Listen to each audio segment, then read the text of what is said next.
Volume 1. The clock from the old castle had just gone 8 when the peaceful inhabitants of a neighboring cottage, on the skirts of the wood, were about to seek that repose which labor had rendered necessary, and minds blessed with innocence and tranquility assured them the enjoyment of. The evening was cold and tempestuous, the rain poured in torrents, and the distant thunders rolled with tremendous noise round the adjacent mountains, whilst the pale lightning added horrors to the scene. Pierre was already in bed, and Jacqueline preparing to follow, when the trampling of horses was heard, and immediately a loud knocking at the door. They were both alarmed. Pierre listened, Jacqueline trembled, the knocking was repeated with more violence, the peasant threw on his humble garment, and, advancing to the door, demanded who was there. "Two travelers," answered a gentle voice, "overtaken by the storm. Pray, friend, afford us shelter." "Oh," cried Jacqueline, "perhaps they may be robbers, and we shall be murdered." "Foh! Simpleton," said Pierre, "what can they expect to rob us of?" He opened the door, and discovered a man supporting a lady who appeared almost fainting. "Pray, friend," said the man, "permit this lady to enter your cottage. I fear she has suffered much from the storm." "Poor soul, I am sorry for her. Enter and welcome," cried Pierre. Jacqueline placed her wooden armchair by the chimney, ran for some wood, and kindled a blaze in a moment, whilst Pierre put the horse into a little outhouse which held their firing and his working implements, and returned with a portmanteau to the lady. They had only some bread and milk to her, but they made it warm, and prevailed on their guest to take some. The man, who appeared an attendant, did the same. The lady soon got her clothes dry, but she wanted rest, and they had no bed to offer. One single room answered all their purposes of life. Their humble bed was on the floor, in a corner of it, but though mean it was whole and clean. Jacqueline entreated the lady to lie down. She refused for some time, but growing faint from exhausted spirits and fatigue, she was compelled to accept the offer. The others sat silently round the fire, but, alas! Horror and affliction precluded sleep, and the fair traveller, after laying about 2 hours, returned again to the fireside, weary and unrefreshed. "Is there any house near this?" demanded she. "No, madam," replied Jacqueline, "there is no house, but there is a fine old castle just by, where there is room enough, for only one old man and his wife live in it, and, Lord help us, I would not be in their place for all the fine things there." "Why so?" said the lady. "Oh, dear madam, why it is haunted. There are bloody floors, prison rooms, and inscriptions, they say, on the windows to make a body's hair stand on end." "And how far from your cottage is this castle?" "A little step, madam, farther up the wood." "And do you think we could obtain entrance there?" "Oh, Lord! Yes, madam, and thank you too. Why, the poor old souls rejoice to see a body call there now and then. I go sometimes in the middle of the day, but I take good care to keep from the fine rooms and never to be out after dark." "I wish," said the lady, "it was possible to get there." Pierre instantly offered his service to conduct her as soon as it was light, and notwithstanding some very horrible stories recounted by Jacqueline, she determined to visit this prescribed place. When the morning came, the inhabitants of the cottage set out for the castle. The lady was so much enfeebled, from fatigue and want of rest, that she was obliged to be placed on the horse, and they found it very difficult to lead him through the thickets. They at length espied a fine old building, with 2 wings, and a turret on the top, where a large clock stood. A high wall surrounded the house, a pair of great gates gave entrance into a spacious court, surrounded with flowering shrubs, which lay broken and neglected on the ground intermixed with the weeds which were above a foot high in every part. Whilst the lady's attendant lifted her from the horse, Pierre repaired to the kitchen door where the old couple lived, which stood in one of the wings, and knocking pretty loudly, the old woman opened it, and, with a look of astonishment, fixed her eyes on the lady and her servant. "Good neighbor," said Pierre, "here is a great gentlewoman cruel ill, she wants food and sleep, we have brought her here, she is not afeard of your ghosts, and so therefore you can give her a good bed, I suppose." "To be sure I can," answered Bertha, which was the woman's name. "To be sure I can make a bed fit for the emperor, when the linen is aired. Walk in, "Madam, you look very weak." Indeed, the want of rest the preceding night had so much added to her former feeble state, that it was with difficulty they conveyed her into the kitchen. Bertha warmed a little wine, toasted a bit of bread, and leaving Jacqueline to attend the lady, she made a fire in a handsome bedroom that was in that wing, took some fine linen out of a chest and brought it down to air. "Dear, my lady," cried she, "make yourself easy, I'll take care of you, and if you aren't afeard, you will have rooms for a princess." Pierre and Jacqueline, being about to return to their daily labor, found their kindness amply rewarded by the generosity of the stranger, who gave them money enough, they said, to serve them for 6 months. With 1,000 blessings they retired, promising however to call daily on the lady whilst she stayed at the castle, though their hearts misgave them that they should never see her more, from their apprehensions of the ghosts that inhabited the rooms above stairs. When the apartment was arranged, the lady was assisted by Bertha and laid comfortably to rest. She gave her some money to procure food and necessaries, and desired her servant might have a bed also. This the good woman promised, and, wishing her a good sleep, returned to the kitchen. "God bless the poor lady," said she, "why she is as weak as a child, sure you must have come a great way from home." "Yes," answered Albert, the servant's name, "we have indeed, and my poor lady is worn down by sorrow and fatigue. I fear she must rest some time before she can pursue her journey." "Well," said Bertha, "she may stay as long as she likes here, nobody will disturb her in the daytime, I am sure." "And what will disturb her at night?" asked Albert. "Oh, my good friend," answered she, "nobody will sleep in the rooms upstairs. The gentlefolks who were in it last could not rest, such strange noises, and groans, and screams, and such like terrible things are heard. Then at t'other end of the house the rooms are never opened, they say bloody work has been carried on there." "How comes it, then," said Albert, "that you and your husband have courage to live here?"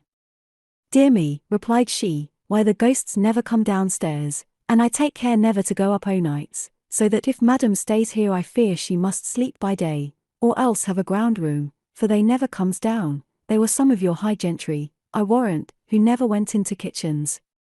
Albert smiled at the idea, but, resuming his discourse, asked the woman to whom the castle belonged. "To a great baron," said she, "but I forget his name." "And how long have you lived here?"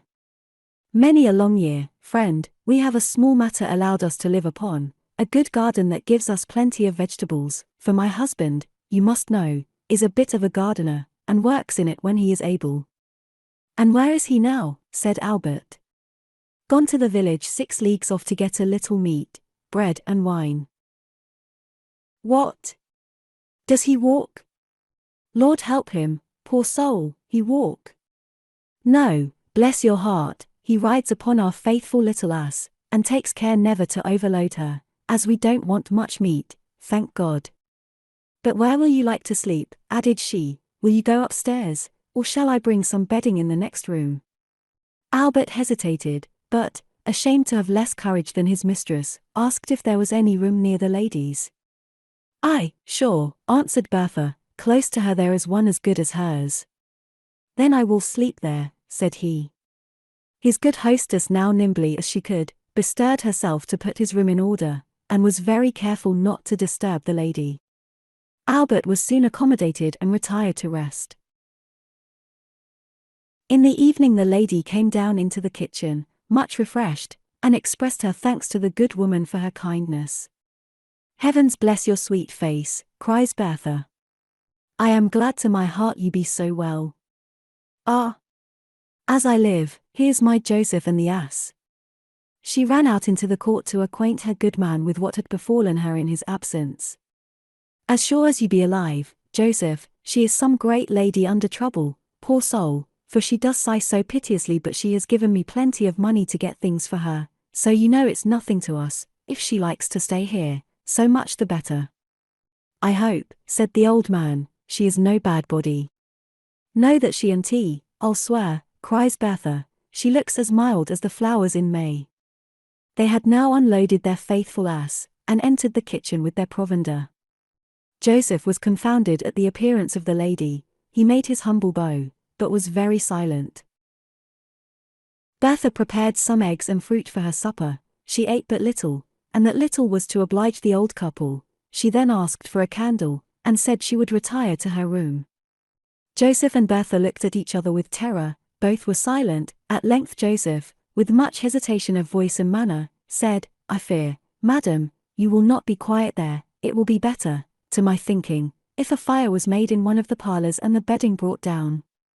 "There is no occasion for fire," answered the lady, "but merely to air the room. However, I am not in any apprehension of sleeping in the room above. At least I will try it this night." It was with great reluctance the honest couple permitted her to retire. Bertha had not even the courage to accompany her, but Albert and Joseph offering to go, she ventured up to make the bed, and her work finished, flew down like one escaped from great danger. The men having withdrawn, the lady seated herself at the dressing table, and having opened her portmanteau to take out some linen for the ensuing day, she burst into tears on viewing the small quantity of necessaries she possessed. She cast a retrospection on her past calamities. They made her shudder. She looked forward to the future. All was dark and gloomy. She wrung her hands. What will become of me, unhappy as I am? Where can I fly? Who will receive a poor unfortunate, without family or friends? The little money I have will be soon exhausted, and what is to be the fate of poor Albert, who has left all to follow me? Overcome with sorrow, she wept aloud. When, turning her eyes to the window, she saw a light glide by from the opposite wing, which her room fronted, and which Bertha had informed her was particularly haunted. At first she thought it was imagination. She arose and placed her candle in the chimney. Curiosity suspended sorrow. She returned and seated herself at the window, and very soon after she saw a faint glimmering light pass a second time. Exceedingly surprised, but not terrified, she continued in her situation. She saw nothing further. She at length determined to go to rest, but with an intention to visit every part of the house the following day. She got into bed, but could not sleep. About 12 o'clock she heard plainly a clanking of chains, which was followed by 2 or 3 heavy groans. She started up and listened. It was presently repeated, and seemed to die away by gentle degrees. Soon after she heard a violent noise, like 2 or 3 doors clapping to with great force. Though unaccustomed to fear, she could not help trembling. She felt some inclination to call Joseph. She then recollected Albert was in the next room. She knocked at the wainscot and called Albert. No answer was made. She got out of bed, and throwing on a loose gown, took her candle, and, opening the door of the next apartment, went up to the bed. She saw he was buried under the clothes. "Albert," said she, "do not be afraid, 'tis your mistress with a light." He then ventured to raise himself, and though but little inclined to mirth, she could not refrain from smiling at the fright he was in. The drops of perspiration run down his face, his eyes were starting, and he was incapable of speaking for some time.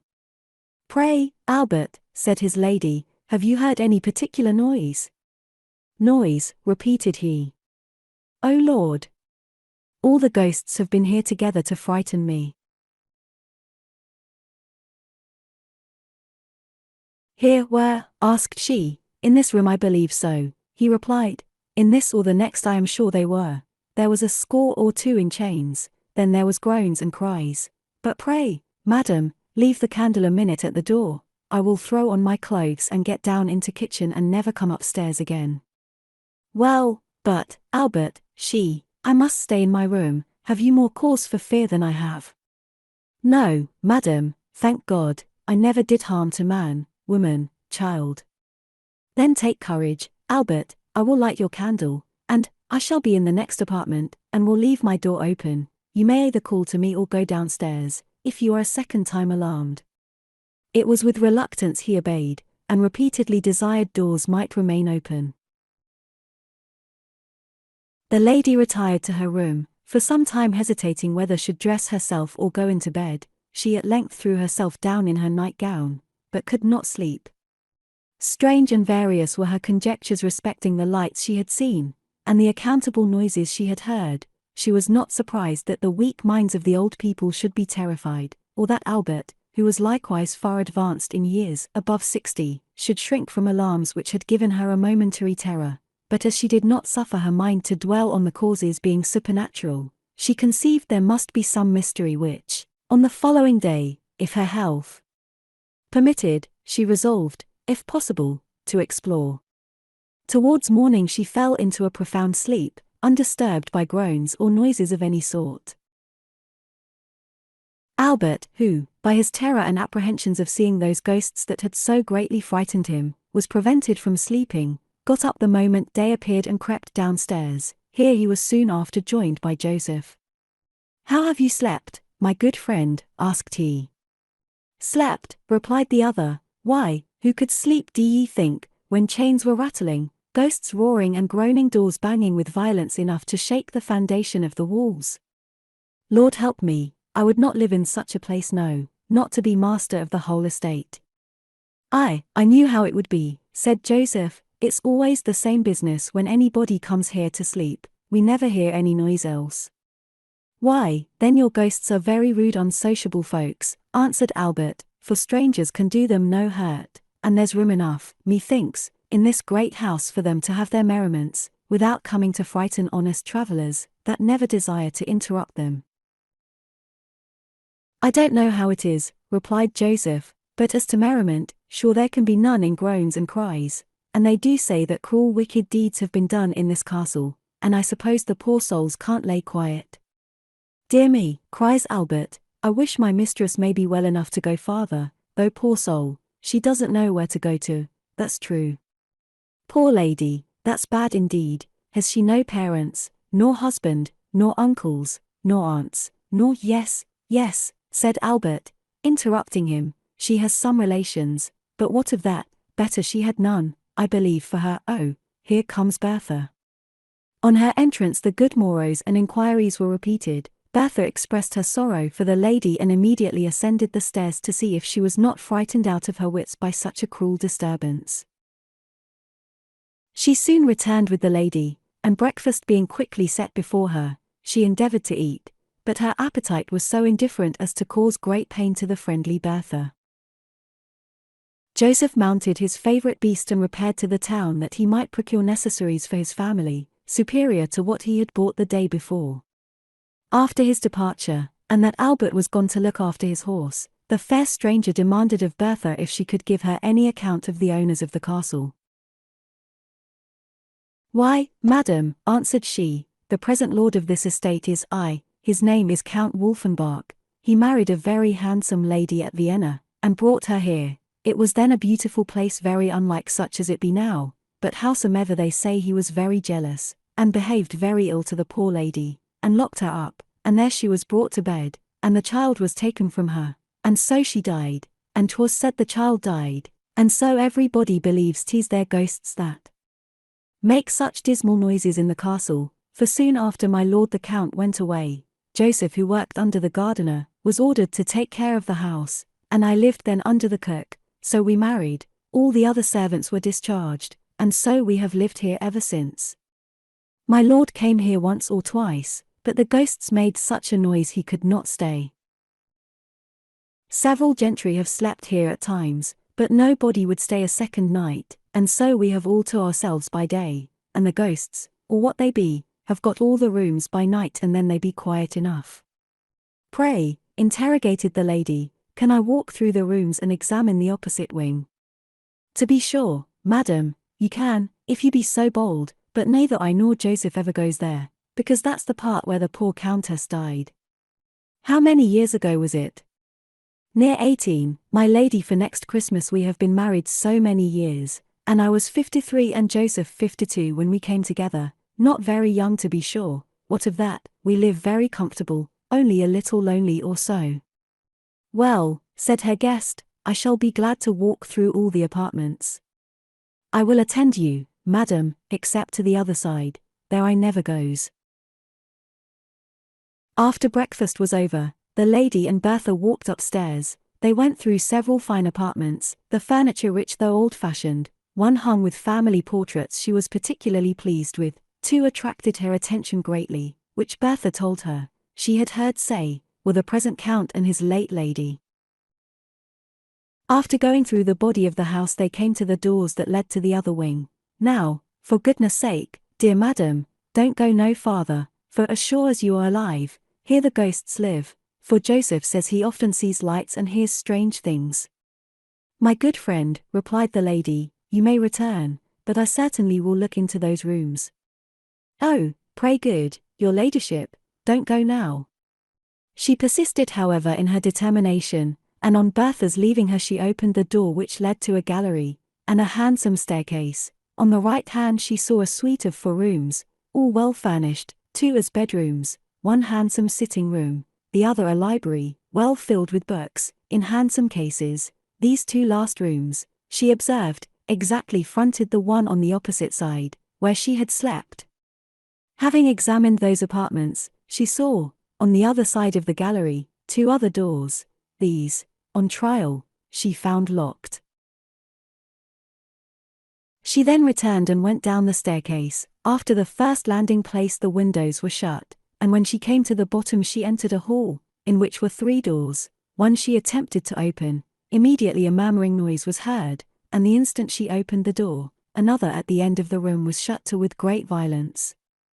The lady for a moment stood suspended. She trembled, and deliberated whether he should return or not, but recovering resolution, she entered. A candle was burning on a table, the windows were closed up, there were books and implements for drawing on the table. This convinced her the inhabitants were alive, however, and going to the door, she said aloud, whoever resides in this apartment need not be under any apprehensions from the intrusion of an unfortunate woman, whom distress has driven to this castle, and only a melancholy kind of curiosity has induced her to explore a part of it prescribed by everyone.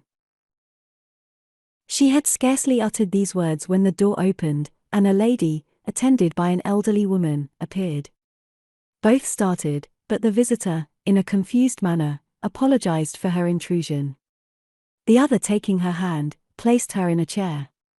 Perhaps, madam, said she, this may prove the happiest day of my life, and I may rejoice that your curiosity and courage is superior to those terrors by which others have been intimidated.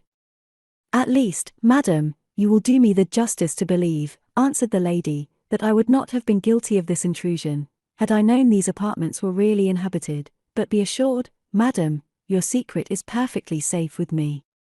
I do not doubt it, replied the other, your countenance is a letter of recommendation to every heart. She then ordered her attendant to bring some refreshments, which consisted of biscuits and fruits. The woman being withdrawn, the lady of the house said, however, madam, I may rejoice in seeing a female of your appearance. I cannot help lamenting that one so young should know sorrow, or be driven to seek an asylum in such a melancholy place as this castle. I am indeed, madam, an object of pity, replied the other, without friends, a home, or one acquaintance to soothe my sorrows. I have fled from oppression and infamy, unknowing where to direct my steps, or what will become of me. Surely, said the former lady, heaven directed your steps here, that we might communicate comfort to each other. Griefs, when divided become less poignant. I have known years of sorrow, yet I still support life in a feeble hope of one day being restored to happiness. Alas, replied the other, not one shadow of hope can I derive from either past or future prospects, and as I have intruded thus upon you, madam, it is but fit you should know who and what I am. I was born, as I have been told, at Freiburg, and lost both my parents in my infancy. My birth was noble, but my fortune very trifling. The first thing I can remember was a gentleman who I was taught to call uncle, an elderly woman his housekeeper, and a young girl attendant on me. We lived in the country, about 3 miles from any town or village. As I grew up masters were hired to attend me, and by their skill and my own attention, having nothing to divert my mind from my studies, I became tolerably accomplished at 12 years of age, when my masters were discharged. We received no company, a few gentlemen called now and then, but those I never saw. My uncle was exceedingly fond of me, his name was Mr. Weimar, mine Matilda Weimar. Our ancestors, he said, had been counts, and persons of high rank and fortunes, but by war and prodigality, they had been reduced to comparative poverty, therefore it was fortunate for me he had never been married.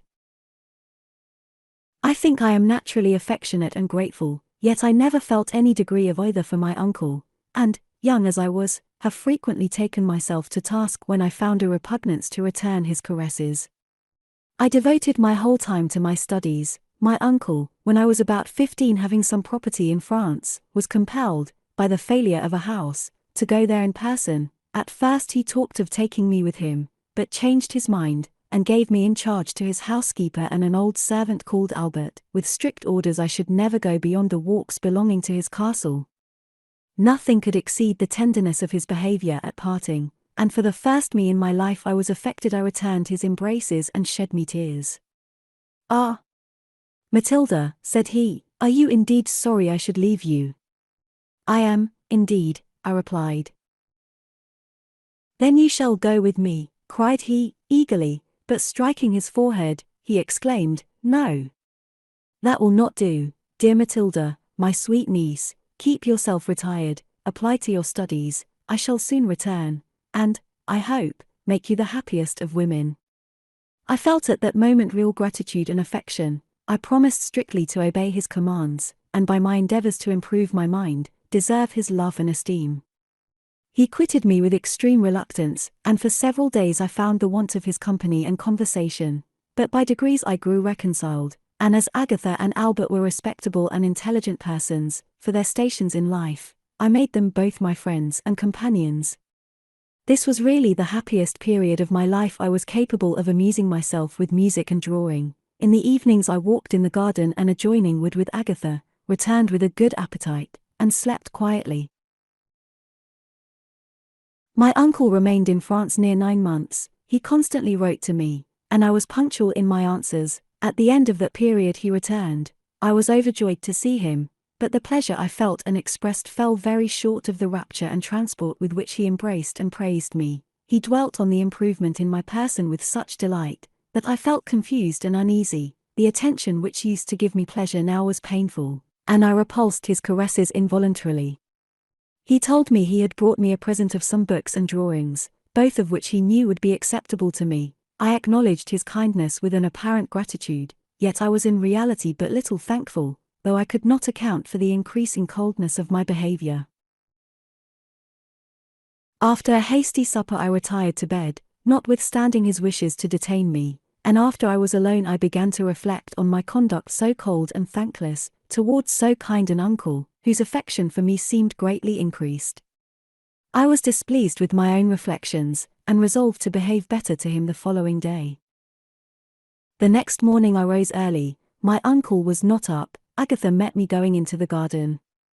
"My dear miss," said she, "you were very shy and unkind to your uncle last night. The good man loves you dearly, and 'tis not your business to be showing him such slights, I can tell you." Though conscious I was wrong, I was amazed at the freedom of her observations. As she was not much the room with us, I therefore made some trifling answer and pursued my walk. It was plain my uncle had taken notice of my coldness, and complained to her. I was mortified and vexed. After taking 2 or 3 turns I went into the house, and met my uncle in the breakfast room. I assumed the kindest manner possible in my salutations to him, and I saw he was highly gratified by it. He produced his books and drawings. The latter were very beautiful, but the attitudes and want of decent drapery confused and hurt me, for although I had never received any particular lessons on delicacy or modesty, yet there is that innate virtuous principle within us, that shrinks involuntarily from anything tending to violate that sense of decency we are all, I believe, born with. I therefore could not examine them with the accuracy I wished, much less praise them, as I saw he expected. "Are they not exquisite pieces?" demanded he. "They are very fine drawings, I believe, sir, but I think the subjects of them are exceptionable." "My dear girl," he replied, laughing, "you know nothing of the world. Whoever excepts against the subjects of drawings, or the attitudes of statues, 'tis the execution and proportions that attract our notice, and I assure you, my little prude, there is nothing objectionable in any point of view, in those drawings before you, nor in the books, which are now most in repute among the fashionable circles in France." Though my reason was not convinced, I made no further scruples, but thanked him for his attention to my amusement, and, breakfast over, retired to my own apartment, having my presents carried there, that I might examine them at my leisure. From this time my uncle's behavior was to me unaccountable. He was forever seeking opportunities to caress me. His language was expressive of the utmost fondness. He praised my person in such glowing colors as sometimes filled me with confusion. In short, madam, not to tire you, within 3 months after his return I began to be extremely uneasy at freedoms I scarce knew how to repulse.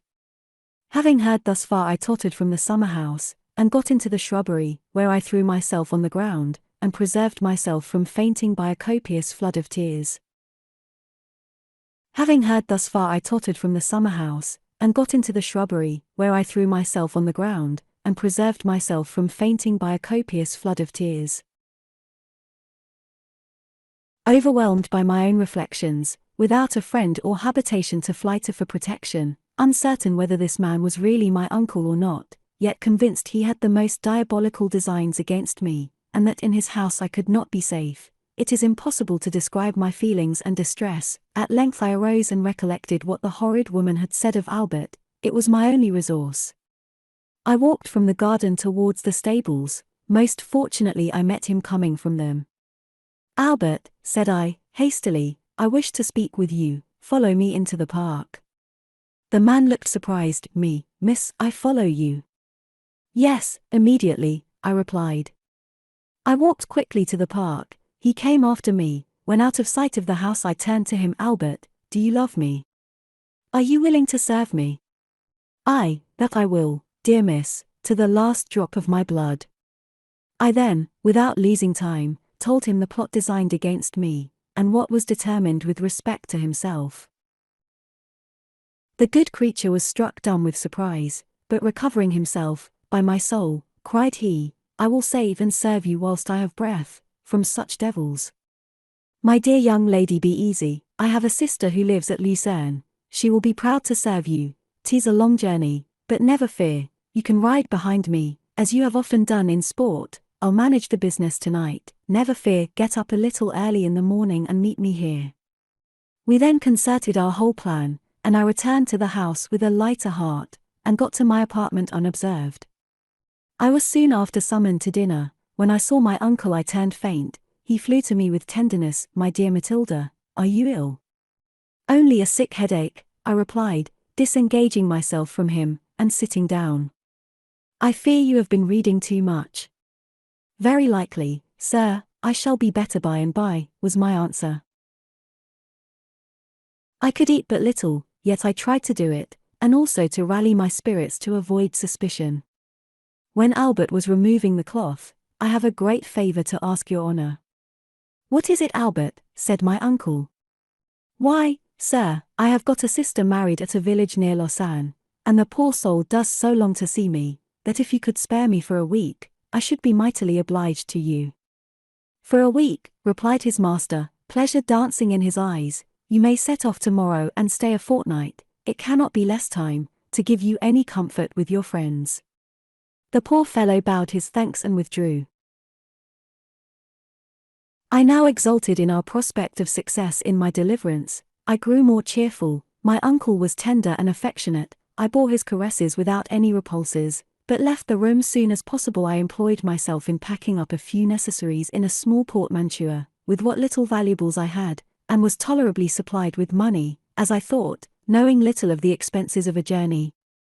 I did not go to bed, and about 4 in the morning, when the whole house was buried in sleep, I took my portmanteau, and with some difficulty carried it downstairs, opened the doors with the greatest precaution, and, to my no small joy, found Albert walking upon the green. He took my load from me, and, without speaking, led the way to the stables, fastened on the portmanteau, and getting me behind him, we rode off as fast as possible. Previous to my quitting the room the preceding evening, I desired my uncle not to wait breakfast for me, as I believed I should scarcely rise sooner than 10, as I had not slept well the night before. I therefore thought we should have some hours' start of any pursuit, and we proceeded on to Lucerne, the very opposite road from Lausanne, where Albert had asked permission to go to. After a tedious and painful journey we got safe to Lucerne. Alas! How great was our disappointment! This sister, on whose protection I relied, had been dead 3 weeks, and her little shop and stock given to a young woman who lived with her, and only a small legacy left to Albert. What now was to be done? The mistress of the house humanely offered me a bed for a night or two. Vexation and fatigue compelled me to accept the offer. My poor fellow traveller was more affected than myself. We consulted what was next to be done. He then recollected he had a relation at Zurich, and proposed my going on there. He said it was a good city, and some way or other, doubtless, I might procure a living by my talents. Small as this hope was, I had no alternative but to embrace it, and the next morning we pursued our journey. The day before yesterday was the second day of our travelling from Zurich. The storm came on just before our entrance into the wood. We took shelter for some time, but the trees getting thoroughly wet, and the night setting in, we rode through it, in the hope of meeting some friendly cottage. We were fortunate to our wishes, and by the inhabitants of that cottage we were conducted to this castle. She then proceeded to relate the conversation she had heard, relative to its being haunted, with her terror of the preceding night, and determination to explore every apartment in the castle. I hope, madam, added Matilda, the relation I have given, though tedious and little interesting to you, will apologize for my abrupt intrusion here. I fear, madam, answered Matilda, however eager my curiosity and anxiety may be awakened by your uncommon situation, I must for the present postpone the gratification of it. My long absence will, I am sure, cause much trouble to my hospitable entertainers, and therefore 'tis time I should return. Well then, said the lady, when may I hope to see you again? After dinner, madam, I will attend you. I shall think every minute an hour till then, replied the lady. They parted with mutual regret. Matilda carefully shut the doors, and returned to Bertha's apartments, with a lighter heart and a dawn of hope. I fear, madam, answered Matilda, however eager my curiosity and anxiety may be awakened by your uncommon situation, I must for the present postpone the gratification of it. My long absence will, I am sure, cause much trouble to my hospitable entertainers, and therefore 'tis time I should return. Well then, said the lady, when may I hope to see you again? After dinner, madam, I will attend you. I shall think every minute an hour till then, replied the lady. They parted with mutual regret. Matilda carefully shut the doors, and returned to Bertha's apartments, with a lighter heart and a dawn of hope. On her entrance into the kitchen, the good creature clasped her hands and shouted for joy. "Oh, good God be thanked," said she, "that I see you once again, my dear lady. Where have you been and what have you seen?" "An excellent library of books," replied Matilda. "And did you see no ghosts, nor hear no noises?" "I saw no ghosts, but I certainly did hear noises." "Lord have mercy upon us!" "And so, had you courage to stay?" "Yes, I stayed to view the apartments, but I was a little frightened, I must confess." "Oh, dear heart, but I hope you won't go again." "Indeed I shall," said Matilda. "I intend to sit there very often, and shall borrow some books to bring home with me." "Oh, madam, don't be so hardy, who knows what mischief may come of it one day. I have no fears, good Bertha. If we perform our duties towards God and man, Providence will always preserve us from evil." "Ah, Lord, madam, you talk so good. I am sure I never did hurt to anybody, nor Joseph neither, and when no company comes here we be as quiet as lambs, and yet methinks I do wish for folks sometimes, because you know 'tis very lonely. But will you have your bed made below stairs tonight?" "No," replied Matilda, "I will sleep in the same room. I have no apprehensions at all now." Bertha wondered at the lady's courage, but said nothing. Albert had before this requested to sleep below, for as they were ghosts of quality, who never condescended to visit kitchens, he thought himself perfectly safe, on the ground floor. When dinner was over, Matilda said she should go to the library and fetch some books. Bertha looked quite woebegone, but was silent. Not so Albert, who had been informed of the perilous adventure his young mistress had undergone in the morning. He besought her, with tears in his eyes, not to trust herself again in the haunted rooms. "If any harm betides you, madam, I shall be a poor miserable fellow for the short remnant of my days. Be not uneasy, my friend Albert, no ghosts can hurt me. 'Tis the living only I fear, not the dead. Assure yourself I shall return in perfect safety." Saying this, she went upstairs, leaving Bertha and Albert under great consternation. "Well, the Lord love her," said the former. "She must be a pure good creature to have so much courage. I hope no harm will come on tea." "I hope so too," cried Albert, wiping his eyes.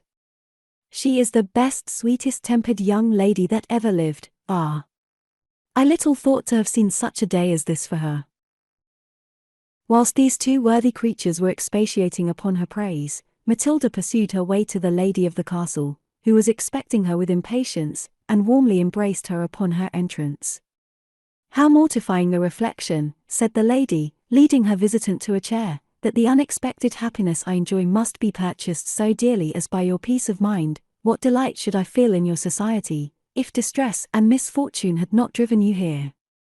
"Believe me, madam," answered Matilda, "your presence and conversation has greatly alleviated those sorrows which oppress my heart, and if my company should be productive of pleasure to you, I shall feel much less regret for the causes which compelled me to seek this castle as an asylum for an unhappy orphan, though but a temporary one only."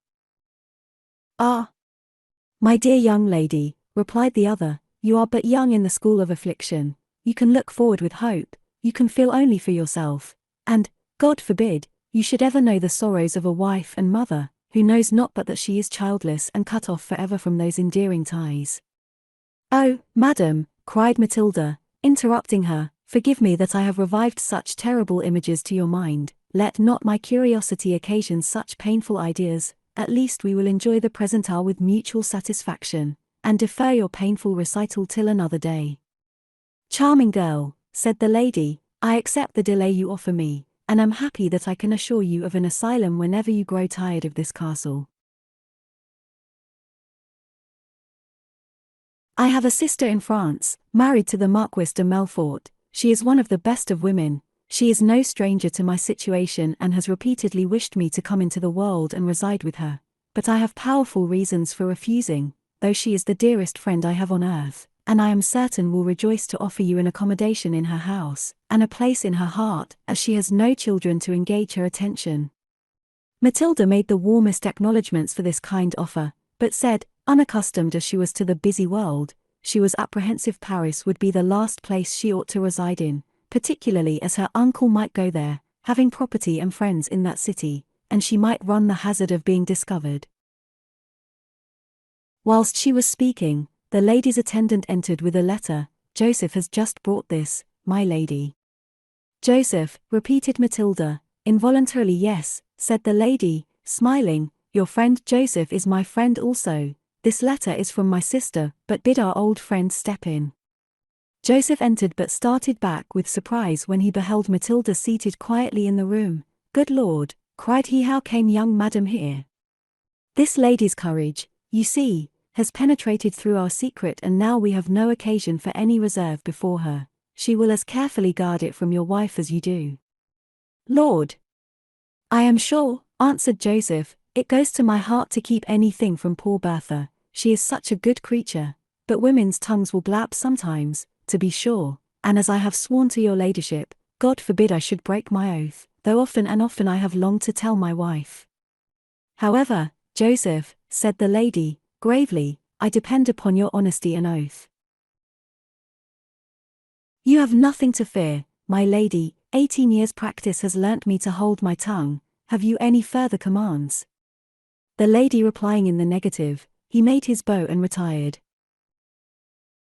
"That man is a faithful good creature, I owe my life to him. I know nothing of his wife, though I am told she is a worthy woman, but as a secret should never, if possible, be trusted to chance or accident, I made him swear not to reveal mine, without permission from me." Matilda expressed her satisfaction that the lady had such a faithful servant, and taking a book from the table, requested she would open her letter. This being complied with, she presently exclaimed, "Alas! My brother and sister are going within a month to England, perhaps to stay some time, yet why should I grieve at that? They cannot come to me." Then reading on, she again cried out, "My dear Miss Weimar, if you will accept of my sister's protection, it is now at your service. Hear what she says. After expressing her regret that I cannot be of her party, I wish I could meet with some amiable female companion, to take the tour of England with me. There are so few of one's acquaintance that are desirable as intimate friends, that nothing can be more difficult than to obtain such a one as I am anxious to have, young ones we cannot meet with, and I cannot bear the idea of being plagued with the ridiculous fopperies of an old coquette, for I am not yet so much of a Frenchwoman as to think there is no difference in ages, and that a fine-dressed and high-coloured lady, though near to her grand climacteric, shall be indulged in all the expectations of youth and beauty. Now, my dear miss, you are exactly the lady that will suit my sister. It is not proper, at your age, that you should be buried here, otherwise it would be the greatest felicity in the world for me to enjoy your conversation. I certainly, madam, answered Matilda, should think myself most fortunate in attending the Marchioness, but indeed my finances are so slender, and the necessaries I have are so trifling, that I am unable to take a journey of consequence. When I left my uncle's house I was so entirely ignorant of travelling expenses, that I conceived I had plenty of money to last a considerable time, but I find myself much mistaken. My little stock is considerably diminished, and I must try, by my industry, soon to support poor Albert as well as myself. I am happy, returned the lady, that I can obviate some of your objections. I have a large store of linen I never can wear in this place. I have a good deal of money by me, for I do not spend half the income allowed me. You shall do me the favour to accept my little assistance, as from a mother to her child. I will not be denied. Your goodness, madam, said Matilda, overpowers me, but, alas! Poor Albert, I cannot forsake him. Nor shall you, my dear young lady. A faithful servant like him is an acquisition to any family. My sister, I am persuaded, will rejoice to receive him. Tell me, therefore, you accept of my proposal, and I will write instantly. We shall then know when it will be absolutely necessary you should join her, that I may not be too soon deprived of the pleasure I now enjoy. I shall leave it to yourself to acquaint her, or not, as you please, with your story. 'Tis sufficient I recommend you as a friend of mine. Matilda could form no objection to this kind offer in her desperate circumstances, and whilst she amused herself with a book, the lady wrote her letter, and having read it previous to its delivery to Joseph, her young friend expressed her warmest acknowledgments for the favourable manner in which she was mentioned in it. This business settled, the lady took her into the next apartment, the windows of which were also closed.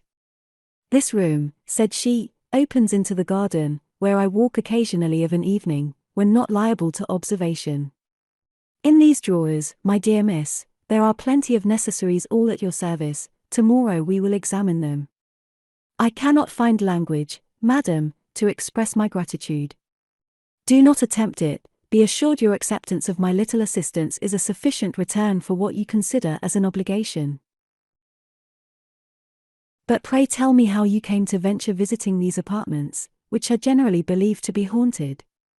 As I never had my mind occupied by any ideas of ghosts, answered Matilda, and could not conceive any actions of my life had subjected me to the terror of supernatural visitations, I believed there must be some other cause for the appearance of lights which I traced in the windows above, and for the noise I heard in the night. Though I confess the latter did terrify me, I resolved therefore to visit these rooms, although I was told in one of them there was blood on the floor and horrid inscriptions on the windows.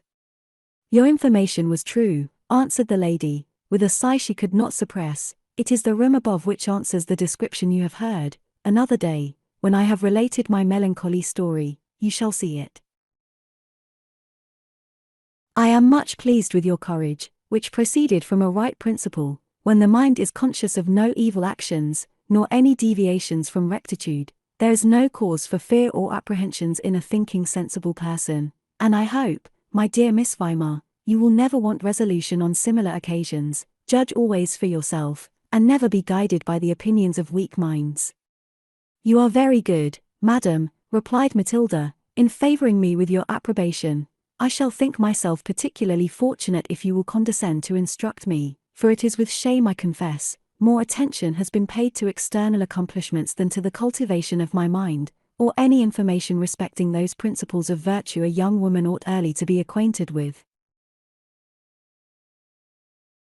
You are truly good and amiable, said the lady, born with sentiments of virtue, and natural understanding pointed out the right path to happiness. Pursue it through life, ever remember it is better to suffer from the follies or vices of others than to feel self-condemnation from a sense of your own.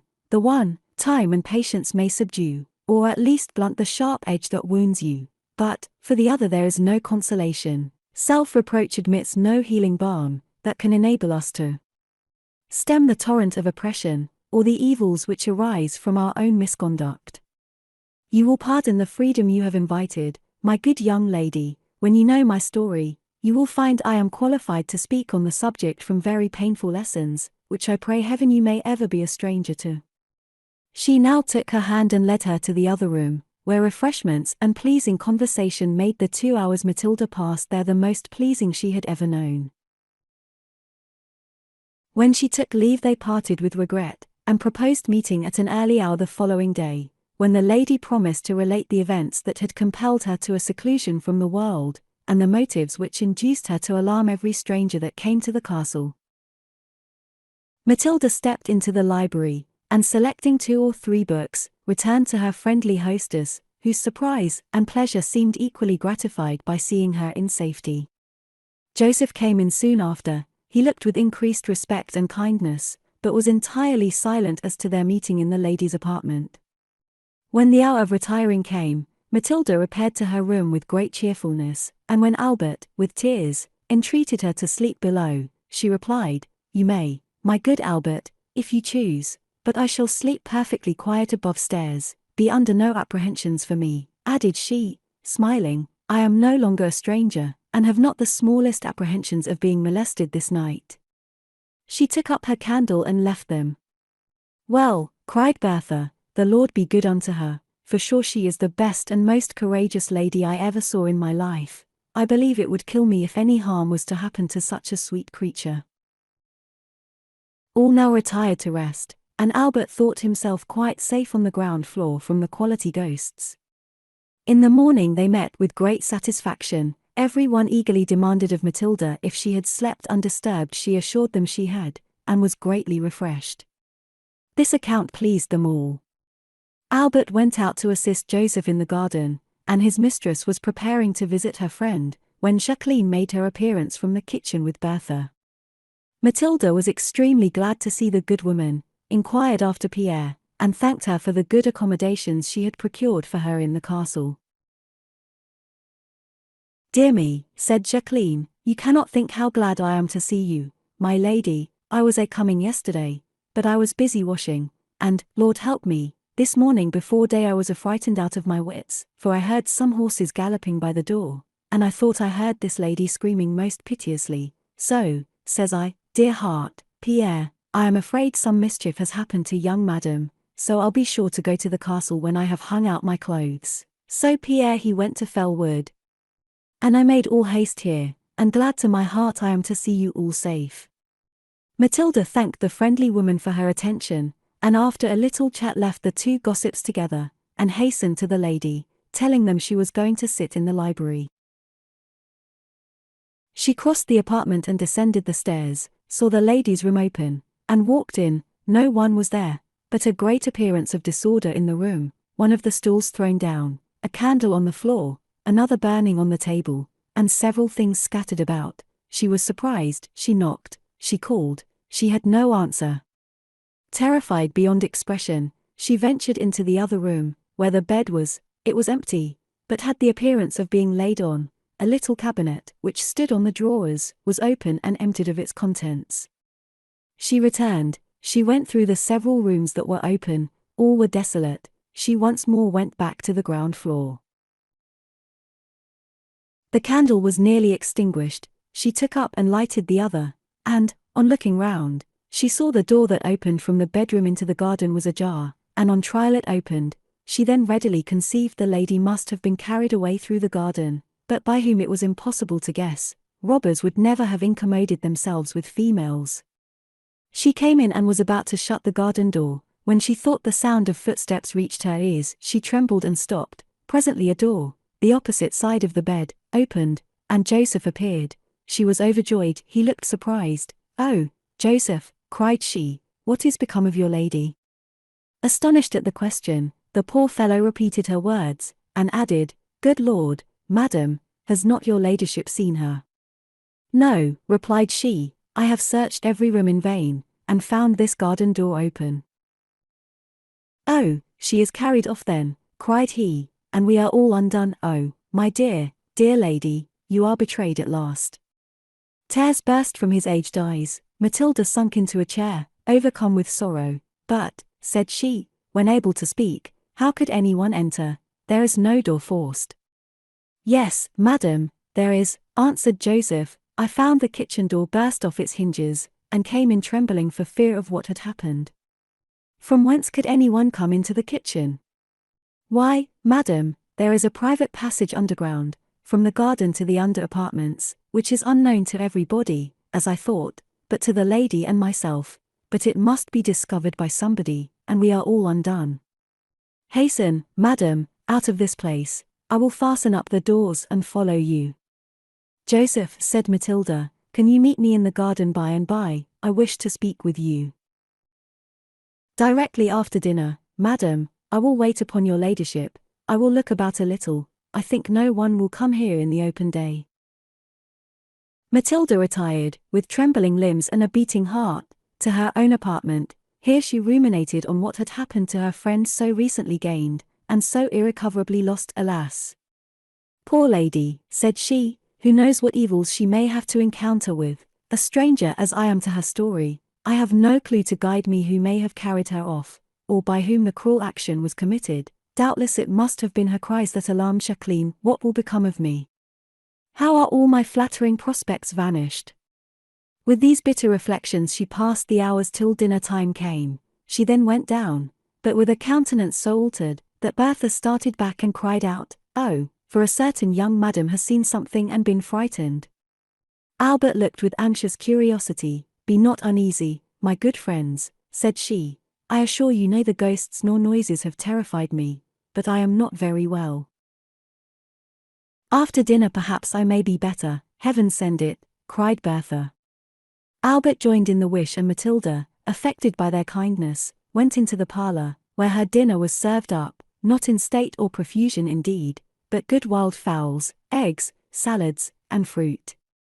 She waited impatiently until she thought Joseph had nearly dined, and then walked towards the garden. In a little time Joseph joined her, and walking before, conducted her to a distant part of it, where a small arbour in a shrubbery appeared almost choked with weeds. He led her into it. She sat down. Now, Joseph, for heaven's sake, tell me everything about the dear lady.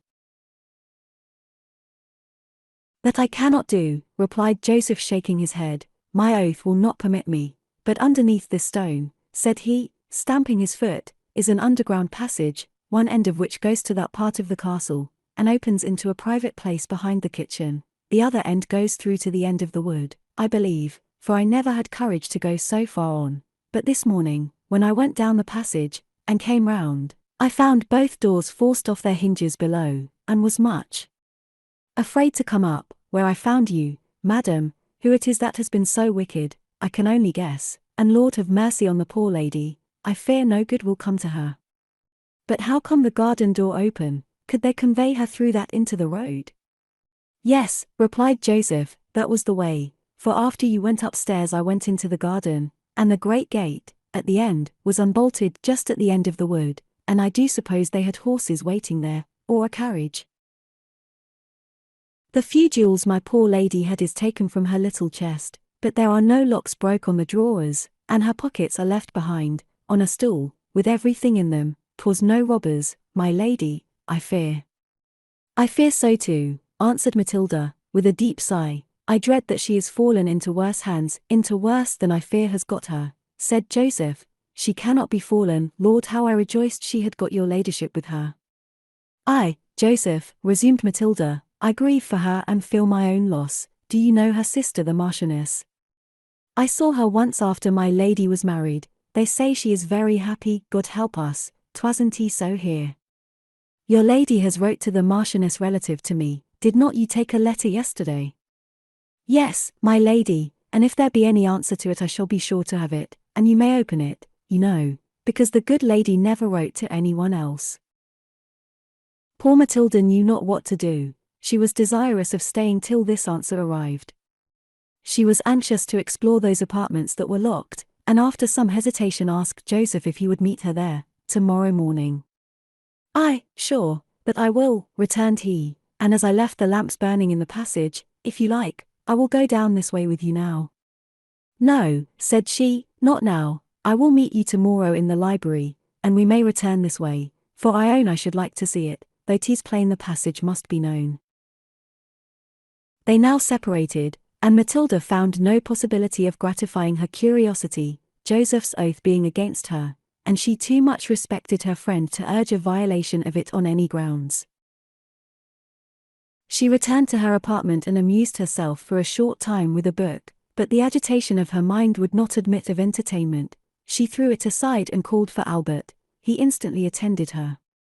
My good friend, said she, I propose remaining here a week or 10 days, perhaps not so long, to refresh myself. How far are we from Zurich? About a day and a half's journey, not much more. Well then, Albert, we will wait a few days until I am more in health unless you are very anxious to get there. Me, my dear young lady, Lord bless you, I want to go only on your account, it's all one to me where I am, if you are safe. Matilda was pleased at his answer and expressed her gratitude for his kindness in such terms as brought tears into his eyes. God bless you, madam, I'll go with you all the world over. He bowed and retired. Good creature, exclaimed Matilda, heaven has blessed you with an honest feeling heart. How much superior are thy sentiments to those of better understanding and cultivated talents, when their minds are depraved by the indulgence of irregular passions. She sought to compose her spirits, and wait with patience for the expected letter, which she thought must determine her future destiny. She had recommended to Albert not to stir from the house, lest he might be seen by anyone that knew him in passing the road, which caution she observed herself. The following morning after breakfast she repaired to the library. Thought she, what transport, if I should find the dear lady returned. But no such happiness awaited her. She entered the apartments with a beating heart, and remained near 10 minutes in the library before Joseph made his appearance. Well, Joseph, said she, hastily, on his entering the room, how are things below stairs? All the same as they were yesterday, madam, the doors were fast, and everything as I left them. I have a very great desire, said she, to see that room where the inscriptions are, and which I find is locked up. Can you open it? Yes, I can, the key is below, but if I may speak my mind, I think you had better not go. Why so? Demanded she. Why, because, to my thinking, it's a dismal place, and will put me in mind of sad doings. You make me more curious, pray indulge me, Joseph. Well, madam, I'll go with you, but 'tis sore against my mind. He went down, and soon returned with 2 keys, but with evident reluctance in his countenance. I believe one of these is the key, said he. They used to hang 3 upon the peg, the other is gone, or left in the closet door perhaps yet. I don't think my lady ever came up to open these rooms. Whilst he was talking he was trying the keys, neither of them would open the first door, the second he unlocked presently. They entered, it was a dressing room, handsomely furnished. They tried the door which opened into the other room, it was fastened on the inside. This is very strange, said Joseph. I will go down again and see if I can find the other key, if you are not afraid to stay alone.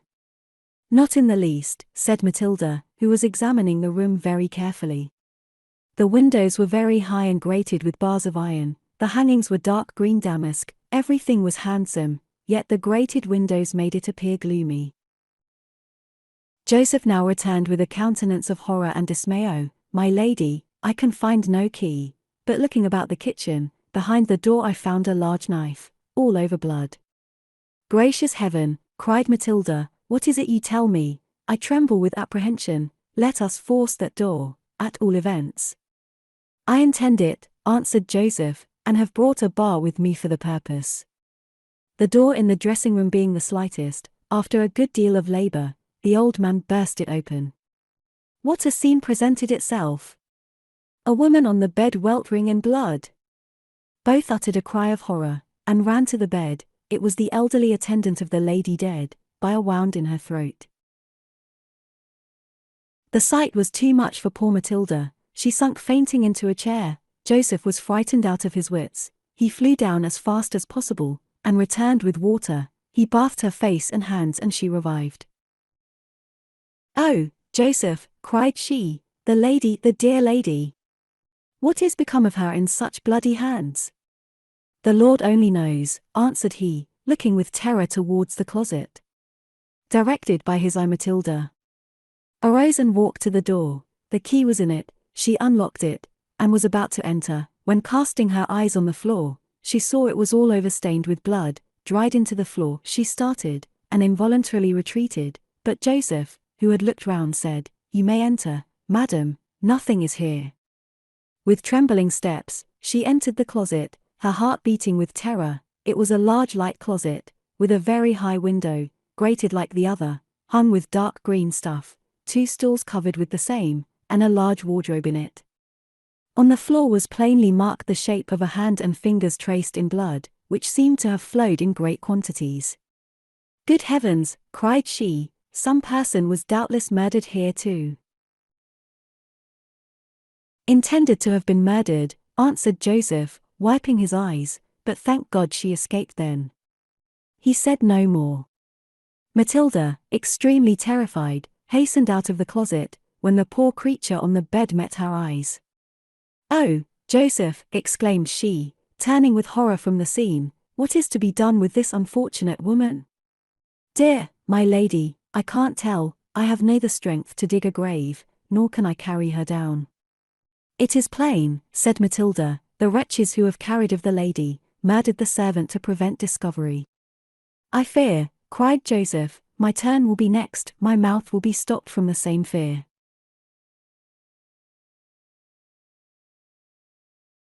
"God forbid," said Matilda, "but as I have now no hopes of finding the lady, and it will be dangerous to entrust another person with the secret, I think, Joseph, if we can find a small trunk or chest, to fill it with the linen and necessaries your lady offered me, and convey it to one of the rooms in the other wing, I will write a line and leave it on the table. Yet, on second thought, it will be useless. Should she escape, she can never think of coming here again. We will therefore lock and bolt up every door. You can take the keys of the places below to your own kitchen, and now and then come through the passage to see if all is safe." Poor Joseph, with a heavy heart, agreed to this. They had now stayed some time, and thought it best to separate and meet again after dinner. They gladly left these horrid rooms, and returned by different ways to their own habitation. When Matilda came to her apartment, the terror of her mind was unspeakable. All she had seen, all she had heard crowded upon her remembrance, and gave her the most horrible ideas. She could not think Joseph's fears unreasonable if he was supposed to be in the secret. His life was not safe, and in his fate the whole family might be involved. What ought I to do?" cried she, shedding a torrent of tears. "No friend to advise me, no certainty of a place to receive me, if I go from hence, and a probability, that, if I stay, I may be murdered. What a dreadful alternative is mine!" After giving free vent to her tears, she endeavored to compose her mind, by addressing the Almighty Power to protect her. Sweet are the consolations which religion affords. In all our difficulties and distresses, when supplicating the Supreme Being with fervor and a perfect reliance on His goodness, we feel a resignation and confidence that enable us to support present evils, and look forward with hope to happier days. Such were the feelings of Matilda. She rose from her knees with serenity, she recovered resolution and firmness. "I will not despair," said she, "the Almighty will preserve a friendless orphan, unconscious of guilt, that relies on His protection." She dried up her tears, and met the family as usual. When dinner was over, she returned to the library. Joseph soon joined her. They went down to the deserted parlor. Matilda could not help shuddering. Joseph found a trunk, the drawers were opened, and she took out such necessaries of every kind as she thought she must want, yet left plenty behind. In one drawer she found a purse, with a good deal of money in it. Here she hesitated. The lady had told her she would supply her, yet she knew not to what amount. Joseph persuaded her to take the whole. "Be assured, madam, my dear lady will never return," cried he. After much hesitation and reluctance, she at length divided it. and then taking a pen and ink, she took an inventory of the clothes and money, with an acknowledgement to repay it when able, and locked it in the drawer with the purse. Having packed up those few things she had selected, and requested Joseph would take it, by and by, to a room near hers, she said, "I cannot be easy under the idea that the poor woman above should lie there to decay. Is there no way to place her in a decent manner?" After some pause Joseph said, "There is a large chest in the back kitchen, with old trumpery in it. If I take them out, perhaps we might get the body there, but I fear I have not strength to bring it down."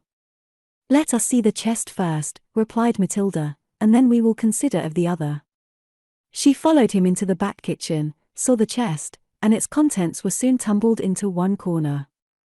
"Now, Joseph," said she, "I will assist you to bring the body down." "You, my lady," cried he, staring at her. "Yes," rejoined she, "let us go up." She led the way and he followed. Having unlocked and entered the room she could not help shuddering, yet took more observation of the gloomy apartment than she had been enabled to do in the morning, and recollecting what she had heard about inscriptions, she got upon a chair, and from thence to a kind of window seat very high from the ground. Standing on this she examined the window. It looked out towards a sort of battlement, which surrounded the back part of the castle. The north wind blew full upon it, the only prospects were the walls and distant mountains. On the window she saw several lines apparently cut with a diamond. In one place she read, "I am dumb, as solemn sorrow ought to be, could my griefs speak, my tale I tell to thee." In another place these lines were written, "A wife, a mother, sweet endearing ties, torn from my arms, and heedless of my cries, here I am doomed to waste my wretched life, no more a mother, a discarded wife." And again, in another place, "Would you be happy, fly this hated room, for here the lost Victoria meets her doom. Oh sweet oblivion calm my tortured mind to grief, to sorrow, to despair consigned. Let gentle sleep my heavy eyelids close, or friendly death, the cure for all our woes, by one kind stroke, give lasting sure repose." Several other lines, expressive of misery though not of poetical talents, were written in different places, that proved the unhappy writer sought to amuse her painful ideas by her melancholy employment. Poor Matilda, concluded the wretched victim to some merciless man was sacrificed in that closet where the hand was deeply imprinted in blood on the floor. She viewed it with horror, and getting down from the window, as Joseph had wrapped the body in the counterpane which lay on one side, he tried to lift it, and found the weight less than he expected. "I can carry it myself, my lady," and crept out of the room with it. Matilda, shutting the door hastily, followed him. Matilda, oppressed and languid, rose from her chair. He followed her with the box to the apartment next hers, and having deposited it, returned to lock up the doors and trim the lamps in the passage, assuring her he would call daily at the post to seek for letters, as all came directed to him. Matilda, oppressed and languid, rose from her chair. He followed her with the box to the apartment next hers, and having deposited it, returned to lock up the doors and trim the lamps in the passage, assuring her he would call daily at the post to seek for letters, as all came directed to him. She threw herself on the bed after his departure, and gave her mind up to the most melancholy reflections. "Good heavens," cried she, "what scenes of murder and atrocious crimes must have been perpetrated in this castle! How great is my curiosity to know more of the unhappy Victoria, so recently the cause of joy and sorrow, and her unfortunate attendant, but their fate is enveloped in mystery and horror. What mine may be, heaven only knows." When it grew near dark she went upstairs, but so altered by the agitations of her mind, that Bertha started and exclaimed, "Dear, my lady, are you ill?" "I am not very well," replied Matilda. "I shall take an early supper, and retire to bed." The poor woman, with great nimbleness prepared her supper, of which her guest ate but sparingly, and after sending for Albert, who appeared very sorrowful for her indisposition, she comforted him by an assurance of its being very trifling, and that she should be better after a night's rest, which was indeed verified, for having commended herself to the protection of the father to the fatherless, she dropped into a soft slumber, and arose the following morning quite refreshed and composed. For several days nothing particular occurred. Her friends at the cottage called often to see her. Joseph visited the deserted apartments every day. All remained quiet. The uncertainty of the lady's fate gave them great disquietude, but there was no hope of obtaining any information of an event which seemed buried in obscurity. One day when Joseph returned from town, he whispered the lady to go into the garden. She walked thither directly. He soon followed, and delivered to her the expected letter from the Marchioness. She made no scruple of opening it. After lamenting the unhappy situation of her sister, and expressing her wishes that she would quit her gloomy abode, she thanks her most cordially for her recommendation of the young lady, whose company will be highly acceptable to her, and assures her sister she will endeavour, by every kindness and attention in her power, to make the young lady's situation agreeable, and shall esteem her acceptance of their protection as a very particular favour. She admires her resolution in visiting the apartments in the castle, and is only sorry her sister cannot participate in the pleasures of society. She concludes with requesting the young lady may join them at Paris, soon as possible, within a fortnight, and assure herself that her old and faithful servant will be received and retained in the family with kindness and ease to himself. This letter, so gratifying to the wishes of Matilda, was read with transport. She determined to set forwards on her journey within 2 or 3 days. Joseph undertook to procure her a carriage from the next town, and she intended leaving the horse for his use, and take Albert in the chaise with her. The next consideration was in what manner to account to the latter for her sudden intention of going to Paris, and his reception in the family of the Marquis. After some deliberation, she returned to the kitchen, and calling Albert aside, told him, by the most fortunate and unexpected intelligence she had heard of an asylum for herself and him, at Paris, in the house of a worthy family, where she hoped they should both meet rest and happiness, and that it was her design to proceed on her journey the 3rd day from that. Albert stared with wonder, but never interrupted her till she stopped speaking. Then, in a hesitating manner, "Paris is a long journey. I have no friends there. Are you sure, madam?" "Yes, Albert," said she, "I am very sure we shall find friends there to receive us. I cannot explain everything to you now. Some time hence perhaps you shall be informed of everything." "God bless you, my dear young lady," cried he. "If you are satisfied I am sure I ought to be so, and will go with you when and wherever you please." She was affected by his love and confidence. She assured him she never should forget the obligations she owed to him, and that his ease and tranquillity would ever be her first care. The old man hurried from her with tears in his eyes. Bertha was next informed of her intended departure, and was truly sorry, because, as she said, 'twas comfortable to have some kind body in that lonely place, and because the lady having plenty of money, they had very good living now, which, to say truth, she was sorry to lose. The day previous to her departure she sent for Pierre and Jacqueline. The honest couple were vexed to hear she was about to leave them. She gave them some money, and assured both families, whenever she had it in her power, she would remember their kindness and reward it in a more ample manner than she now could do. They bestowed 1,000 blessings on her, and declared she had made them rich for life. After they had left her, Joseph acquainted Bertha that a chaise would be there early the next morning, and desired she might have breakfast ready for the lady. Matilda had but little rest. Her journey, the circumstance of such an awkward situation, as a self-introduction amongst entire strangers, to one so little accustomed to company as she was, gave her much pain. Yet on the other hand, she ought to consider that in her unfriended, unprotected state, an asylum, such as was now offered to her, must be desirable and advantageous, and that as in this life we seldom meet with pleasure or happiness, without some alloy, she ought to be thankful for the good, and submit to temporary inconveniences without murmuring.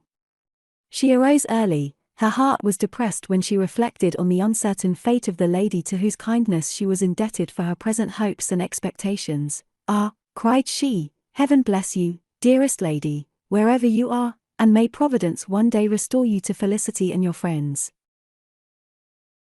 She quitted the apartment with a flood of tears, and coming, found the breakfast ready, and soon after a chaise at the gate. Joseph conveyed her portmanteau and box to the carriage. Albert stared a little at the latter, but said nothing. She shook hands with the worthy couple, tears running down their cheeks at parting with so gentle a lady, she having liberally rewarded their kindness, and previously concerted a correspondence with Joseph, if anything new occurred at the castle, and receiving advice from him how to manage at the post-houses about carriages and horses. A few days after her departure, Joseph went to the neighbouring town, to procure a few necessaries, and, proud of his present, went upon the horse, instead of his old friend the ass. Whilst he was there, a gentleman came up to him, and, viewing the beast very attentively, asked him if the horse was his. Joseph answered in the affirmative. "Will you sell it?" demanded he. "No, sir," replied the other, "I cannot sell it." "How long have you had it?" "Some time," said Joseph, roughly, and rode off, not liking the stranger's curiosity. He was however followed at a distance, and had scarcely put the horse into the stable, and entered the kitchen, before a knocking at the door was heard, and Joseph saw the same gentleman who was so inquisitive, with another, who had the appearance of a servant, enter the room. "Do not be alarmed," said the stranger, "I want to ask you a few questions, which, if you answer truly, no harm shall happen to you, else you must look to the consequence. Tell me from whom you had the horse I saw you ride, and how long it has been in your possession. At your peril answer me with truth." Before Joseph could recollect himself to answer this demand, Bertha fell on her knees. "Oh, sir, do not hurt my poor husband, and I will tell you all." "Be quiet, wife," said Joseph, "I will answer for myself. I had the horse from a man, a friend of mine." "What was his name?" "Sir, I humbly think that is no concern of yours." "Villain," cried the gentleman, "tell me this instant, or I will send you and your wife to prison, for the horse was stolen from me." "Oh, the Lord be gracious unto us," exclaimed Bertha, "the man's name was Albert. Sir, we are innocent, indeed we are." "I believe it," said the other, very mildly, "you look like an honest woman, and I will reward you handsomely, if you speak truth. William, take care of the man, I will go into another room with this good woman." "Bertha," cried Joseph, the stranger led her away into the parlour, she crying and begging no harm might happen to Joseph. He quieted her fears on that head, and then asked if Albert was in the house. "No, indeed, sir," answered she, "he went away 4 days ago, in a chaise with the young lady." "Ah," cried he, "that is the very thing I wished to know. And where are they gone, my friend?"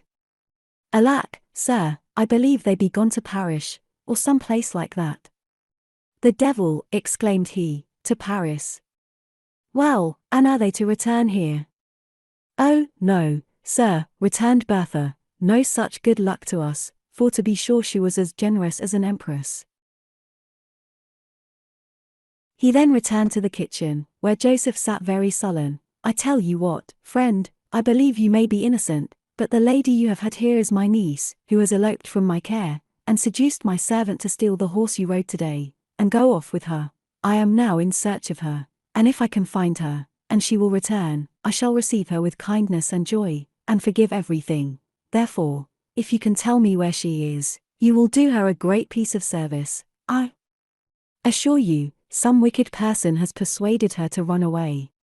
"Sir," said Joseph, firmly, "I heard the lady say she was going to travel. It was not my business to be impertinent and ask questions." "But you know where she is?" "I do not, sir," answered he, "I cannot tell where she is, nor the places she is going to travel through." "You know she has gone to Paris?" "Yes, sir, but I heard her say she should not stay there, but travel further, and this is all I know. As to the horse, if you can prove it yours, give me a receipt, and you may take it." "No, my friend," replied the gentleman, "keep it for your use, but if you should ever hear from, or see Albert or the lady, and will let me know, I will give you 100 crowns. "Oh, the goodness," cried Bertha, "bless your honour, you shall surely know." "What say you?" said he, turning to Joseph. "I say, sir, money would not tempt me to do a wrong thing, but as you say it will be for the young lady's advantage, to do her service I will obey you." The gentleman appeared satisfied, and writing his address, whilst he desired Joseph to get a little wine and water for him, he whispered to Bertha, "Get everything you can out of your husband, and I will make your fortune. My man shall call again tomorrow." Having drank his wine, he took a civil leave, and, giving Bertha 2 crowns, rode off. "Lord," cried she, when he was gone, "what luck attends us! What a kind gentleman! How sorry I am he didn't come before the poor lady went away." "So am not I," answered Joseph. "I don't like him at all. He has a smooth speech to be sure, but if he was good, neither Madam nor Albert would have run away, I dare say. However, I shan't ride the horse any more, till I know to whom he does belong." Bertha tried every way to find if he knew where the lady was gone, but he evaded all her questions, and though he loved his old woman dearly, yet he knew she could not be entrusted with a secret, not that she would discover from ill nature, but from a garrulity natural to old age, and a desire of obliging anyone who wanted information from her. Joseph, in the early part of his life, had obtained a tolerable education, and had better expectations, but the wars had carried off his friends and little possessions. He was glad therefore, in a humble state, to earn his bread, and be contented with the situation Providence had ordained for him, but his sentiments were above his condition, and he prized his word, and kept it when pledged with much more exactness than a fine gentleman does his honor, when given to a favorite lady, or a humble tradesman.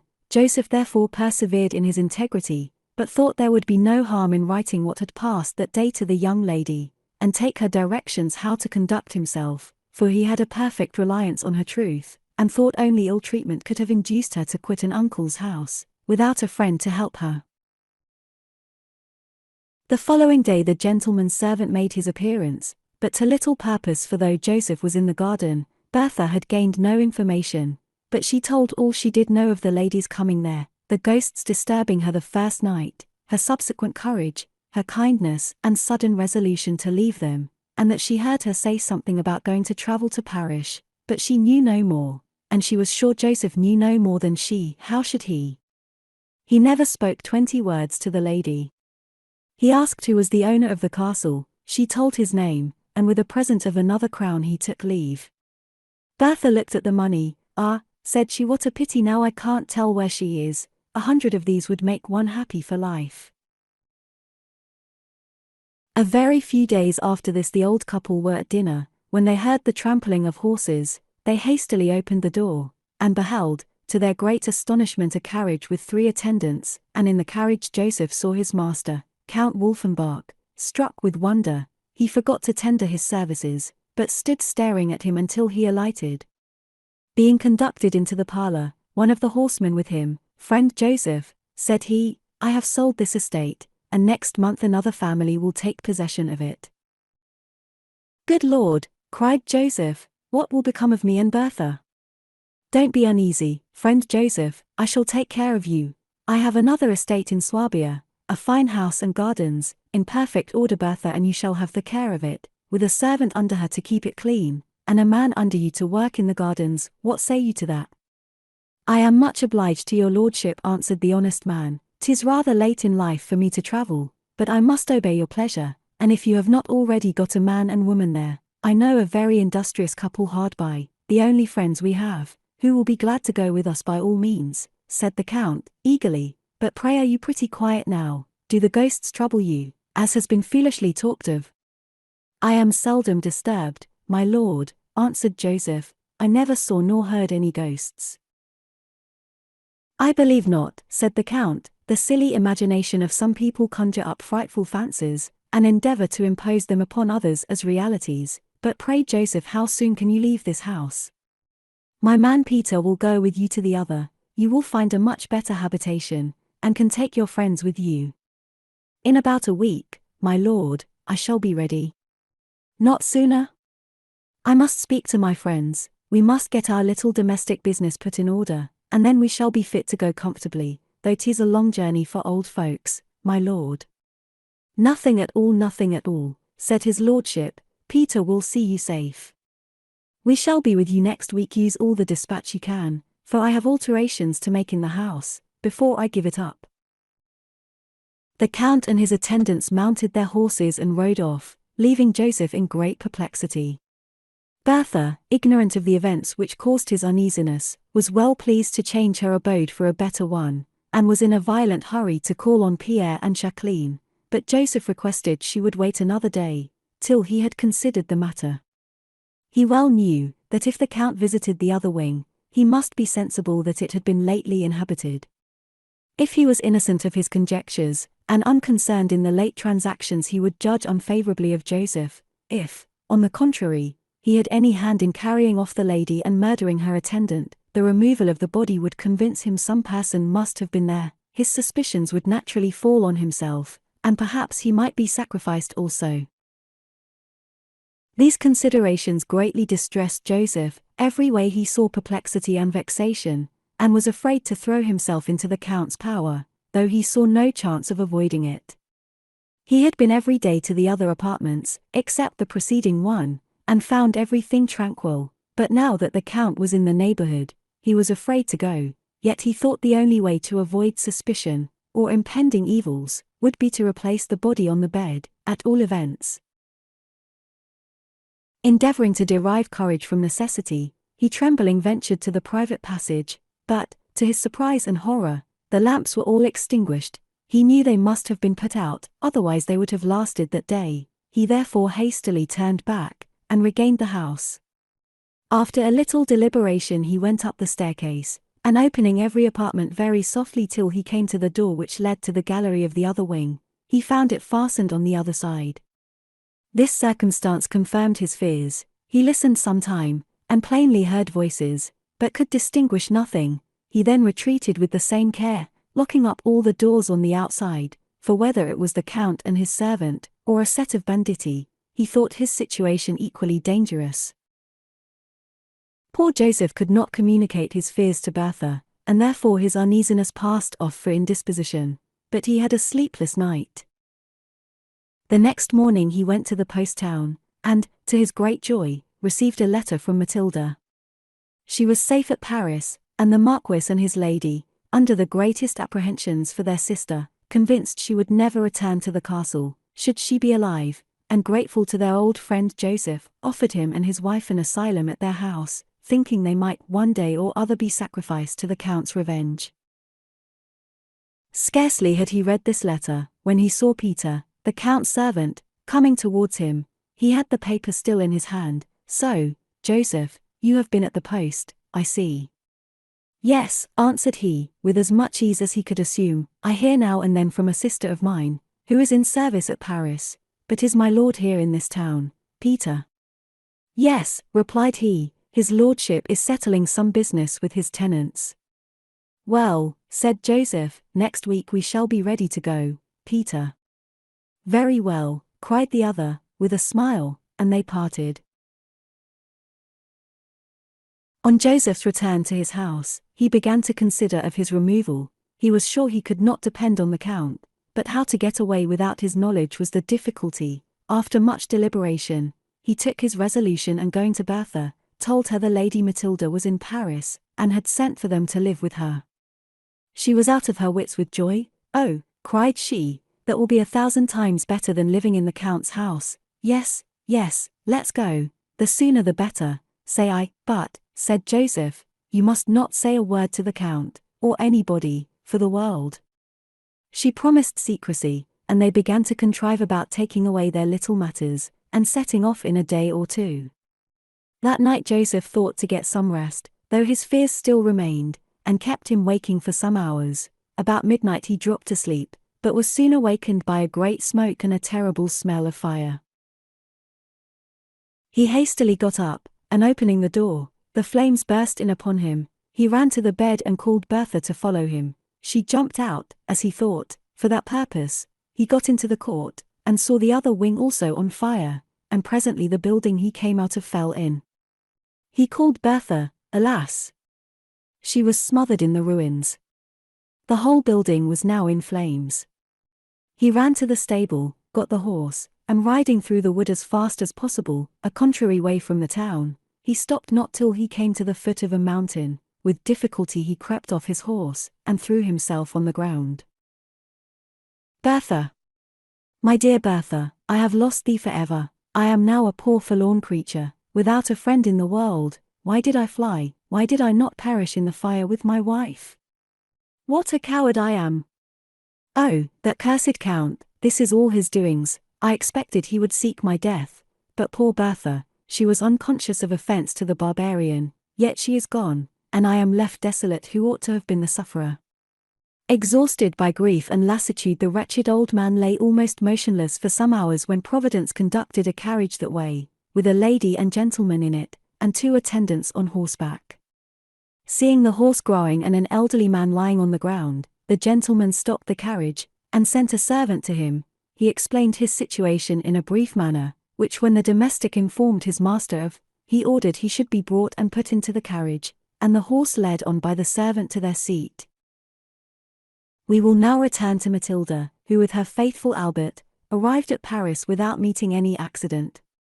They soon found the Hôtel de Melfort, and Matilda, writing a short billet to the Marchioness, reposed herself a little after the fatigue of her journey.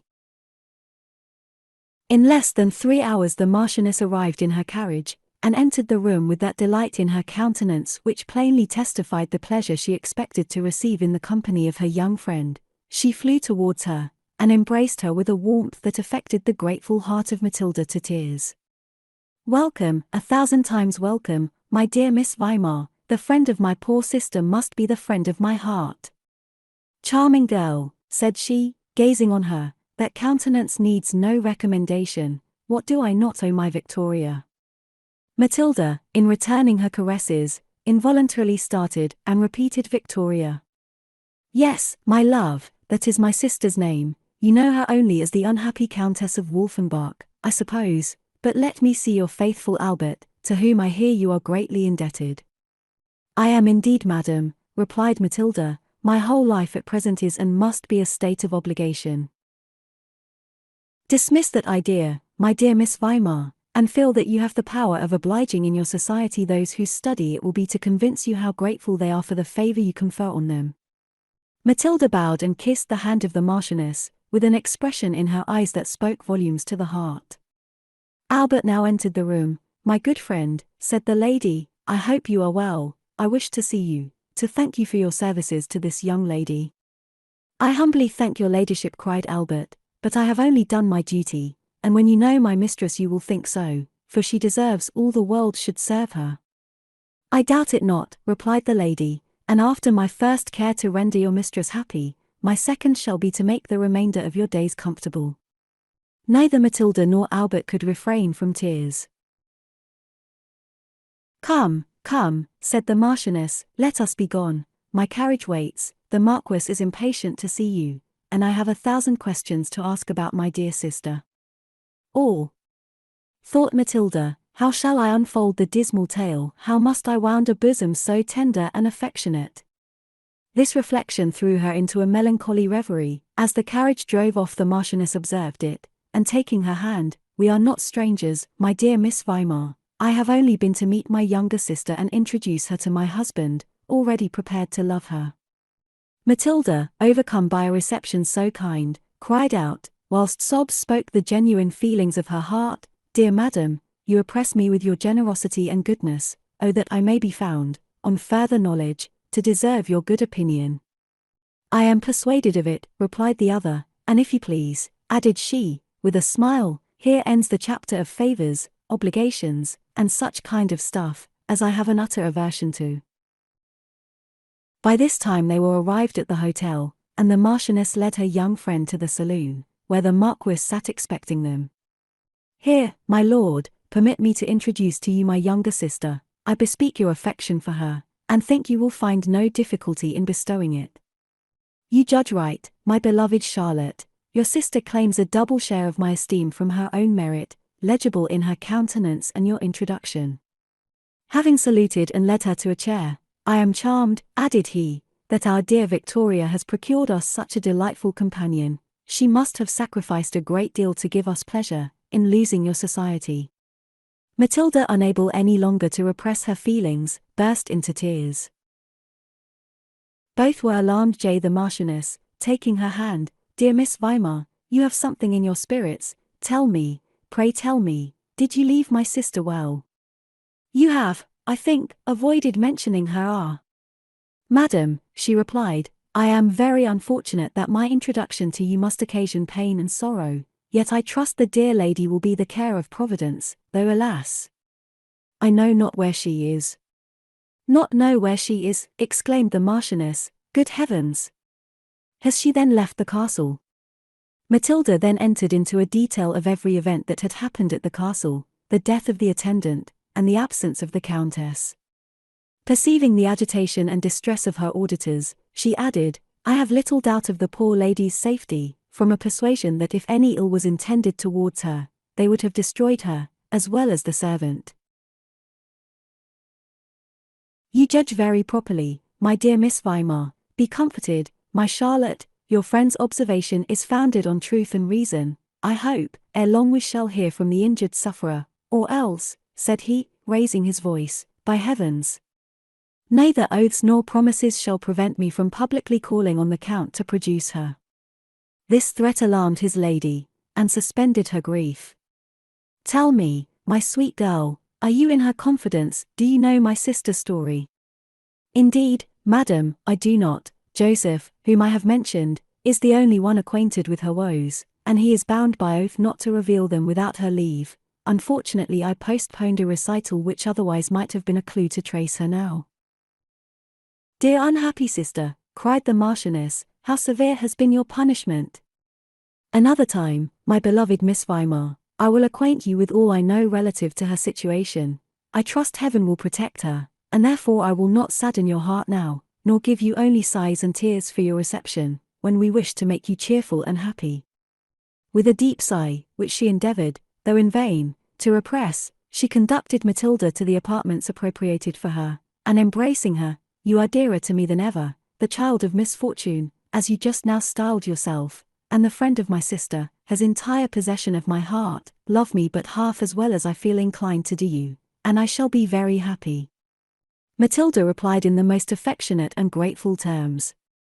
The Marchioness insisted upon her taking a few hours' rest, previous to their meeting at supper. When she was alone she began to reflect on her situation. A recollection of past distresses impeded the satisfaction she must otherwise have felt for the fervent reception she had met with. An unhappy orphan, thought she, without a single claim on the world, from affinity or natural affection a dependent on the bounty of friends, even for my daily subsistence, and of which I am liable to be deprived by 100 accidents, is it possible any one can be more unfortunately circumstanced than myself? Yet, when I left my uncle's house, could I have hoped for such a protection as I am now under?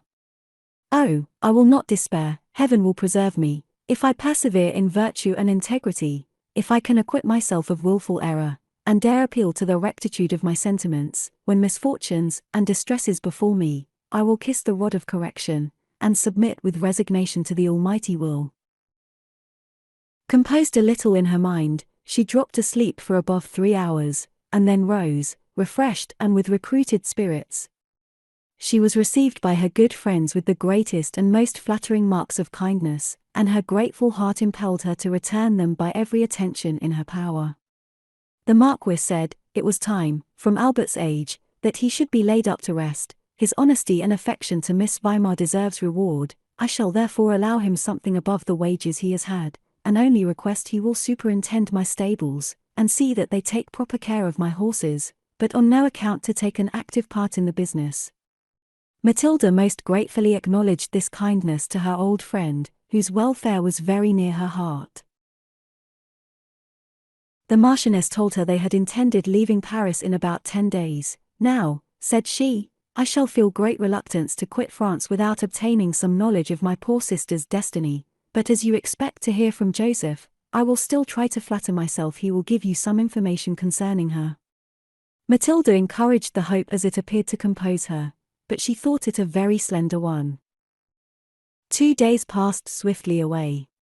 The Marchioness carried her young friend round the city, pointed out every place worth observation, or that could afford amusement. Matilda was in a new world. The polite and sensible conversation she now enjoyed was so different from everything of the kind to which she had been accustomed, that she was mortified at her own deficiencies, and most assiduously endeavoured to profit by the good sense and elegant manners of her protectress. The third day after her arrival the Marchioness was to have an assembly.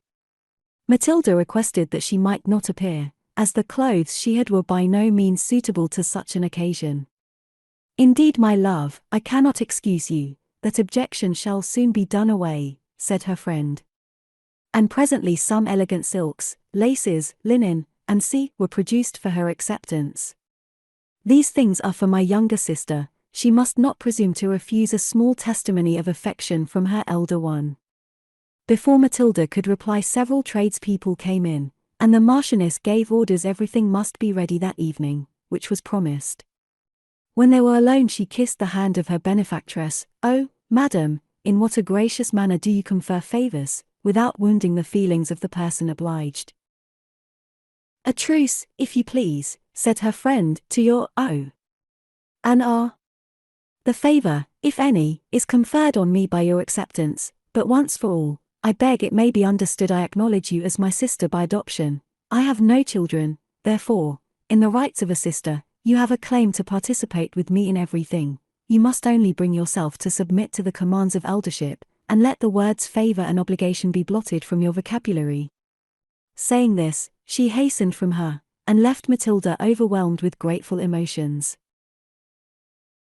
Before she had recovered Albert appeared. "Pardon me, madam, for coming up, but I longed to tell you what a blessed family we are got into, such kindness as I am treated with.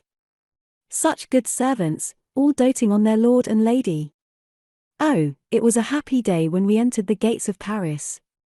I hope, my dear young lady, you think so too." "I do indeed, my friend. I have 1,000 obligations to this noble family, and 'tis not the least of them, that they have provided for you, to whom I shall always think myself indebted for every good I enjoy." Albert, overcome by this acknowledgment, hurried from her, tears of joy running down his cheeks. In the evening Matilda's clothes were brought home. The servant, who was ordered particularly to wait on her, dressed her in the most fashionable style. When the Marchioness came into the room, she was charmed with her appearance. "My love," said she, "you will cause variety of emotions this evening. I foresee an abundance of admiration and envy, when I introduce my lovely relation, for such you are a member, but there are 2 families I wish you to like, the Countess de Bouville and her daughter, and Madame de Nancy and her sister Mademoiselle de Banca. You will receive 100 professions of admiration and esteem from every one, but these ladies will speak from their hearts, and I trust they will thank me for the acquisition of a friend for their select parties. You leave me nothing to say, my dear madam, but a repetition of the same words, and the same feelings for your uncommon goodness. I will study to deserve your recommendation, and to render myself agreeable to the ladies, as the only proof I can give of my sensibility." The Marchioness conducted her to the saloon, and soon after a crowd of ladies and gentlemen made their appearance, to whom she was severally introduced, and a buzz of admiration, with 100 audible compliments circulated through the room. At length 2 ladies addressed the lady of the house with an affectionate freedom that told Matilda they were the persons she was bid to love, nor was she mistaken. "My dear Countess," said the Marchioness, "for this young lady I bespeak your friendship, not only because she is a relation of mine, but because I am persuaded Miss Weimar has merit of her own to recommend her to your esteem, and that of your charming daughter." "You could not have paid us a greater compliment," answered the Countess, saluting Matilda. "This young lady's mind is legible in her countenance. Adelaide," said she, turning to her daughter, "I present you an amiable companion, whose esteem you must endeavour to merit." She joined their hands. "You could not, my dear madam," replied the young lady, "have given me a command more agreeable to my inclinations." "You do me great honour, ladies," said Matilda, "in your approbation. It must be my care to merit the distinction which I already perceive will be necessary to my happiness." The young ladies were indeed mutually struck with each other.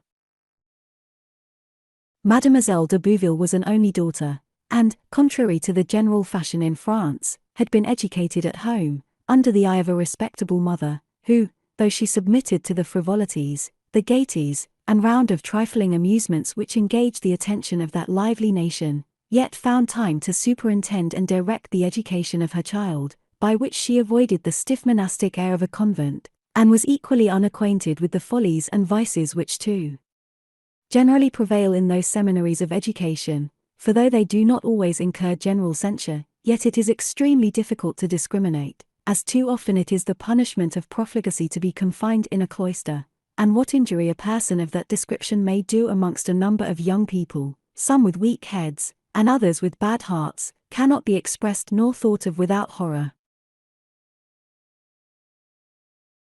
Adelaide de Bouville had a very pleasing person, great sweetness of temper, and a cultivated understanding. She was near 20, and had been for some time addressed by Monsieur de Clermont, son to the Marquis of that name, an amiable and accomplished young man, and it was expected by their friends the union would take place when the young Count de Bouville returned from his travels. Adelaide, being particularly fond of her brother, made a point of waiting till she could have his presence at an affair on which her happiness must entirely depend. She was charmed with the introduction of Miss Weimar to her acquaintance, and sought, by the most polite attention, to obtain her esteem. Matilda was equally delighted with her companion, and they soon after had an additional charm to their party by the arrival of Madame de Nancy and Mademoiselle de Banker.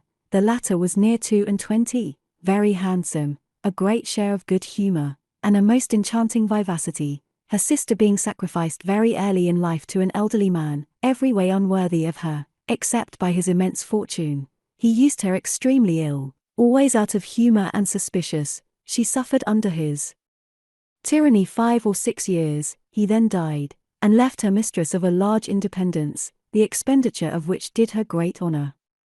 Her sister, who had witnessed her bad treatment from an unworthy husband, determined never to marry. They resided together, equally beloved and respected. Matilda was charmed with her new acquaintance. A swarm of beaux surrounded them, but she thought their conversation, their fopperies, and fulsome compliments truly disgusting, on a comparison with the sensible and elegant manners of her newly acquired female friends. When the company separated, Matilda received numerous invitations, every one professing themselves delighted with the charming Miss Weimar, but those professions were not equally sincere. A Mademoiselle de Fontenelle beheld her with envy and dislike. She was a young woman of family and large fortune, had been taken about 2 years from a convent, where she was placed on the death of her mother, and soon after that period her father also died suddenly, and left her solely to the care of an aunt, an old gay coquette, whom everybody despised, yet everybody visited, because she had large parties, elegant entertainments, and high play. Under the care, if it can be so called, of this ridiculous old woman, Mademoiselle de Fontenelle had acquired all the follies and vanities incident to youth and beauty, when under no restrictions, no proper precepts or example. She detested handsome women, was desirous of engrossing universal admiration to herself, had a malignant heart, yet as far as a coquette's affections could be engaged, hers were devoted to the young Count de Bouville. But as her attractions were not powerful enough to detain him from pursuing his travels, she flirted with every one that came in her way, to the utmost extent that French manners and customs would allow among young persons, where there is certainly more reserve than in any other country, Spain excepted. Therefore 'tis no uncommon thing for girls gladly to marry the man pointed out by the parents, if he is ever so old, ugly, or little known. The restraint laid upon them is so strict, and their conduct so narrowly observed, that to enjoy liberty they marry. From hence proceeds that levity for which the married ladies in France are so remarkable, and which has given rise to an almost general censure, which they do not always deserve. For those who have studied the characters and manners of the French ladies declare, there is more the semblance than reality of vice in them, and though many are profligate like some of their neighbouring kingdom, who apparently carry more modesty and reserve in their outward deportments, yet there are very many amiable French women, who, under their national gaiety of heart and freedom of manners, are most truly respectable in every situation in life. But the old aunt of Mademoiselle de Fontenelle was not one of these, nor had she instilled any such sentiments of respectability in her niece. Consequently the young lady ventured to the utmost bounds custom or courtesy would allow. She no sooner saw Miss Weimar than she dreaded and hated her. Being a stranger, beautiful and engaging, she obtained universal admiration. But when she observed the decided preference and selection of Mademoiselle de Bouville for her companion, she was outrageous. The Count was soon expected home. He would doubtless be attracted by this hateful stranger. The idea was dreadful, and from that moment she was the declared enemy of Miss Weimar, though resolved to cultivate the most violent intimacy with her. Consequently, when the party broke up, she advanced and solicited the young lady's acquaintance, in the politest manner possible. When the company had left the rooms, Matilda thanked the Marchioness for the pleasure she had procured her, in the introduction to such charming young women as Mademoiselle de Bouville and de Banca. "There was another lady," said she, "who paid me much attention, and invited my acquaintance." "Yes," answered the Marchioness, "Mademoiselle de Fontel, but beware of her, my dear Matilda, she is far from being a desirable intimate. I neither like her nor her aunt, Madame de Roc, but I know not how it is, one meets with them everywhere, and cannot avoid seeing them sometimes in public, but they are never of my private parties, therefore let common civility only pass between you." The young lady promised to observe her advice, and they separated to their respective apartments.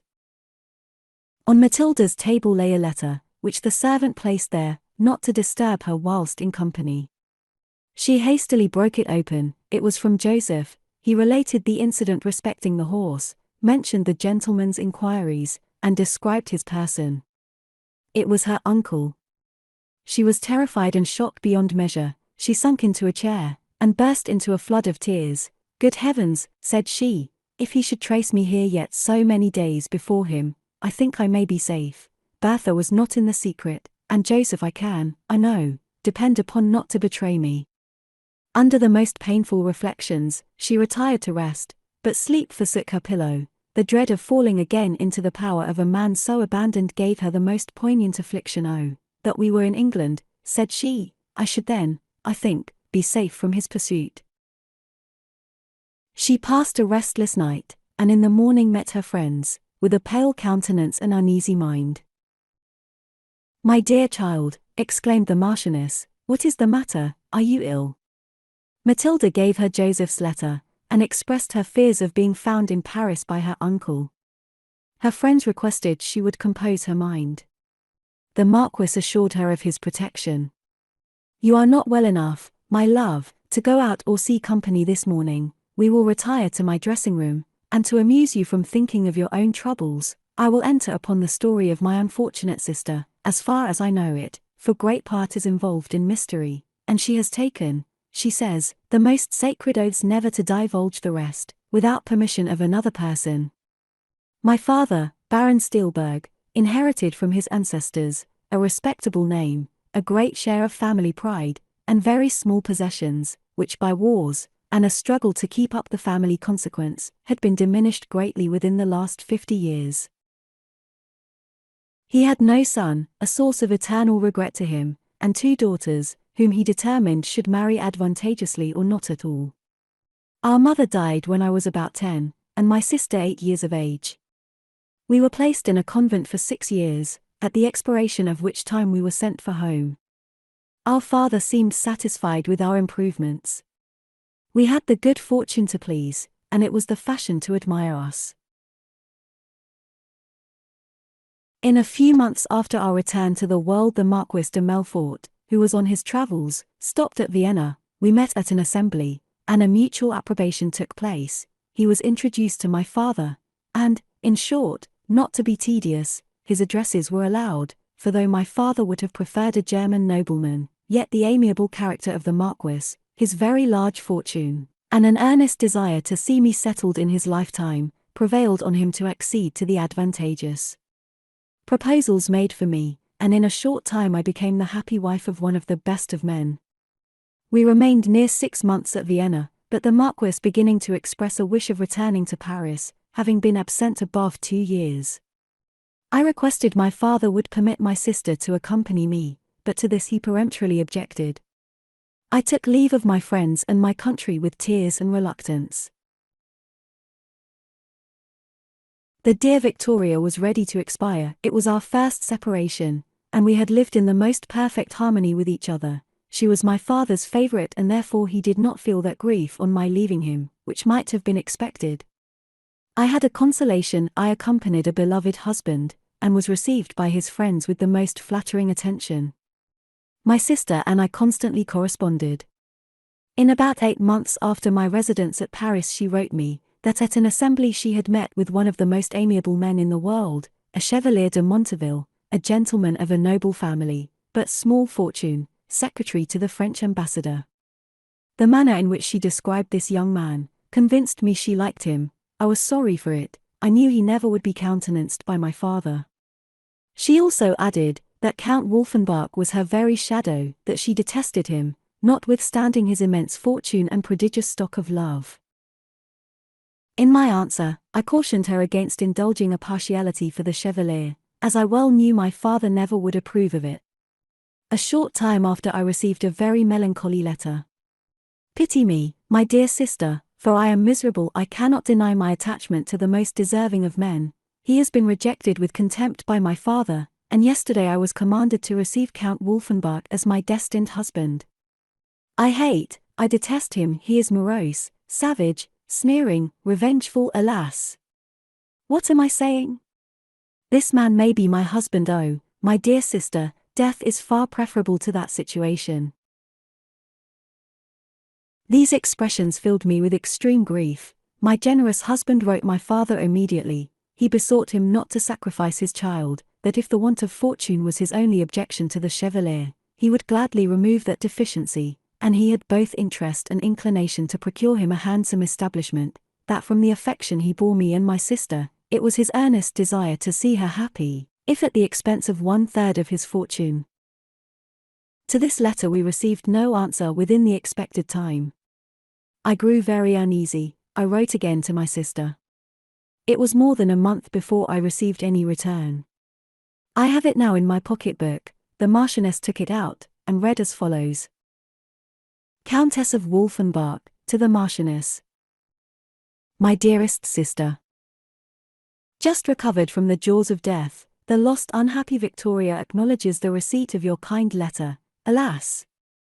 The contents have almost broken a heart already exhausted by grief and despair. I have been a wife 5 weeks, near a month I was confined to my bed, but if I can, I will be methodical in the relation of what has befallen me. The letter your generous and respectable husband wrote, unfortunately was delivered by the servant in the same moment with one from the Chevalier. My father believed you acted in concert. Never shall I forget the fury of his countenance. This insolent Frenchman wants to degrade me into a dependence on him, and marry my daughter to his beggarly countryman. Ah! My father, cried I, do not judge so unkindly of my excellent brother. His views are for our general happiness.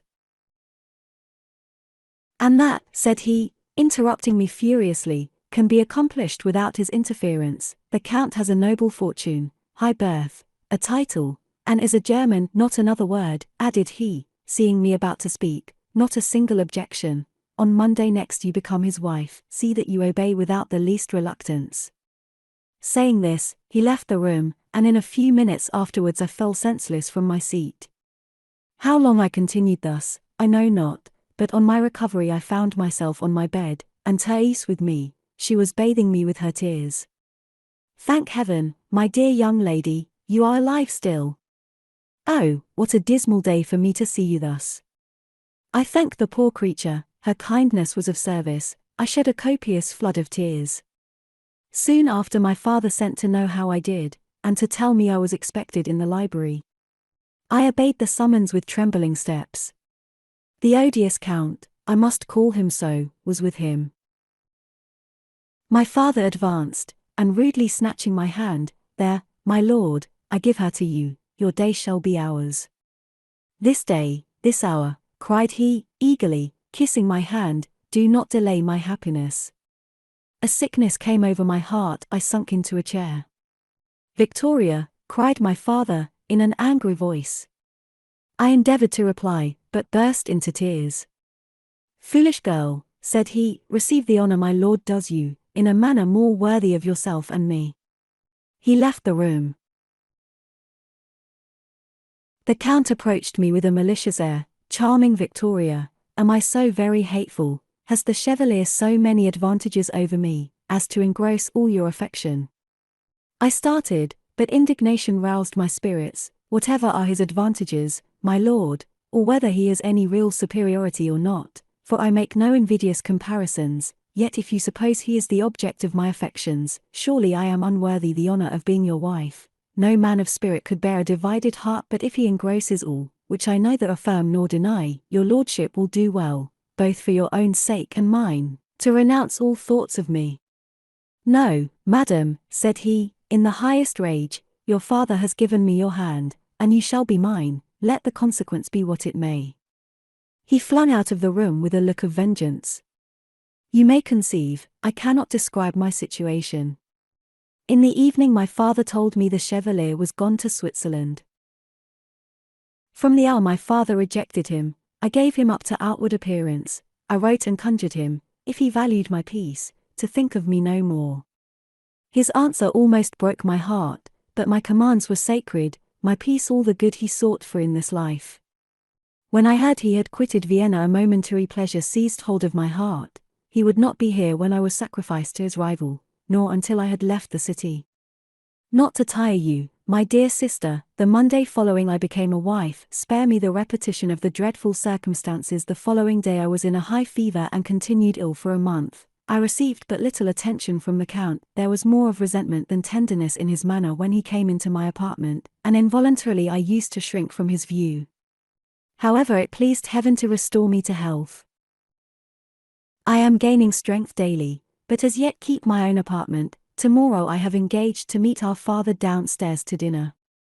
Pray for me, advise me, dearest sister, depend upon my honor, I will deserve your love whatever becomes of me. Heavens bless you and my dear generous brother.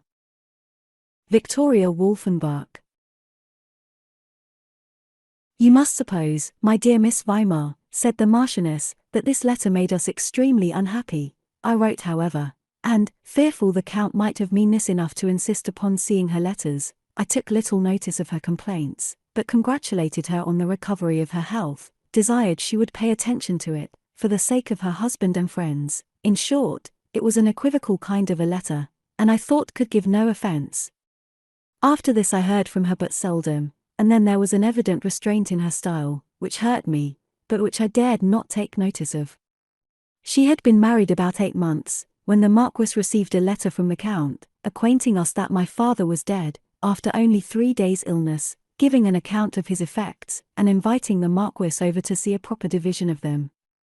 I persuaded him to comply. He would not go without me, and I was not sorry for the opportunity offered me to see my sister. We got safe to Vienna. We met the Count and his lady, who had come from their country seat, about 7 leagues from Vienna, for that purpose. We flew into each other's arms, with tears of mingled joy and sorrow. Alas! It was but the shadow of the once blooming Victoria. I surveyed her with surprise and distress. She took no notice, but introduced me to her husband. The cause of the alteration I observed was then explained. Never surely was there a man with a more ferocious countenance. He inspired me with horror the moment I examined him. I felt for my sister, but tried to receive his cold civilities with politeness for her sake. After dinner we were glad to leave the gentleman to business, and retire to ourselves. My dearest Victoria, cried I, embracing her, tell me all. You are not happy, your fragile form too plainly speaks it.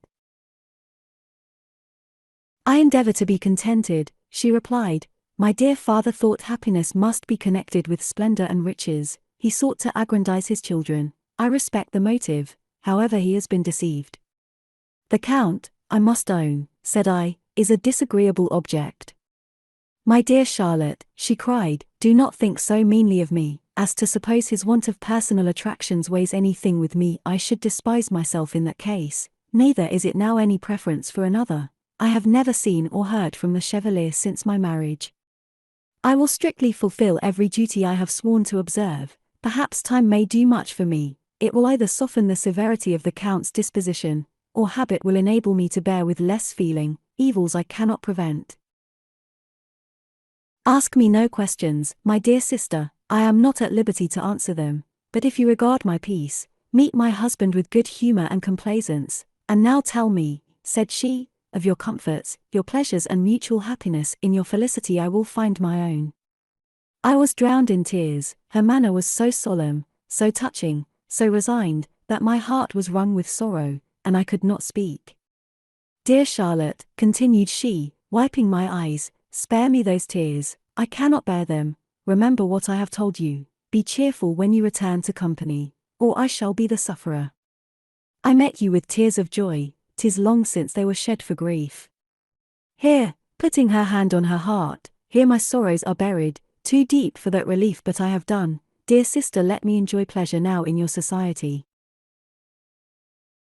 She attempted to smile, it was a smile of woe. I tried however to suppress my emotions, and to divert her attention, asked a few questions relative to our old acquaintance, and in about an hour we returned tolerably composed.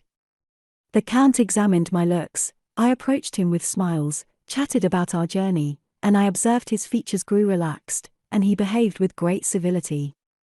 We continued at Vienna a fortnight, he never asked us to his seat. Victoria conducted herself like an angel, she was attentive to every word and wish of his, her deportment was grave but perfectly obliging, so that it appeared more a natural disposition than arising from any particular cause. When all our business was finished, the Count one morning took occasion to observe his presence was much wanted in the country, that he had lately purchased an estate in Switzerland, and should go there soon, consequently had many affairs which required his inspection. We took the hint, and finding I must part with my sister, I was very ready to leave Vienna. The day previous to our departure an old friend of my father's paid me a visit. After chatting some time, my dear Marchioness, said he, I sincerely lament the unhappy fate of your charming sister. She has certainly the worst husband in the world. She is shut up, denied all society. He is jealous, cruel, and revengeful. I am sorry to grieve you, but I tremble for her life. She cannot long support such wretchedness. The poor Chevalier, added he, has been absent from hence ever since her marriage. I am told he is now daily expected. He will hear most afflictive news, for her happiness is the chief wish of his heart. I answered this worthy man, and told him my sister's reserve, as to her husband's treatment of her. He praised her prudence, and added, your father had two motives in obliging her to marry the Count. He was disappointed in both, for he was no stranger to her situation before he died. And what, sir, was his other motive? An intention to marry a relation of the Count's, but she absolutely refused him, and married another 2 months ago. You know, I suppose, added he, that the Count was a widower? No, sir, I never heard that circumstance. Why, it is a black story, as it is reported. 'Tis said about 3 years ago he married a young lady, an orphan, of good family, but small fortune, at Bern, in Switzerland, that he treated her so ill as to cause her death, and left 2 children, who were put to nurse, afterwards taken from thence, without any one's knowing what became of them. However, your father told me the Count informed him they were both dead. Almost every person believes his wife and children came to an untimely end, but he is a man of such rank and large possessions, nobody chooses to say much. I hinted the affair to your father, but fortune and love was too powerful to be given up. He affected not to believe it, but after his own disappointment, he thought more of his daughter, and had he not been so suddenly cut off, I believe would have interfered, at least, I am sure, would have made some separate provision for her, independent of that bad man her husband.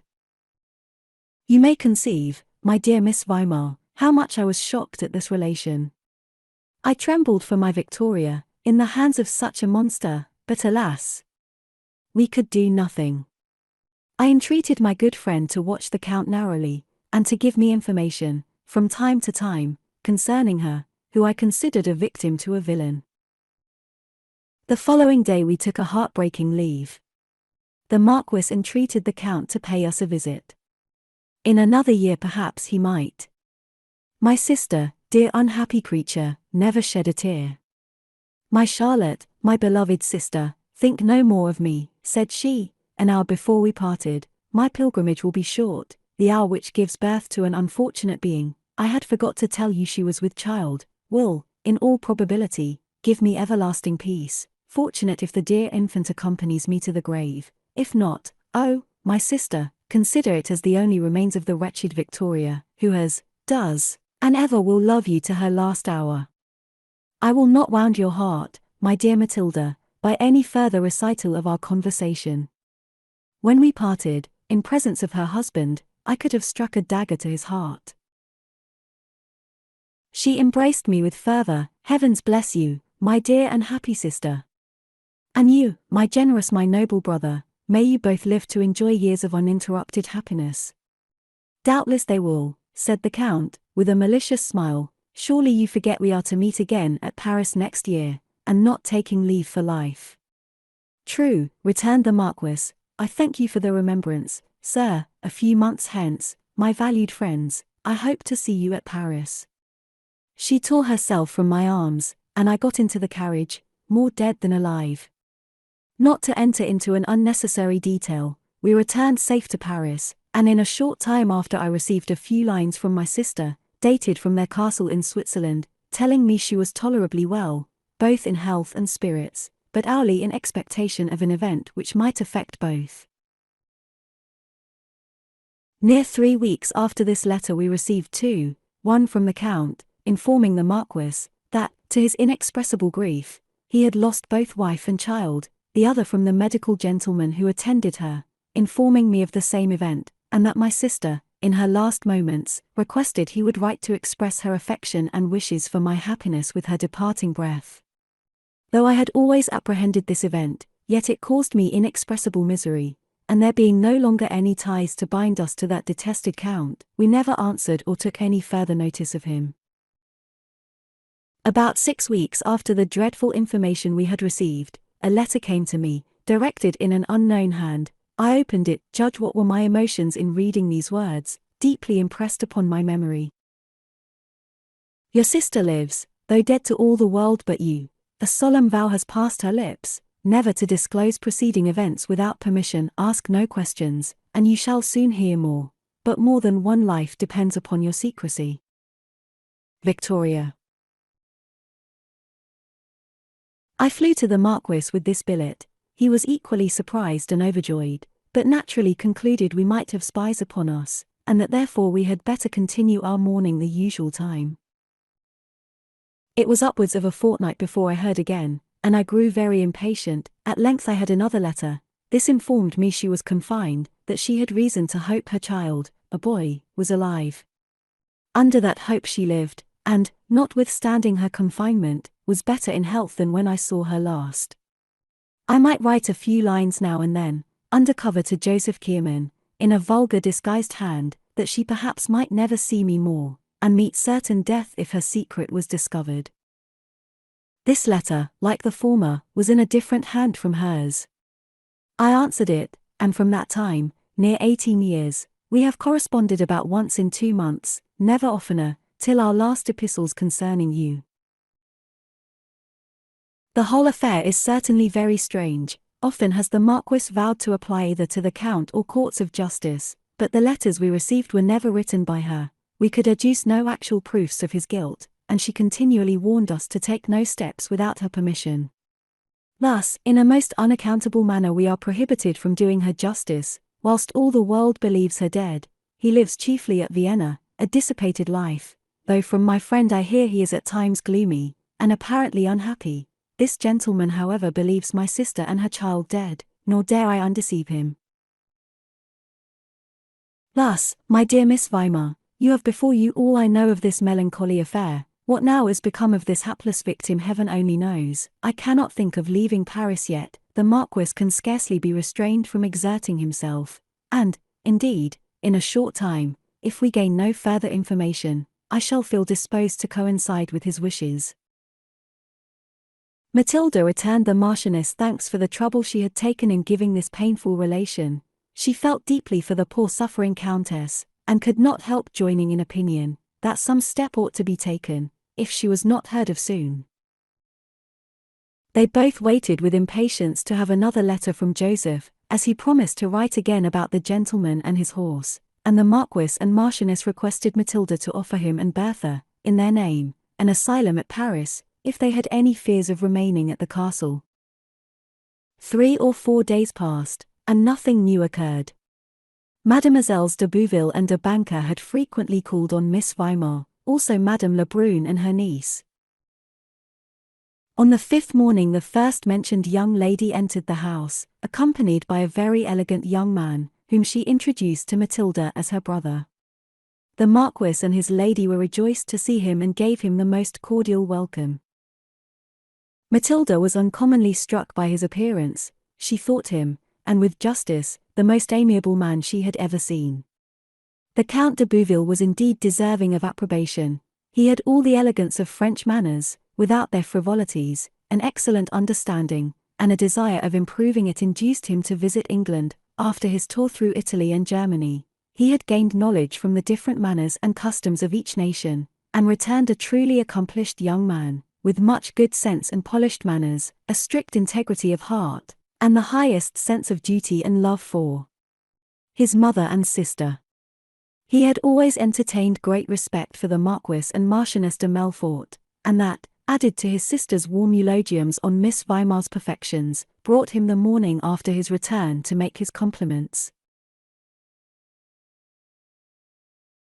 He had never seen a young woman like Matilda. She was in truth the child of nature, for, though accomplished and well informed, having been bred up in obscurity, never visiting nor being visited, a stranger to young men, to flattery, or even the praises of a chambermaid, with a most beautiful face, an elegant shape, and many natural if not acquired graces, she was unconscious of her perfections, she knew not the art of displaying them to advantage, she had no vanity to gratify, thought but humbly of herself, and received every mark of admiration and respect as favours to which she had no pretensions. A character so new to the world, which was easily understood in a short visit, from the frankness and naivete of her manners, could not fail of engaging the attention and esteem of the Count. Her person was charming, her conversation and unaffected sweetness insensibly gained upon the heart, and rendered it impossible to avoid bestowing that homage to which she made no claims. When the visit was over and an engagement made for the Melfort family to dine the following day at the Bouvilles, Matilda, with her usual candour, warmly praised the young Count. Her friends smiled, but coincided with her sentiments, and expatiated on his good qualities with all the warmth of friendship and esteem. They were yet on the same subject, when a servant entered and delivered a letter to Matilda. "From Joseph," said she, looking at the address. "Oh, pray open it," cried the Marchioness. She did so, and perusing it hastily to herself was struck with horror at the contents. He was now at the seat of Baron Weimar, from whence he writes an account of all the proceedings at the castle. He concludes with telling her the Baron and his niece have given him an asylum, but that the Count's story was still unknown, is desirous of receiving her commands, and bitterly regrets the loss of poor Bertha. When she had looked it over, without a single comment she gave it to the Marchioness, but her looks prepared her friend for some dreadful intelligence. "Good heavens," cried she, "what a villain! Everything now is past a doubt, most certainly he has destroyed my sister, and by burning the castle, sought to make away with the person privy to his transactions." When the Marquis had read it, "By all means," said he, "let Joseph be sent for immediately, he will prove a material witness, and I am determined, if no news arrives from her shortly, to enter a process against the Count, and oblige him to produce her." A servant was ordered to set off the following morning to bring Joseph, and the Marquis wrote to thank the Baron for protecting him. Various and melancholy were their conjectures relative to the Countess, whose strange fate they all deplored. "I shall never forgive myself," cried the Marquis, "for not interfering in this business years ago. When I knew she was first confined, though we never understood so clearly the nature of that confinement till she wrote to us of the courage and resolution a young lady, driven by accident to the castle, had shown in exploring the way to her gloomy apartments. At the same time she was cautious in withholding any particular information as to the nature of her situation.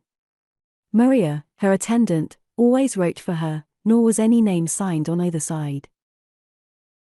"Every circumstance," returned Matilda, "convinces me her life is not in danger, for had that been determined on so many years would never have passed, and left her in possession of it. "I hope and wish your observation may be verified," said the Marchioness. "But pray, madam," cried Matilda, "what became of the poor Chevalier after her marriage and the subsequent report of her death?" "My friend at Vienna," replied the lady, "informed me, he returned there soon after the Count carried my sister into Switzerland, and in a short time quitted the ambassador, and talked of visiting Asia, and remaining abroad some years, since which we have never heard of him, whether he is living or not." Some company now broke in upon them, and an engagement in the evening prevented any particular conversation. The following day they were to dine with the Countess de Bouville. Matilda, for the first time in her life, took some pains with her dress, and felt an anxiety about her appearance, yet, unconscious of her motives, she attributed them solely to a desire of pleasing the Marchioness. When they arrived at their hotel, the Count was ready to conduct and introduce them. The Countess received them with pleasure. "I know," said she, "my good friends, you rejoice with me on the return of my son. We are a family of love," added she, turning to Matilda, "therefore you must not be surprised to see us a little intoxicated with joy on meeting again after so long an absence. Indeed, madam, such affectionate feelings do you great honor." Adelaide was all transport, which was soon after rather checked by the introduction of the Marquis de Clermont and his son. The young men ran into each other's arms. "A thousand welcomes, my dear de Bouville, I impatiently long to see you." "I believe it," returned the other, with a smile, "you had powerful reasons, and I have shortened my stay in England considerably on your account." "Apropos," said the Marquis, "how do you like England, my young friend?" "So well, sir," replied the Count, "that I could be contented to pass my life there in the bosom of my friends. I consider the English as the happiest people under the sun. They are naturally brave, friendly, and benevolent, they enjoy the blessings of a mild and free government, their personal safety is secured by the laws, no man can be punished for an imaginary crime, they have fair trials, confront their accusers, can even object to a partial jury, in short, as far as human judgment admits can be deemed infallible. Very few, if any, suffer but for actual crimes, adduced from the clearest proofs.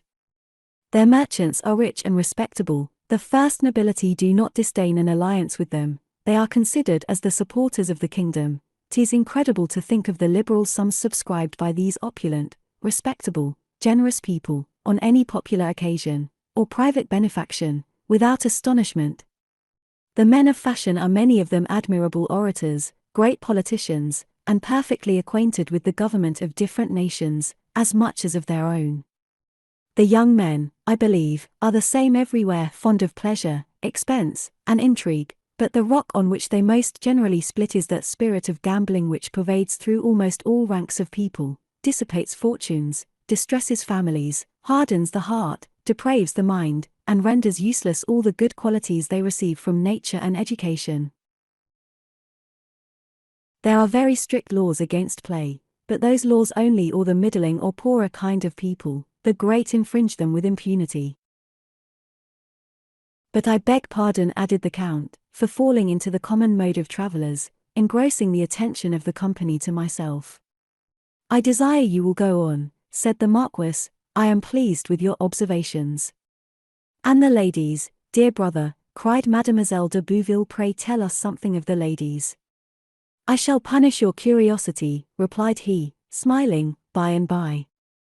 What I most admire in the English, is the great encouragement given to all manufactories, and to all useful discoveries. There ought not to be any poor, that is, I mean beggars, in England. Such immense sums are raised for their support, such resources for industry, and so many hospitals for the sick and aged, that, if proper management was observed, none need complain of cold or hunger. Yet in my life I never saw so many painful and disgusting objects as there are in the streets and environs of London.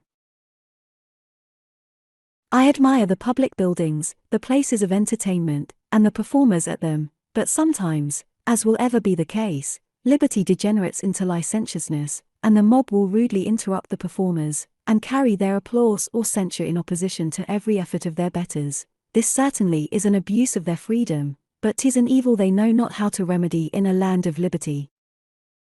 As for the ladies, my dear sister. Brother, now for it, I hate your English belles, they are such monopolizers when they make their appearance at Paris. And yet, Adelaide, I assure you, it is not often you see the most beautiful of them here. Doubtless there are very many charming women among the first circles of fashion, who may dispute the palm of beauty with any court in the known world, but generally speaking, the middling ranks of people are by far the handsomest of both sexes, and I account for it in this manner. And yet, said she, you are returned heart-whole, brother. That is begging the question, my curious sister, but where there are so many charmers, men's eyes involuntarily wander, and must consider it almost an insult upon the rest to select one, when there are such equal pretensions. And yet, said she, you are returned heart-whole, brother. That is begging the question, my curious sister, but where there are so many charmers, men's eyes involuntarily wander, and must consider it almost an insult upon the rest to select one, when there are such equal pretensions. The English ladies are much obliged to you, Count, said the Marquis de Melfort, and we shall soon have an opportunity of judging if your picture is overcharged, as we design visiting England within this month. This declaration conveyed no pleasure to any of the party. The de Bouvilles were already so much prejudiced in favour of Miss Weimar, that they were hurt at the idea of parting. The Count particularly felt uneasy, though he could not express it upon so short an acquaintance. Matilda was highly pleased with Monsieur de Clermont, her friend's lover. He was polite, sensible, and intelligent, the Marquis, his father, lively, chatty, and attentive to the ladies. The dinner hours passed very agreeably, and they regretted that an assembly in the evening must break in upon their party. The young folks had an hour to themselves. The Count paid Matilda the most marked attention, congratulated his sister on the acquisition of such a friend, and hoped some event, favourable to his wishes, might prevent their tour to England, though he acknowledged the hope a selfish one. After chatting on various subjects, the Count accidentally inquired of Matilda, if she liked Paris as well as she did Vienna. The question confused her, and she replied, with some hesitation, she had never seen Vienna. I beg your pardon, madam, said he, I understood you came from thence. No, brother, Miss Weimar resided in Switzerland. At Bern, madam, asked he. No, sir, answered she, still more confused. I chiefly resided in the country. The Count saw by her manner he had been guilty of some impropriety, though he hardly knew of what nature. He was therefore silent, and she recovered from her embarrassment. In the evening the company began to assemble, amongst the rest that eternal gadabout Madame Lebrun, and her niece, Mademoiselle de Fontenelle. The Count was obliged to pay his compliments, and receive their congratulations on his return, which done, he hastily returned to the side of Matilda. The envious de Fontenelle could not bear this. She made her way to them, took the hand of Matilda, called her sweet friend, assured her they must be violently intimate. She was quite charmed with her, with 100 such delusive compliments, as meant nothing, and to which the other only replied with a cold civility. All at once, turning quickly to her, bless me, Miss Weimar, I forgot to ask if you have a relation of your name now in Paris. The roses forsook Matilda's cheek, she trembled, and could scarce stand. Every one observed her confusion. The Count caught her arm. Bless me, cried Mademoiselle de Fontenelle, has my question disordered you? I only asked because I was in company yesterday with a gentleman of your name, just arrived from Germany. This was enough for the unhappy girl. Down she dropped, and had not the Count been attentive to her motions, and caught her in his arms, she must have fallen to the ground. Everybody was alarmed, and crowded round her, the Marchioness particularly so. She was carried into another room, the Count still supporting her, and followed by his sister. It was some time before she returned to life. The first objects that struck her was the Count holding her in his arms, the Marchioness on her knees, applying salts, and Mademoiselle de Bouville pressing her hand. Oh, madam, cried she, eagerly and trembling, he is come, he is come. Compose yourself, my love, said the Marchioness, no one is come that can hurt you. Yes, yes, answered she, hardly knowing what she said. "'Tis he will carry me off, he will take me from you." Her friend still endeavored to soothe and calm her spirits. The Count and his sister were surprised. They saw there was some mystery, but forbore any inquiries. It was some time before she was perfectly restored. They urged her to return to the company. She felt a repugnance. "I fear that, miss." "Fear nothing, madam," interrupted the Count. "You have friends who will protect you with their lives." She looked at him with an expression of gratitude, but said nothing. She arose, and with feeble steps attended her friends into the saloon. Mademoiselle de Fontaine officiously came to congratulate her return. The amiable de Banker felt real concern, and expressed it with feeling, and without exaggeration.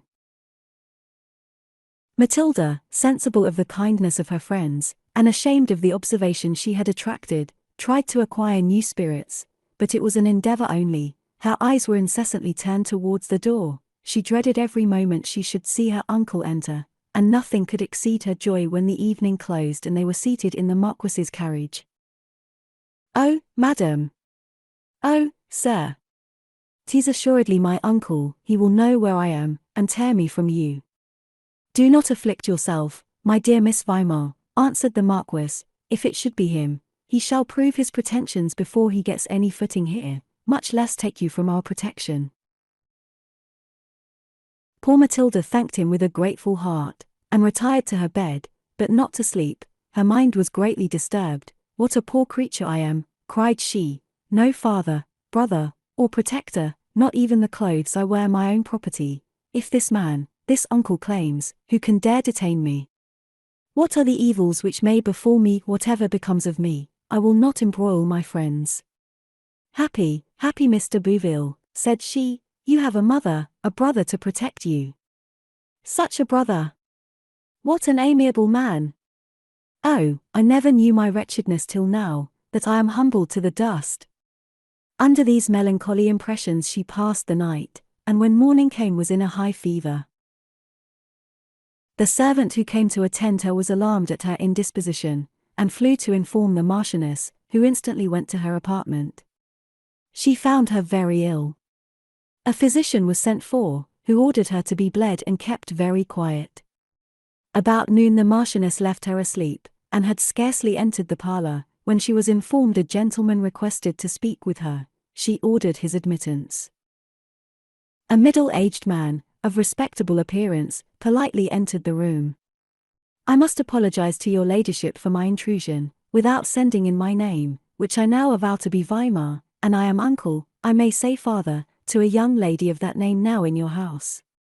I fear, madam, you have been strangely imposed upon to afford her protection. It is painful to a person so nearly connected as I am to that unhappy girl. I beg your pardon, sir, for interrupting you, but I have no person under my roof that answers to your description. You are therefore, I presume, in all error as to the lady you allude to."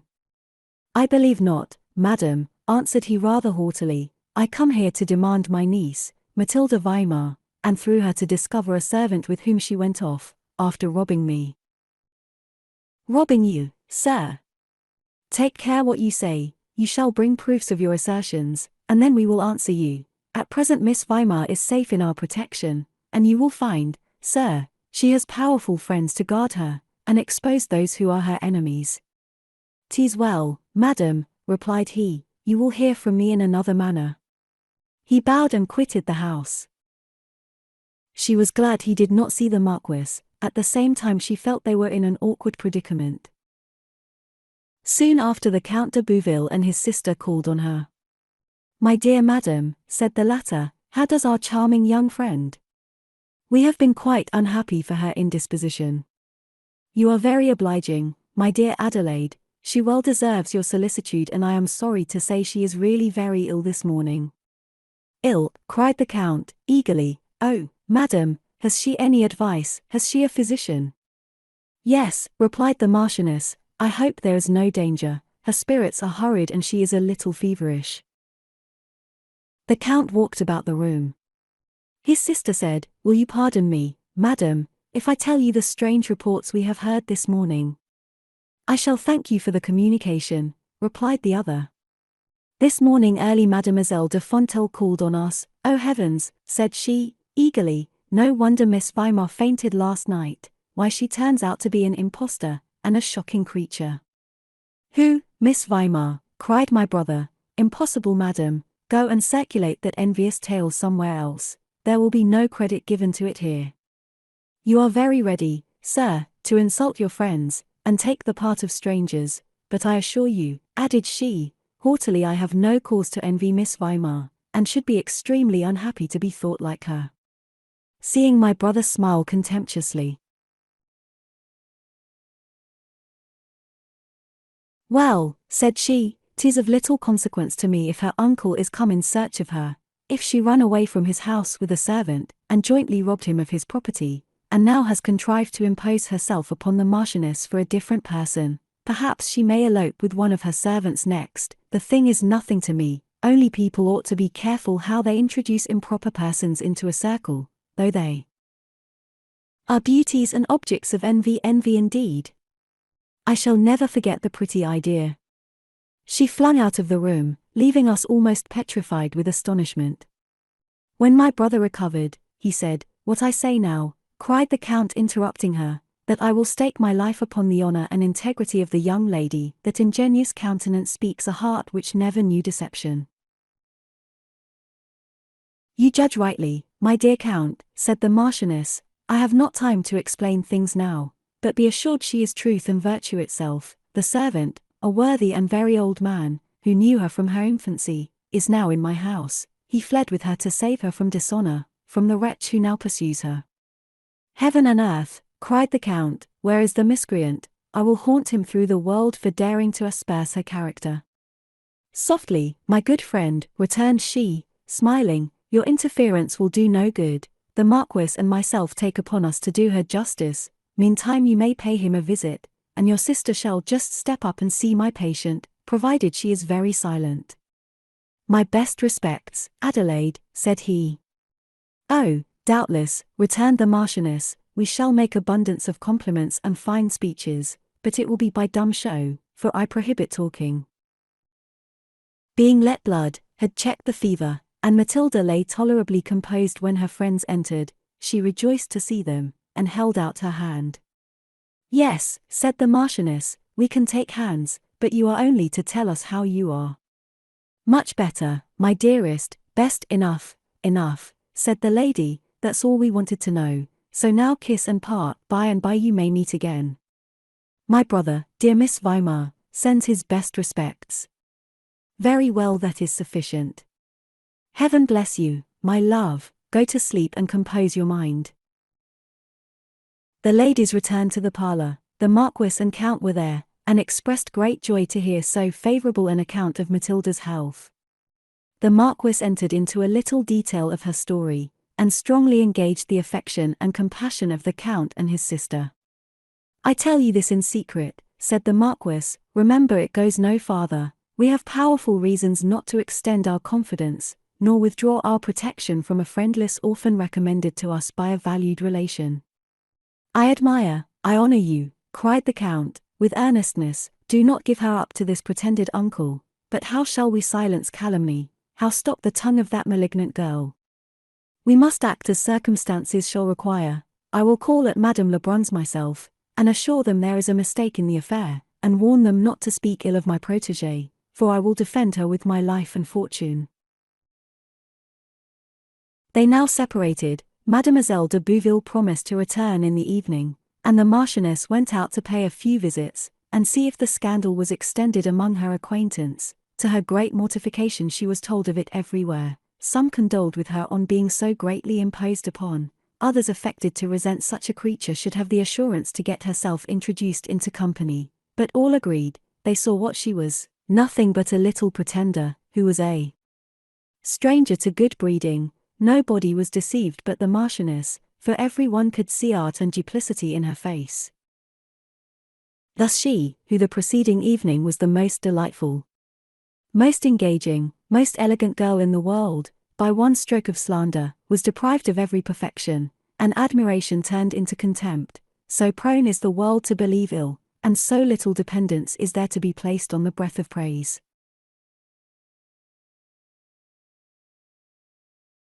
The Marchioness was exceedingly exasperated. She defended her young friend with warmth. She congratulated the ladies on their ingenuity in finding every virtue and every vice, every charm and deformity in the same person, within the space of 48 hours. Their candor and good nature was highly commendable, she said, and the compliments they paid her judgment were certainly very flattering. In this ironical manner she treated the tittle-tattle of the envious and malicious, but, driving to Madame Lebrun's, she met her niece, just arrived before her. From circulating her scandalous tale, a malignant joy danced in her eyes, though she was a little confused when she saw the Marchioness.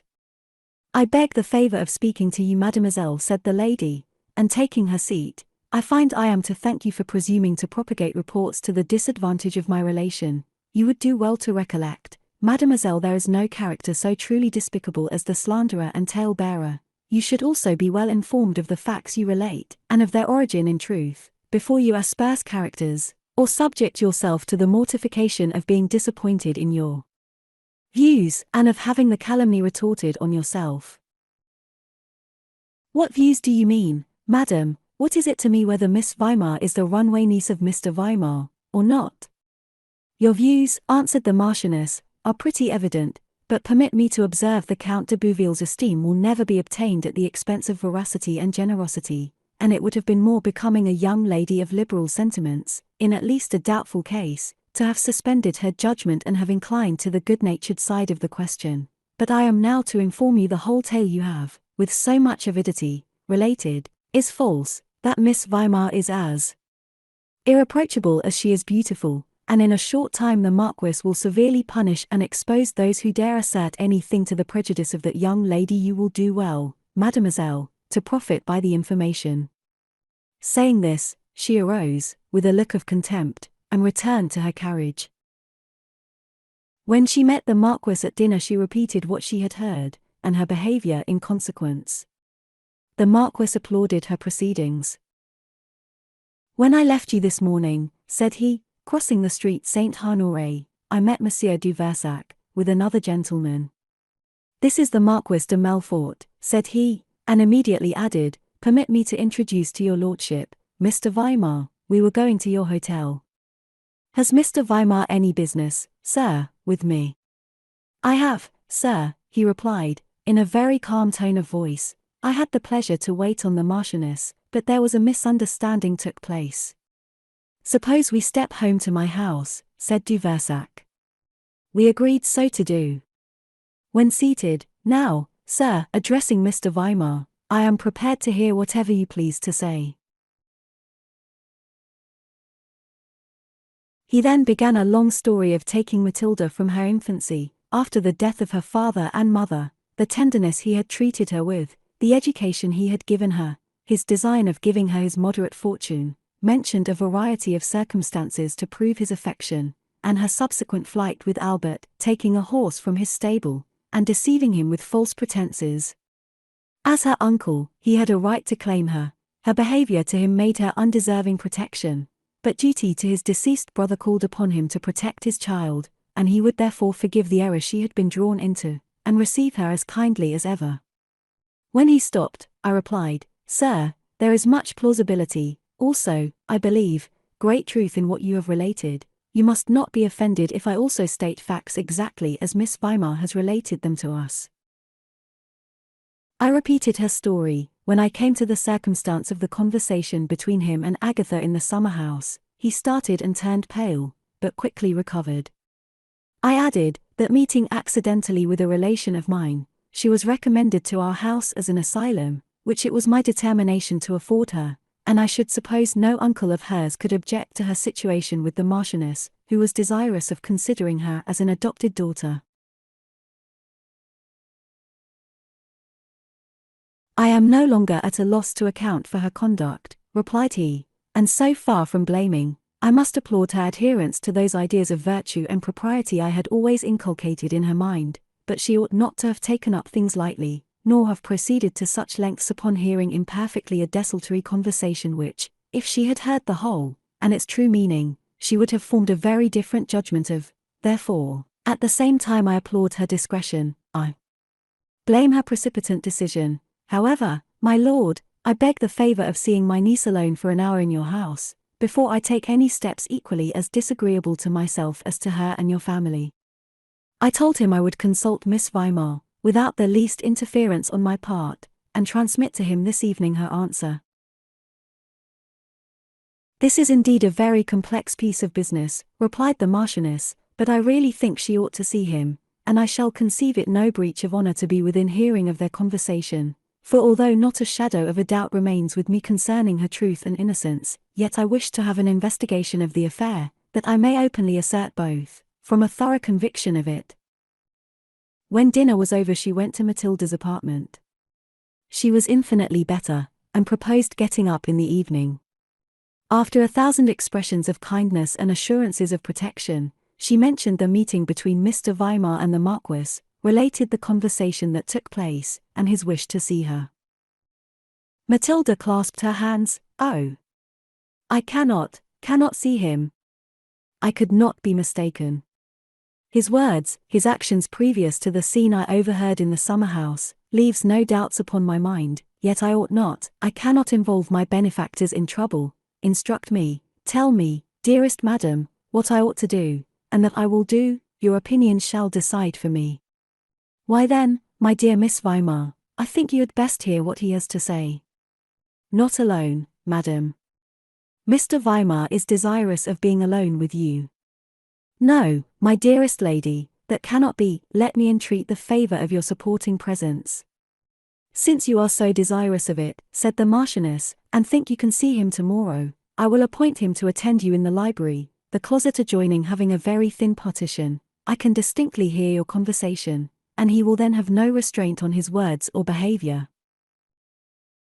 This plan being adopted, a note was dispatched by the Marquis to Mr. Weimar, signifying that the young lady would be glad to see him the next day, at 12, if her health would permit. Poor Matilda dreaded the interview, and the power he might exert over her, yet it was a justice due to her character and friends, that she should confront him. She therefore endeavored to reconcile herself to the meeting, though she knew it would be extremely painful to her. Mademoiselle de Bouville paid her a visit in the evening. She was sitting up, and, from the quantity of blood taken from her in the morning, and the little hectic which the fever occasioned, she looked uncommonly delicate and beautiful. After saluting her in the most affectionate manner, she said, "I am charged with 1,000 compliments from my brother. He has been extremely uneasy, but if he was to see you this evening, I think he would have but little cause for it. Without any flattery, my dear Miss Weimar, you look quite enchanting." Matilda smiled, but it was not a smile of pleasure. "Ah," thought she, if Mademoiselle de Bouville knew me, for what I am, a poor dependent, without friends of family, I should have few pretensions to their notice." Adelaide took notice of her dejection. "Come, my sweet friend, recover your spirits. My brother will be anxious for my return. You must enable me to give a good report. If you are desirous he should have rest tonight." "If I am desirous," replied poor Matilda, "is there anything I more sincerely wish than happiness to you and your amiable brother?" "Well then," answered Adelaide, "you must make haste to be well." "You are very obliging," returned Matilda. "I am much better, and should be very ungrateful to my friends if I did not exert myself against trifling indispositions." Adelaide surveyed her with admiration and compassion. Her generosity felt an increase of affection from the knowledge of her misfortunes, though she was cautious not to drop a word that might give the other any suspicion that she was acquainted with them. They parted at night with mutual reluctance, and Matilda endeavored to compose her spirits for the dreaded interview that was to take place the following day. When the Marchioness entered her apartment next morning she found her dressing, and much better, which gave her great satisfaction. She encouraged and applauded the resolution she had assumed, but when the time came, and the name of Mr. Weimar was brought in, she could scarcely keep from fainting. The Marchioness retired to the closet, and he entered. Matilda rose to receive him. He hastily advanced and embraced her. "My dearest child, I rejoice to see you. Cruelly as you have used me, miserable as I have been from apprehensions of your safety, I am happy to see you under such respectable protection." He seated her and himself. "The Marquis de Melfort," said he, has explained to me the cause of your absenting yourself from my house, therefore I am neither surprised nor angry, but surely you acted precipitately, and on very slight grounds, the conversation you only partially heard and little understood. I heard enough, sir, said Matilda, with some spirit, to inform me I was not in safety in a house with a woman of Agatha's principles. You entirely mistook the affair, interrupted he, but before I explain myself farther, tell me, Matilda, is there no gratitude, no affection due to the man who has supported you from childhood, who took you, a helpless infant, without a friend to protect you from every evil incident to deserted infancy? Did I not treat you, love you, as a blessing sent from heaven?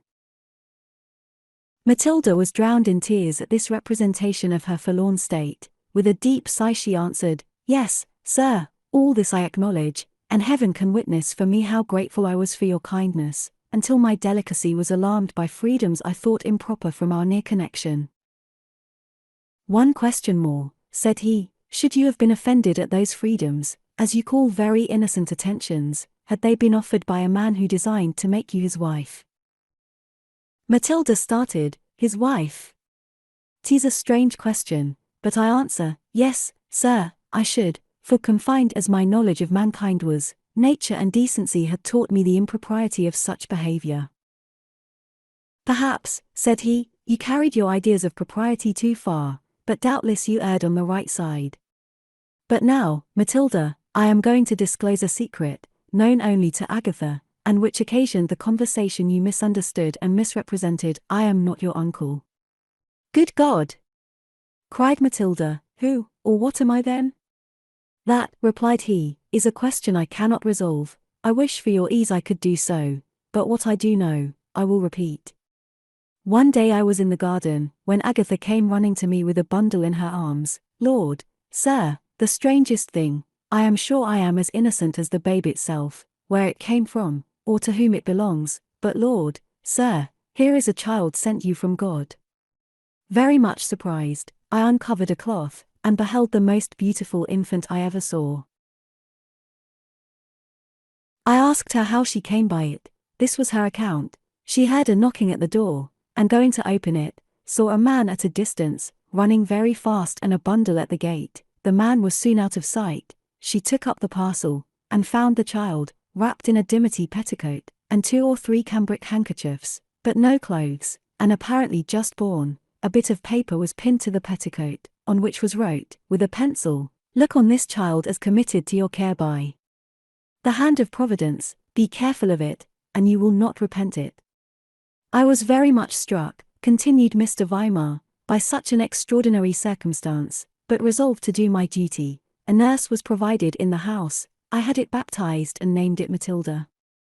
I said it was my niece, having then no other servant but Agatha, and she being faithful to my wishes, as my niece the beloved adopted child was brought up, and had masters of every kind to instruct her. Years rolled away, no inquiry was ever made, and I began to see 1,000 graces in this young creature, which insensibly warmed my heart, and taught it what it was to love, a lesson I had never learnt till then. When I returned from France my protégée was improved in beauty and state. She knew little of men and she was less known by them. I determined to acquaint her with the secret I have related, and to offer her my hand. I deliberated some time in what manner to disclose it, and was consulting with Agatha how to make the discovery when you overheard the conversation, mistook the purport of it, and in consequence of that mistake gave me inexpressible misery. Here Mr. Weimar stopped. Matilda, who sat almost breathless and stupefied, fetched a deep sigh. Then I am an outcast, a forsaken orphan, without friends or protectors. Gracious heaven! The offspring of guilt perhaps, for who but guilty wretches would give up their child to strangers? A friendly burst of tears relieved her beating heart. Take comfort, my dearest Matilda, permit me to offer you my hand, my heart. I will be your protector through life. I consent that you shall consult the Marquis and Marchioness. You shall make your own terms for Albert, whom I shall value for his fidelity to you. If I have mentioned you in Paris as my niece, it was to avoid disagreeable questions, and keep your secret. The marriage may be private or public, as you like, no one will dare interfere with my wife. Think of everything, I will return tomorrow for your determination." He arose, he kissed her hand, and left her motionless in the chair.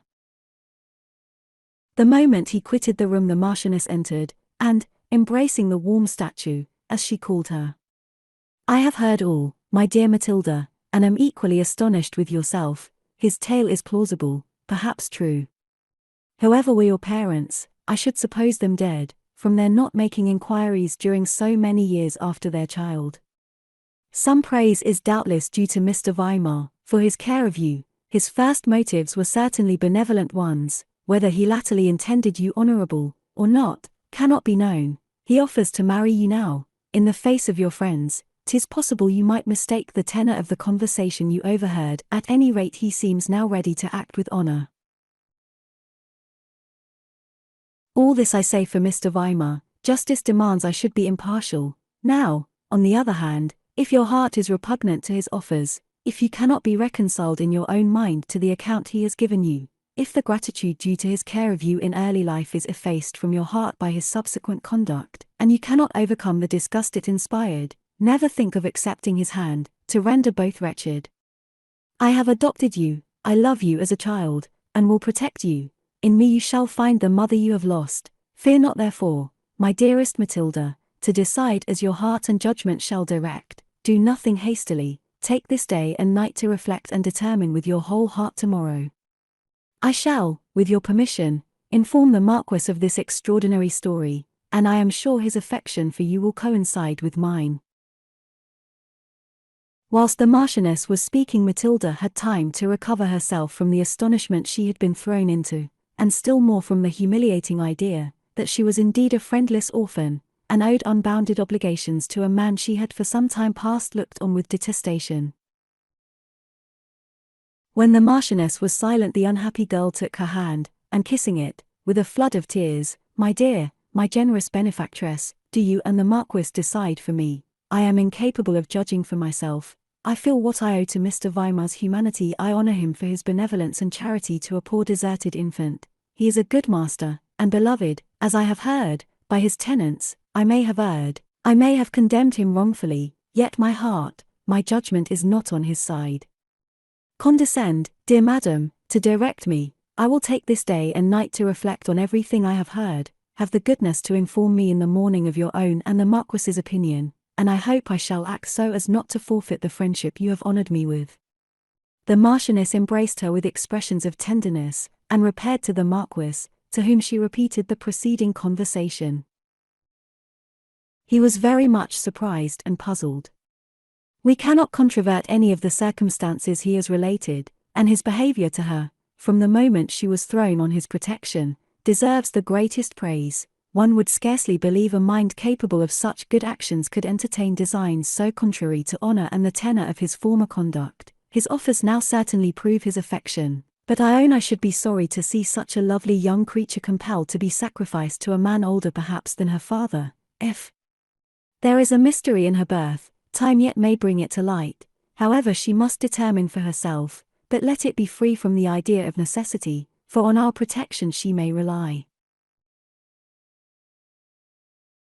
The Count de Bouville, anxious for Matilda's health, and the result of the expected conference, made the Marchioness an early visit. As he had been informed of the preceding circumstances, they made no scruple to relate every particular that had taken place that morning. The Count was very much shocked. He scarcely knew the nature of the sentiments he entertained for Matilda. 'Tis true, he admired and esteemed her, from the little observations he had found an opportunity of making on her character, but he possessed too much good sense to be violently attached on so slender an acquaintance, yet he could still less bear the idea that she should marry Mr. Weimar. A man of quality in France to marry an obscure young woman without even knowing the authors of her being, would, he knew, incur everlasting contempt, yet were the Germans less proud. But then Mr. Weimar was an elderly man, accountable to no one, lived in the country, detached from the world, and could do as he pleased. In short, he saw insuperable difficulties attending an attachment to Matilda from himself, and the certainty of it gave him more pain than imprudence he ought to have indulged. He had forgot himself, his long reverie surprised his friends, the Marquis interrupted it by asking his sentiments on the story he had heard. He said it was impossible for him to form an opinion. The account, with respect to her birth, was uncommon. Yet nevertheless it might be true, such things had happened, and were not impossible, but if Mr. Weimar was just in every particular, although he had a claim upon her gratitude, he could not see he had any to her person, contrary to her inclinations. The Marquis said, "Your sentiments exactly coincide with mine, therefore the young lady must determine for herself. For my own part one have little doubt but her birth is noble, her person, her figure, the extraordinary natural understanding she possesses confirms my opinion that so many graces seldom belong to a mean birth or dishonest connections." "There may be some truth in your observation," said the Marchioness, "but we have seen and heard of many instances where a noble soul has been enclosed within a vulgar body, and honor, fidelity, integrity, and attachment are seen in 1,000 examples among people of the lowest class, though I grant not in common to be met with, but then every one has not had the cultivation nor accomplishments of Matilda." "Ah," cried the Count, "your remarks are undoubtedly very just, but there are so many natural graces in this lady, that I think with the Marquis, they never could spring from a mean or improper connection." "I think so too," replied she, "but be that as it may, she shall always command our friendship and protection." She had scarcely said this before a servant entered with a letter. She looked with surprise at the postmark, and withdrew to the window. She had no sooner opened it and perused 2 or 3 lines, than she exclaimed, "Gracious heaven! In England, oh, my lord, the Countess is safe in England." The Count de Bouville instantly took leave, nor did they attempt to detain him, but engaged his return in the evening, with his mother and sister, if they were disengaged. He had no sooner left the room, than she eagerly read the contents of her letter as follows. "My dearest sister will, I know, rejoice when I tell how I have escaped from the worst of evils, perhaps from death, and am safe in the protection of a charming English lady, Mrs. Courtenay, at her villa about 3 miles from London. The uncertainty whether you have left France, or on your journey to England, prevents me from being more explicit. If you have not left France, write under cover to Mrs. Courtenay, Harley Street, Cavendish Square. If this letter is sent after you, hasten to me, dearest sister. Oh, what happiness I promise myself in embracing my dearest friends. I hope Miss Weimar is with you. The uncertainty has given me great concern. Do not delay an hour to satisfy your affectionate sister and friend, Victoria." "Good God! I thank thee," cried the Marchioness, "this is blessed news indeed." "I rejoice with you, my dearest love," said the Marquis, "but pray communicate the news to your lovely protégée." She hastened to Matilda. She was reclining on her arms, thrown across the table, and weeping bitterly. "My charming girl, do not give way to sorrow. Heaven, in its own good time, will send you relief. Here is an instance to prove it," giving her the letter. Poor Matilda raised her drooping head, and hastily looked it over, clasped her hand with joy. "Oh, my dearest madam, this is happiness indeed. Let me not be so selfish to mourn on a day of joy like this.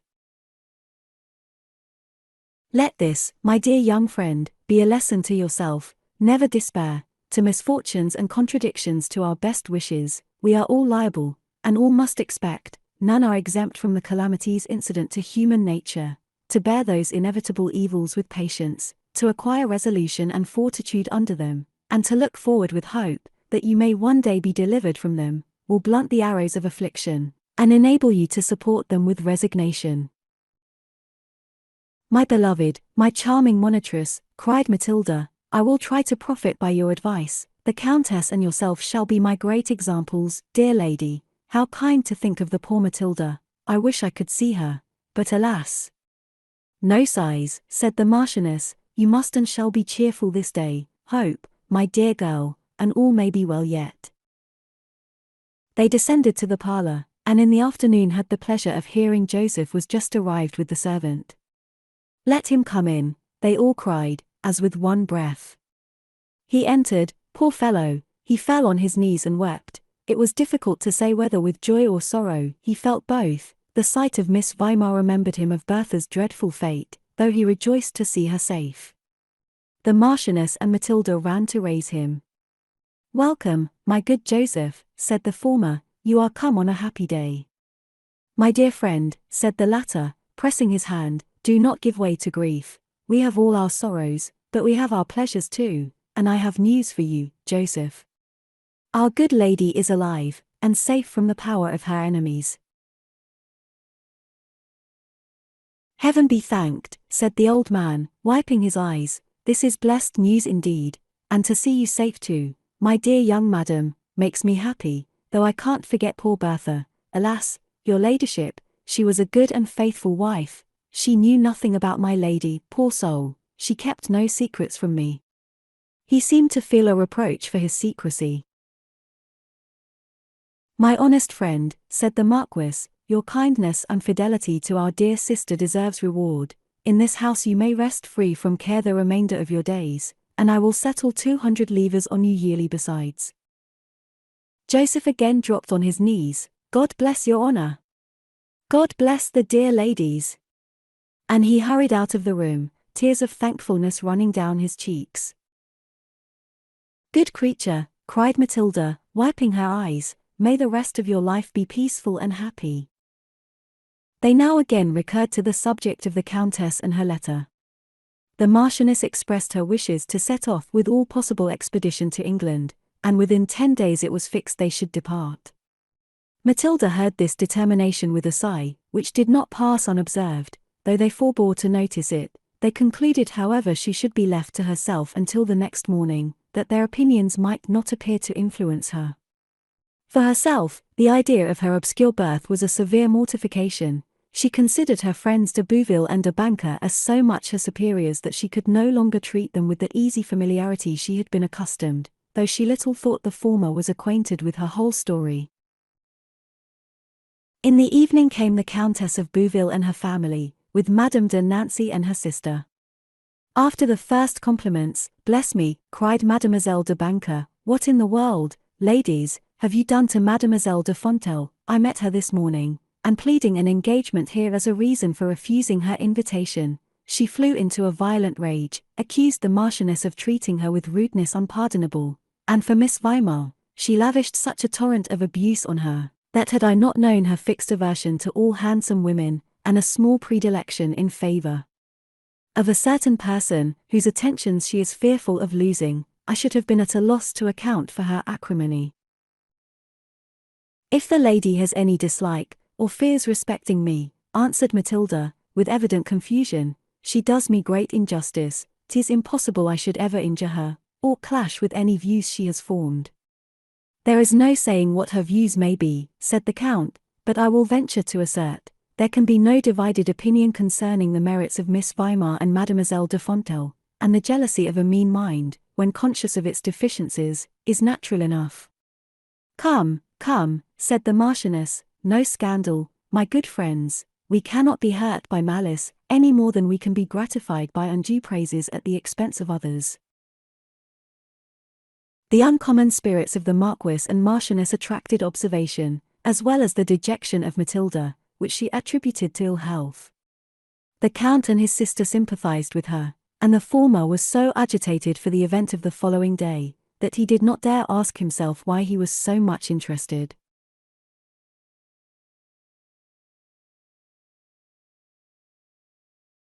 Matilda rejoiced when the evening concluded and she could retire to herself. She was far from well, her anxiety in what manner she should answer Mr. Weimar distracted her mind. She felt the strongest repugnance to become his wife. She was sure she could not be happy with him. If she had wronged him, he never could, she thought, cordially forgive, nor should she ever look up to him with confidence. She passed a restless night, and arose ill and unrefreshed. She entreated her friends to be present. They at first objected, but she was so extremely unhappy at their refusal, that they at length consented to come in after his appearance, if she sent for them. His name was at length announced, and he absolutely started at the alteration in her countenance. "The solemnity of your air, my charming Matilda, gives me great uneasiness. How great will be my transport to remove every cause of sorrow from your heart, and see cheerfulness restored to your features." Have you acquainted your friends here with my communications? I have, sir, replied she, endeavoring to collect some firmness, but they decline giving any opinion. Have you any objection to their being present now? He hesitated. I see no necessity for it, but as you please. She then rung the bell, and requested the Marquis and his lady would do them the favour of their company. They entered, and after mutual compliments, and they were seated, Matilda addressed herself to Mr. Weimar.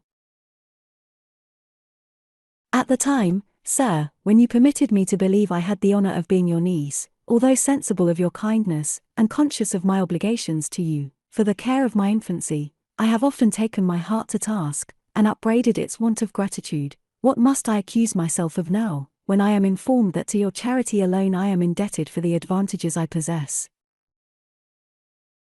Oh, sir, never, never can I return what I owe you, least of all, by becoming your wife. 'Tis an honour I do not deserve. Pardon me for interrupting you, my dear Matilda.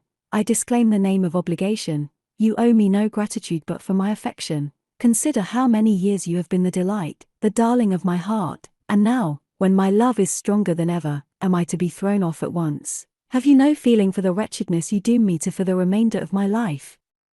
Oh, sir, what can I say? Answered Matilda. Impressions once strongly conceived are difficult to eradicate. The conversation I overheard is ever present to my mind, and could I forget that, then my reverence for my uncle would return, and I should shudder at the idea of a nearer connection. When I think of it, and indeed, sir, I have endeavoured to think of it, an unaccountable repugnance makes the idea horrible to me. Yet after all, if you persist in wishing me to become your wife, I do not think myself at liberty absolutely to refuse, but I tell you candidly, I never can love you, that though I will obey you, and do my duty, I know I shall be miserable, and in that persuasion surely 'tis impossible I can make you happy. I am sensible, said he, that my age is against me. I cannot expect to be loved like a young fellow, but my unremitting attentions to please will make me deserving your esteem. Well, sir, said Matilda, hastily, it is fit you should prefer your own happiness to mine. I have no right to refuse, nor any way of discharging the obligations I owe you for the care of my early life, but by the sacrifice of the maturer part of it. Unable any longer to struggle with the grief and horror that oppressed her, she burst into tears. Her friends felt for her, but were as yet silent. Mr. Weimar took her hand and kissed it. Cruel Matilda, is this the return for all my tenderness? But I do not prefer my own happiness to yours. Consider, pardon me if I say, consider your situation. With all the charms you possess, such is the cruel prejudice against those who have neither friends nor family to protect and provide for them, that in France you could not hope or expect any proper establishment. Hold, sir, said she, with indignation, do not insult me. I know what I am, and since I am unworthy of an establishment in France, I never will have one in Germany. No, sir, you have now convinced me. If I cannot honour you, I ought not to degrade you. I will retire to a convent. I will become a lay sister. 'Tis perhaps the line Providence intended for me. Be that as it may, you have convinced me I ought not, nor I solemnly declare I never will be your wife. She spoke with a force and spirit as surprised them all. Do not be rash, Matilda. I offer you a handsome fortune. You shall no longer be confined in the country, as my wife. You shall have a house at Bern, at Lausanne, or where you please. Every pleasure shall attend you. The Marquis himself shall secure your future fortune. Do not be offended for trifles, and what never was intended as an insult. Trust to my love to create an interest in your heart. No, sir, answered she, the die is cast. A little while since I thought, if you desired it, I ought to be yours. But if you can stoop to degrade yourself by a connection with a friendless deserted orphan, I never will owe the obligation to any man, nor have the chance of being upbraided, that I belong to nobody. Pardon me, my good friends, the trouble I have given you. A few days hence I will hide myself forever. She arose to leave the room. Stop, madam, said Mr. Weimar, since nothing can prevail on you to accept my hand, at least permit me to tell you. You have no right to dispose of yourself without my permission. You were committed to my care, doubtless by your parents. You may one day be reclaimed. I am answerable for the trust reposed in me, and with me I shall insist upon your remaining till those to whom you belong appear to claim you." Matilda sunk back in her chair, overwhelmed with horror. He looked furious with passion. The Marquis and his lady were perplexed and chagrined. At length the former said, without the smallest intent of contesting your rights, "Sir, I have patiently attended to what has passed between this young lady and yourself. The Marchioness and I have been scrupulously exact not to give our opinion, much less advice on the subject. But now, since she has resolutely made up her mind, you certainly have too.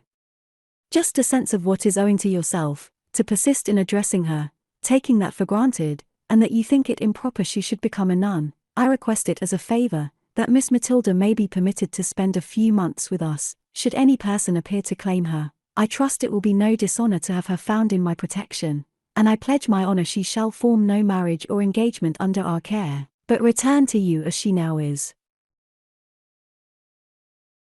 "My lord," returned Mr. Weimar, "I must consider of this request, and she will do well to consider and repent her rash determination. If she does, I will receive her with open arms. I trust her to your honor, and shall tomorrow wait on you with my decided opinion."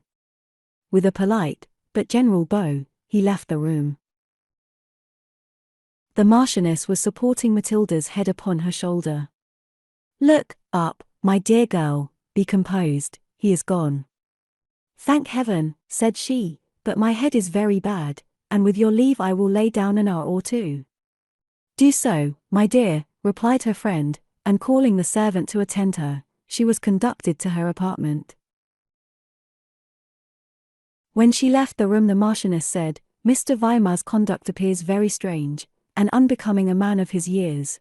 I know not what to think. Had he not injudiciously mentioned her birth she would certainly have accepted his hand, though I own it would have given me pain had she done so."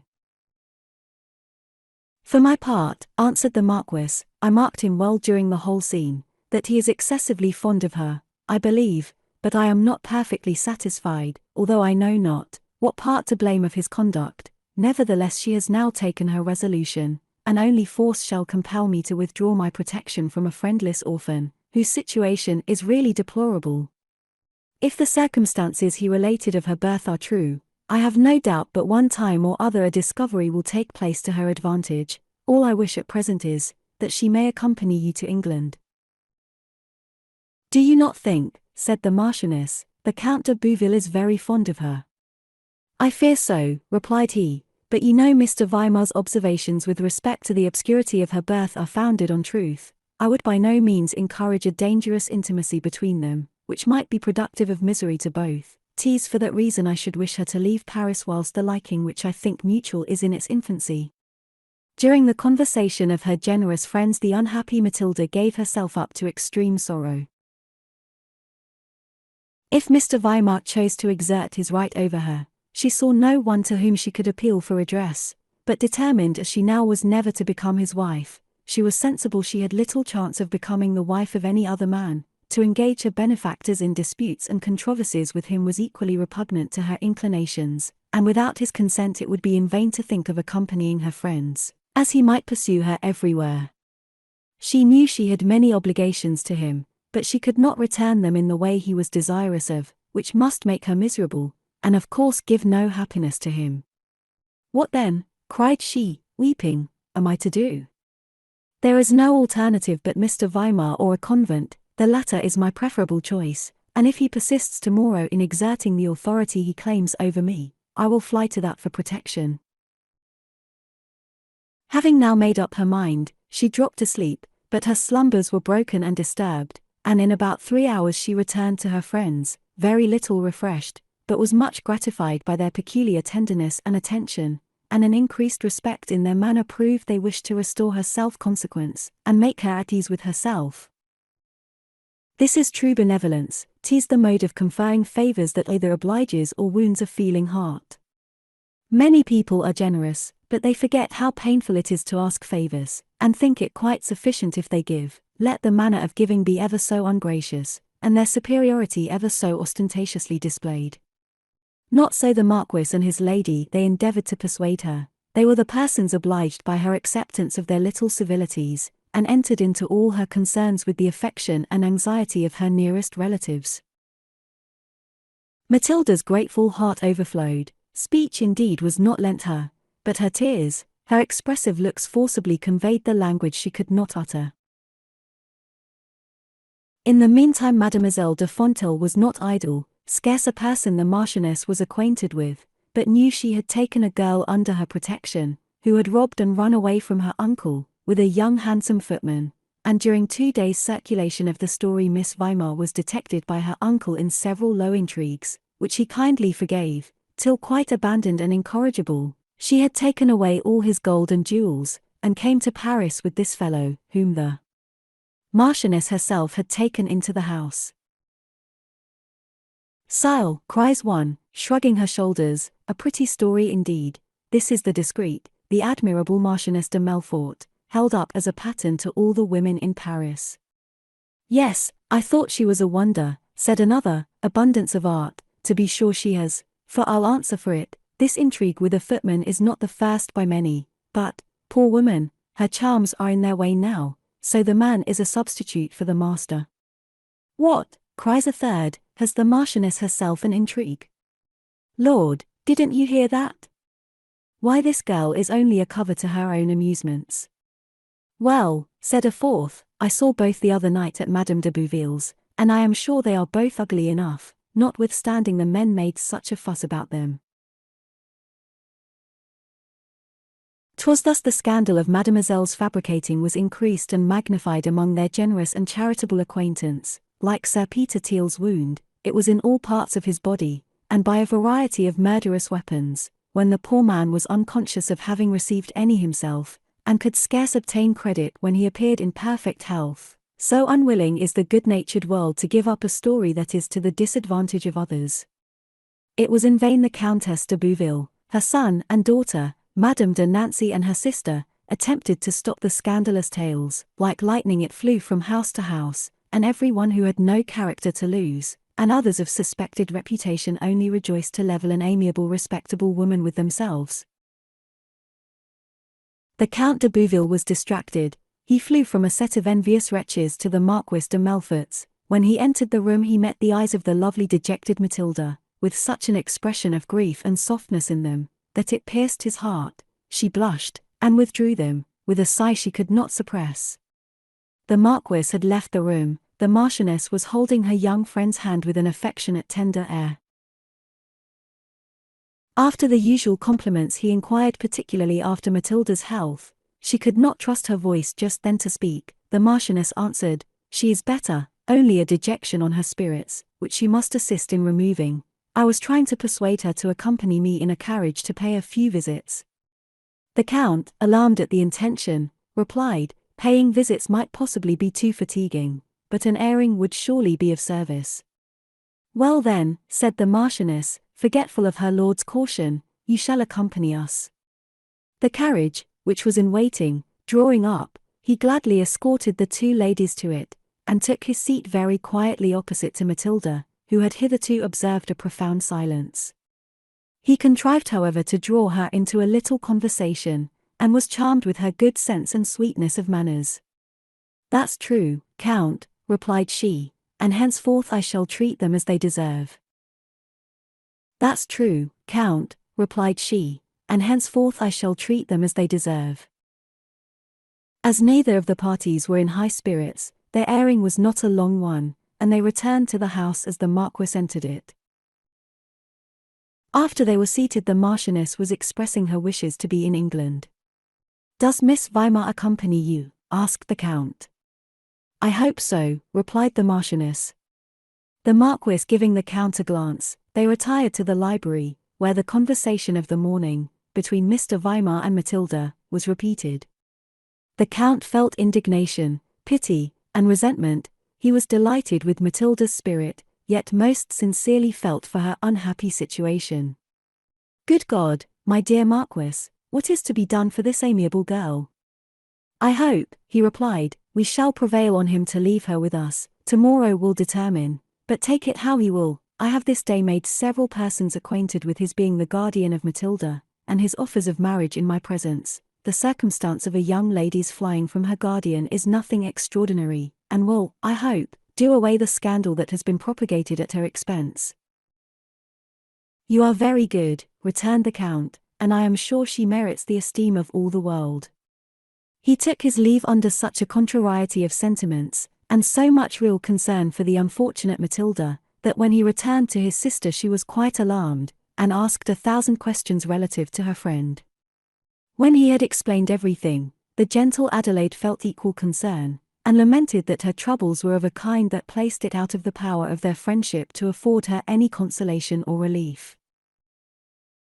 Whilst they were expressing mutual regret, Mademoiselle de Fontenelle was announced. She was received with a coldness that would have mortified any other person, but putting on a gay air, "Ah, Count, so soon returned from your party, I did not expect to find you here.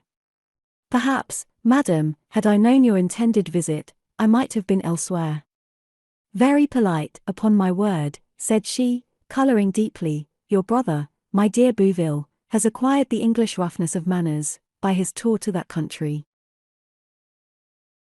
"I hope, madam," replied he, significantly, "I have acquired the sincerity of that nation, at least, to speak as I think, and as a proof of it, were you not my sister's guest, I should be free enough to say, I so much detest the fabricators of scandal, that I heartily rejoice when they are mortified by being obliged to hear the object of their envy is as much superior to them in every amiable quality of the mind, as she is in the beauty of her person, and that it will be her own fault only if she is not established in a more brilliant situation than her enemies can boast of." With these words he left the room, with a look of scorn she could not support, but burst into tears. "Your brother has cruelly insulted me," said she. "I am sorry for it, and for the occasion," answered Mademoiselle de Bouville, "but indeed you have been too unguarded in your reports to the disadvantage of Miss Weimar." "Name her not," cried she, "I hate her." "That may be," returned the other, "nevertheless I hold it my duty to do her justice." She then briefly mentioned Mr. Weimar was only her guardian, and that he was come after her to solicit her hand, the only thing for which she left him. His offers before the Marquis and his lady, and the very great justice he did her character. The malicious girl was ready to burst with spleen, but carried it off with an air. "Upon my word," said she, "Mr. Weimar was himself the person who first mentioned the affair to her disadvantage, and I suppose there is some point to carry, or some mystery in an affair where there are such contradictions, which I do not comprehend, and which, I dare say, will deceive nobody, though I would venture to swear, hardly any person will concern themselves about the Marchioness's little protégé, or whether the German is uncle or not to one whom nobody knows." She arose, and desiring her respects to her very polite brother, flounced out of the room. Neither her resentment nor absence was a subject of regret to Adelaide, who only visited her in compliance with the fashion of the times, which is to go everywhere with the rest of the world, and assist in forming a crowd, without knowing or caring for 3/4 of the company. Meantime the remainder of the day was spent at the Marquis's in the most affectionate endeavours to console Matilda, and the warmest assurances of love and attention to her interests.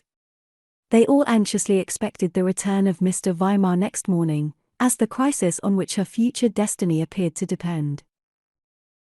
At the appointed hour Mr. Weimar sent in his name. Her friends had persuaded Matilda to receive him alone, and send for them when she thought it necessary. She had tried all the morning to reconcile herself to his displeasure, but she was resolved to persevere in the resolution she had formed of retiring to a convent, if he made it necessary.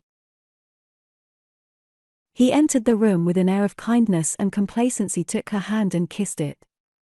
"Let me flatter myself, dearest Matilda," said he, "that you are in better health and disposition than when I left you yesterday. I have passed many uneasy hours lately, indeed I may say truly, from the day you was committed to my care, every hour of my life has been spent in anxiety on your account." "Do not, sir," said she, "for heaven's sake, do not crush me with the weight of obligations I owe you. A poor forlorn being, without family or friends, as you have justly told me, is entitled to no one's consideration. I am therefore beyond all possibility of return at present, indebted to you for everything, for the life I enjoy. Hard is the task upon me to refuse anything you request, but as this meeting is to decide once for all, pardon me if I say I cannot marry you, but this deference I owe to your fatherly care of me. I solemnly declare that unless the authors of my being claim my first reverence, I never will encourage any man without your permission. This, sir, is all I can, or ever will promise in your favor." "Ungrateful girl," cried he, raising his voice, "and is this all you owe to a man who preserved your life, and bestowed his time and fortune to make you what you are?" "Oh, that I had died," cried Matilda, in an agony, "rather than to live and be thus upbraided for favors I never can return. But my mind tells me you will one day be repaid for all. Yes, I have a presentiment I am no base-born unworthy offspring. One day, sir, I may yet have the power to prove my sense of the obligations you reproach me with, and it will be the happiest moment of my life." She had spoken with such vehemence as precluded interruption. He was surprised. "You are warm, Matilda," said he, very calmly. "I cannot help it, sir, you have made me desperate. I will seek peace and quietness in a convent." "You will not permit me to accompany the Marchioness," said she, softening, and tears running down her cheeks, "and I think I owe you that respect not to go without your leave. Therefore I have no other asylum but a convent to hope for." "Have I not a house, Matilda?" "Yes, sir, I might have resided in my uncle's house, but I cannot, with propriety, in yours, when I have no such claim to boast of." She arose and rang the bell. "Desire the Marquis and his lady to favor me with their company." When the servant retired, "You are then determined, madam?" "I am, sir." "Then so am I, and you may take the consequence." Her friends now entered. After they were seated, Matilda spoke. "I took the liberty to request your presence, that you might be witness to my declaration for the last time, that I never will be the wife of Mr. Weimar, nor without his consent, unless commanded by my parents. Alas!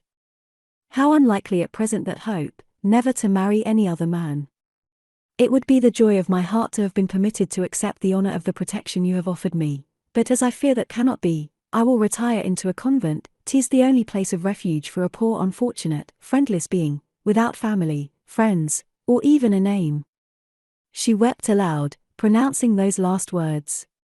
The Marchioness sympathized with her, and addressing Mr. Weimar, "Come, sir," said she, "let me prevail on you to accede to our request. We ask it as a favor. Permit Miss Matilda to be in our care for 6 months. I engage my honor she shall return by that time free from every engagement."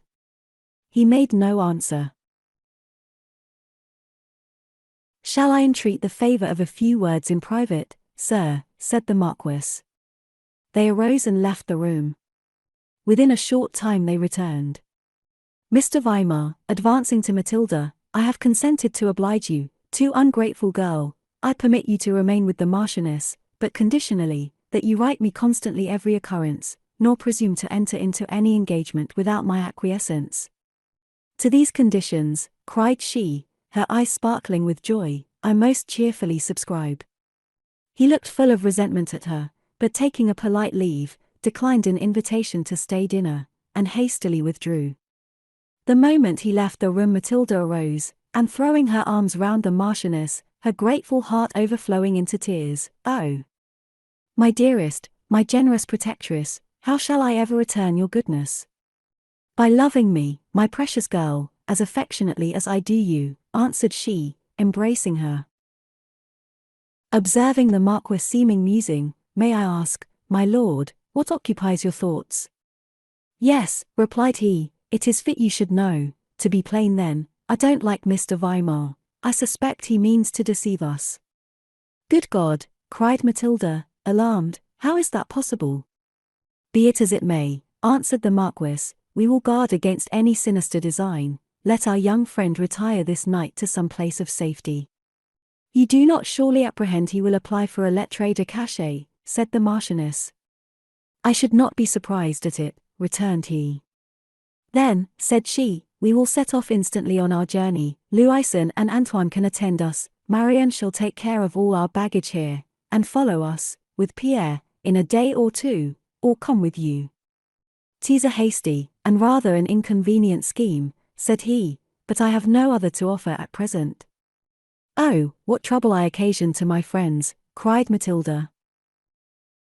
"Go to your apartment, set about packing, my dear girl. we must take a few necessaries with us, and set off immediately after dinner." She obeyed. The Marquis set about the arrangements for their journey, and promised to follow in 4 or 5 days. Poor Joseph and Albert deplored their fate, in being too old to accompany the ladies, and were the only domestics left in the house, who knew to what place they were going. Everything being settled in a few hours, it was given out in the family, they were going into the country for a short time. Even Marianne and Pierre knew no more for the present, and the ladies, attended by Louison and Antoine, set off, with all expedition. Fortunately, Antoine had been in England once before, with a former master. He was therefore acquainted with the roads and accommodations, and consequently extremely useful. The Marquis found the following day he had been right in his conjectures. 2 men came to his hotel, armed with authority, to demand a lady commonly known by the name of Matilda Weimar, with a description of her person, then under the protection of the Marquis de Melfort. The Marquis was not at home. The men were informed the young lady was gone, with their mistress, into the country.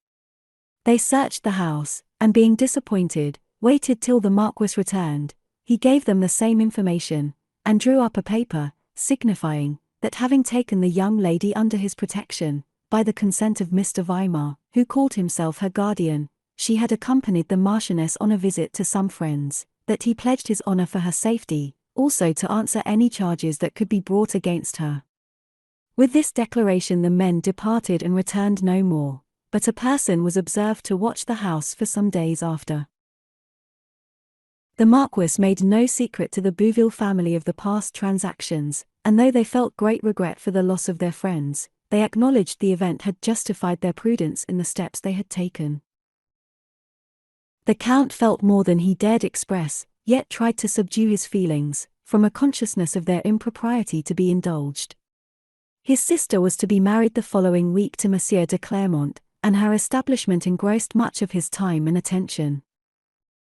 The Marquis very soon arranged all his affairs, and within 5 days after the ladies left Paris, he followed them. The Marchioness and her friend pursued their route, arrived at Calais, and crossed over to Dover, without meeting a single accident. Here they determined to rest, and wait for the Marquis. They were exceedingly fatigued with the expedition they had used, and were glad to sit down comfortably. The Marchioness understood the English language perfectly well, and spoke enough to make herself comprehended in common matters. Antoine did the same, but as to Matilda and Louison, they knew not a single word till the Marchioness taught them to name a few necessary articles, and write down common words. Much sooner than they expected, they had the pleasure of embracing the Marquis, and then learned the danger Matilda had escaped, and the duplicity of Mr. Weimar. She shuddered to think how near she had been to misery, and her affection and gratitude to the worthy pair, who protected her, was proportionably increased. The following morning they left Dover, and by easy journeys arrived at the Royal Hotel in Jermyn Street. A card was instantly sent off to Harley Street. The messenger returned, with a line only, from the Countess, that they should follow the bearer with all speed, and within 10 minutes after the coach drew up. The Marquis hastened down to receive and conduct the ladies. The Countess was almost breathless with joy. She flew upstairs, and in a moment was in her sister's arms. Their mutual joy, their tears of affection and transport excited sympathy in every one. The Countess, recovering, led her sister to Mrs. Courtenay. "The 2 dearest friends I have on earth," said she, "love each other for my sake now, you have congenial hearts." She then warmly embraced Matilda. "This is the first day of my life," cried she, putting her hand to her heart. "I have all that I love in the world about me, at least, all that I know," added she, with a suppressed sigh. Matilda, whose grateful heart expanded with delight to see all her friends happy, expressed her feelings with such a warmth of satisfaction as engaged all their affections. She was introduced also to Mrs. Courtenay, and when the first tumults of joy were over, the Countess, taking that lady's hand, said, "Behold, my dear sister and brother, the preserver of Victoria's life. To her goodness I am indebted for all the happiness I now enjoy, a vast debt of gratitude, never to be repaid." "You neither do me nor yourself justice," answered Mrs. Courtenay, if you do not think I am 1,000 times overpaid for any little services I have been so happy to render you, by the pleasure of your company, and the honor you have procured me, of knowing your respectable friends. They all gratefully bowed to this compliment, and then began to talk of their future residence. The Marquis wished to have a ready furnished house, in the neighborhood of Mrs. Courtenay.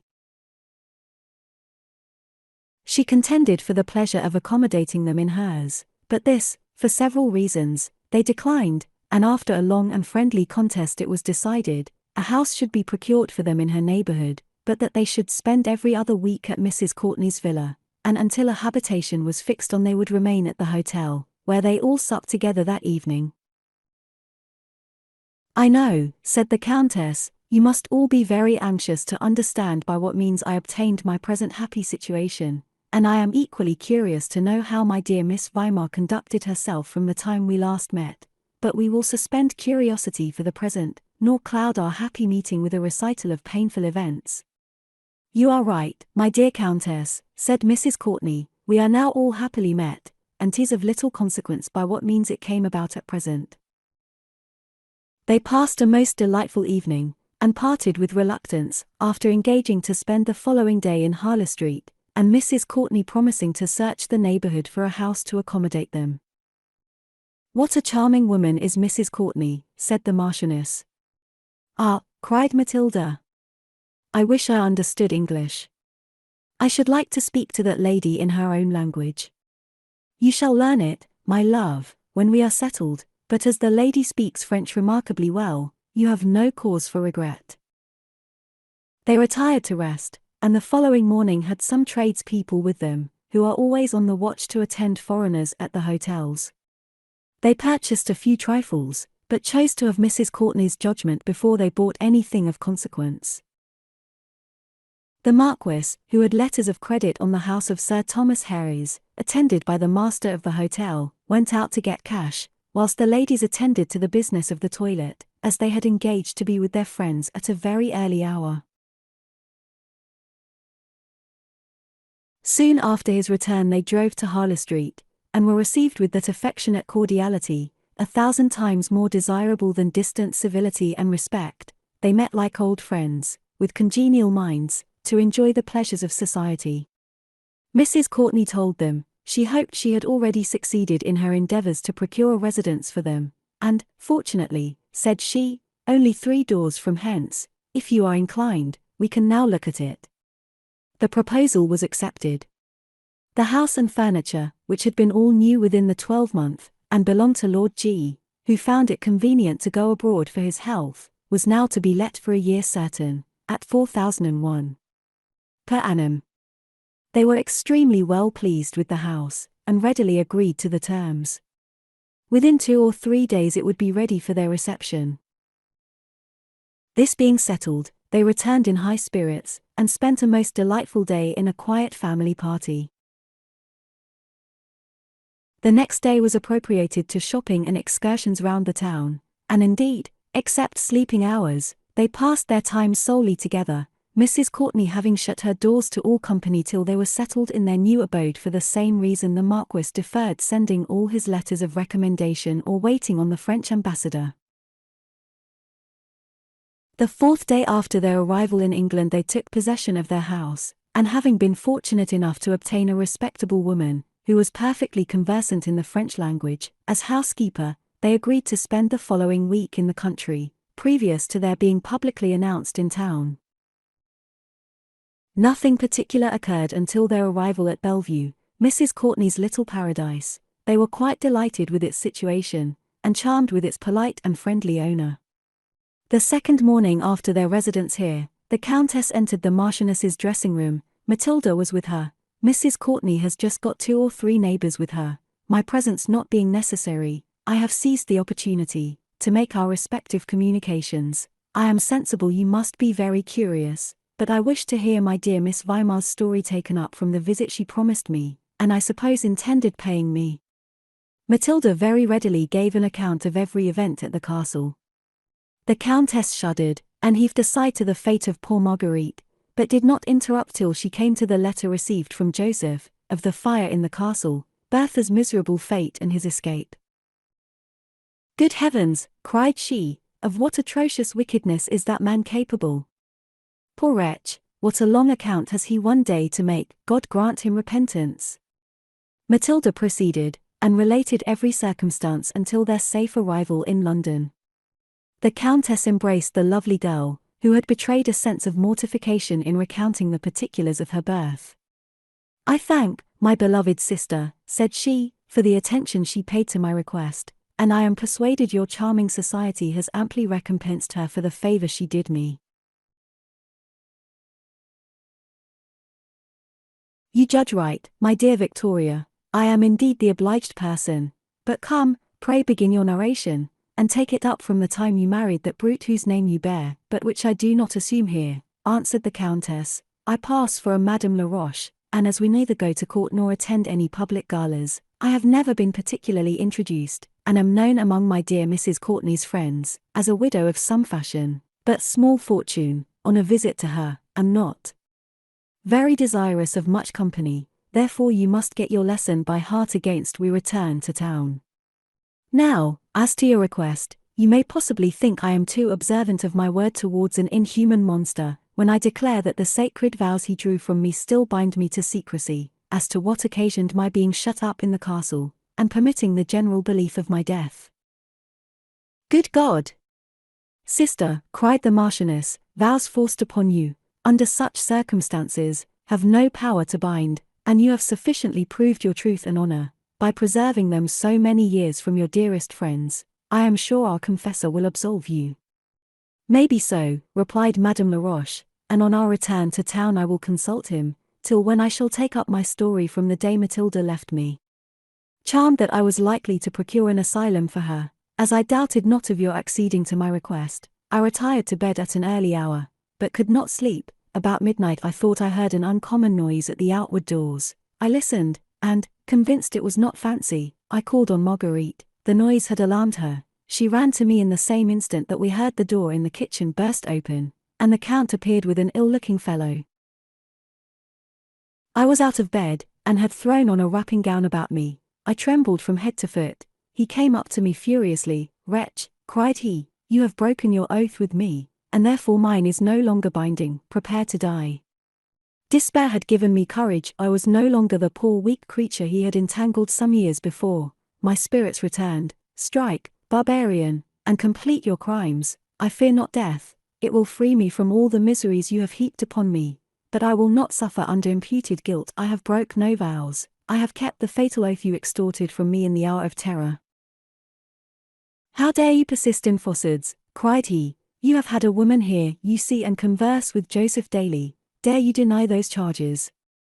I do not, answered I, but still I have preserved my faith. The woman came here by accident, unawed by the terrors Joseph and I endeavored to inspire, but she knew not who I was, nor anything relative to my situation, and goes from hence in a few days. As to Joseph, the poor fellow, when he brings my provisions, enters into a little chat with Marguerite, and sometimes I speak to him. And where is the mighty crime?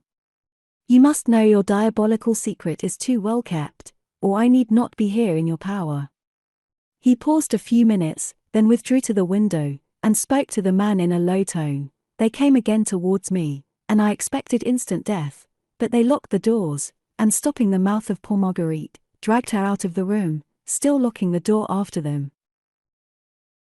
The apprehensions I was under for that poor creature overcame the courage I assumed, and I swooned. How long I was deprived of my senses, I know not, but I recovered by cold water they threw in my face.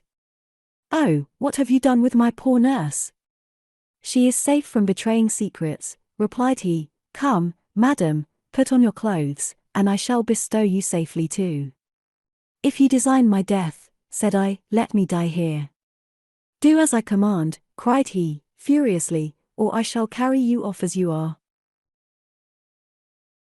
I threw on my clothes, as well as my terror would permit. Meantime he broke the locks of my cabinet, although he could have had the keys, took out what valuables belonged to me, and then taking me between them, they led me through a long subterraneous passage, till we came out through a thicket to the skirts of the wood. It was but faint starlight. I saw 2 horses fastened. I was immediately put upon one, though I made some resistance expecting they intended carrying me into the thick part. of the wood, and murder me there, and I still think it was so designed. The man held me fast. We passed a small cottage, but all was quiet, and soon after entered another part of the wood, when suddenly the Count's horse fell and threw him over his head. He lay motionless. The man who held me rode up to him. He did not move. "I must see what hurt he is," cried he, and jumping off, left me on the horse. At the same instant I gave him a kick, and the animal set off full speed through the wood. I must inevitably have been killed, had it pursued its way through the thickets, but providentially he made towards the road, and being tired, slackened his pace. Unable any longer to support the fatigue, my head giddy, and dreadfully galled with the saddle, I slipped off on a small hillock, on one side, and lay quite exhausted, expecting every moment to be overtaken and murdered. I had been there but a few minutes before a carriage appeared, with 2 or 3 horsemen. I uttered a cry, the carriage stopped, a servant came up. "Who are you? What is the matter?" said he. I replied, feebly, "An unfortunate woman, escaped from being murdered, for God's sake save me." The man went to the carriage, it drew up, the door was opened, and I was put in. The sudden joy added to the terror and fatigue I had gone through overpowered my senses, and I fainted. I was soon restored by the help of the lady's salts. I was able to look up. By my side sat the charming Mrs. Courtney, supporting me. Opposite was a middle-aged gentleman, and a young one about 17 or 18. I tried to speak, and kissed her hand. "Be composed, dear lady," said she, "your spirits are already too much exhausted." Seeing me look with terror then on one side and then another, "You fear being pursued," she continued, "we shall stop very soon. But as the day appears the blinds shall be drawn up." This was accordingly done. 'Tis needless to tell you our conversation. My heart expanded with gratitude to heaven for my deliverance. I was unable to give a satisfactory account of myself, only so far as related to my escape from the wood. I mentioned you, my sister, and your intended journey to England, and the uncertainty how soon you might depart, and therefore my wishes to join you. Mrs. Courtney told me she was immediately going there, and as I was apprehensive of being known, it would be much better to accompany her, and write my sister from England. Before I could reply to this obliging proposal, we stopped at the post-house, changed horses, and pursued our journey with rapidity till about noon, when we drew up to a very fine old castle, which I found belonged to a friend of theirs, and where they proposed passing the night. I was shocked at my appearance, my clothes thrown on in a hurry, discomposed by the flight of the horse, and not one article about me calculated for travelling. My amiable preserver requested I would make myself easy. "Fortunately," said she, "we are nearly of a size. I have another habit in my trunk, with which I can accommodate you, and my woman will soon make your appearance decent, and reconcile your feelings, which I see are much oppressed." The moment we alighted, "My friend has been ill," said she, "and is in dishabille. Will you show her an apartment, that she may alter her dress?" The lady's woman instantly attended me to an elegant room, whilst Mrs. Courtney's got the trunk opened and procured me necessaries. I was soon equipped. My charming friend came to conduct me to the company. I was received with kindness and attention by an elderly gentleman and lady, the owners of the castle, and passed a comfortable night. The next day we pursued our journey, though much pressed to stay, and arrived at Lausanne. I found the gentleman with us was uncle to Mrs. Courtney, and was come over to place his son at Lausanne, to finish his education, but having formerly resided some years in Switzerland, he had been paying a few visits to his friends, and was returning from one of them, when I was so fortunate to obtain their protection. We stayed a week at Lausanne. I kept very close in my apartment, in a constant dread of being discovered. I was heartily rejoiced when we pursued our journey, much more so when we arrived in England. Mrs. Courtney's kindness cannot be described. She treats me like her dearest sister, and her uncle, who lives not far from us in Cavendish Square, appears to make no difference between us. He is a nobleman, a widower, about 40, has an only son, and is one of the most amiable men I ever knew. Judge how much happiness is now my lot with such friends, and blessed with the company of my dearest relations. Sometimes, continued she, I thought it possible the Count might have been killed by his fall, at other times, that he might be only senseless. In short, I had 100 conjectures about him, but 'tis plain he was not much hurt, since he could return to the castle and contrive more mischief. Now, in this land of liberty, should he ever appear to persecute me again, I shall make no scruple to open the whole scenes of wickedness he has been guilty of. There is one corroding care that hangs about my heart, but of that hereafter. She arose in visible emotion. Come, let us take a ramble in the garden after my tedious narrative. They accompanied her. I think, my dear sister, said the Marquis, 'tis a justice you owe yourself and friends to institute a process against this monster. I shall think of it, said she, but I have many objections. At present let us drop the subject. They acquiesced. Mrs. Courtenay joined them in the garden. Lord bless me, said she, laughing, how eager and persevering is curiosity. Here I have had 3 ladies dying to see the French family with me, asking 10,000 questions about their dress and their persons, their fashions, and many other matters equally important. They made a most tedious visit, and as I discovered the motive, I was at length obliged to inform them my Parisian friends saw no company until they had been introduced in town. This effectually did the business. They rose all together, made their cangies, and put an end to their tiresome inquiries. A week was spent at Bellevue, in all the delights of love and friendship, in little excursions round the neighbourhood, and in viewing the delightful prospects the Surrey hills afforded them. Persons of good sense, like the present party, were never at a loss for rational amusement when at home, and on their return to the metropolis they separated with reluctance, though so near to each other. 2 days after their arrival the Marquis received a letter from the Count de Bouville, informing him of his sister's marriage, and that 3 days subsequent to an event which had given them so much joy, they had been exceedingly alarmed by the sudden illness of their respectable mother, who continued in a dangerous way, which was the reason Madame de Clermont had not written to Matilda, whose health they were extremely anxious to hear of. He further said, he had made some secret inquiries about Mr. Weimar, and learnt that after remaining in Paris near a week, he had disappeared, but whether returned to Germany or not, they could not tell. That great prejudice was still entertained against Matilda, in consequence of which their family had declined seeing Madame Lebrun and her envious niece. The Marquis communicated this letter to his friends, but as Matilda was ignorant of the scandal circulated at her expense, what related to Mademoiselle de Fontenelle was omitted. She shuddered at the name of Mr. Weimar, and dreaded lest he might have pursued her to England. But this, the Marchioness said, was by no means to be apprehended, as it could answer no purpose. The Marquis and his lady now prepared for their presentation at court, and had sent their friends introductory letters to several persons of fashion. On Thursday they were at the drawing-room with the French ambassador, and returned highly gratified with the politeness and affability of the king and queen, and equally charmed with the princesses. The following day they received abundance of visits from the nobility, both English and foreign, and very readily coincided with the sentiments of the Count de Bouville, as to the attention and charms of the English ladies. They were now obliged to be in public, and both pay and receive a number of visits. Consequently Matilda spent most of her time with Madame Laroche and Mrs. Courtenay. Both ladies were extremely fond of her. They sometimes accompanied her to the play, and as she studied the language with care, she hoped in time to have her ears equally gratified with her eyes.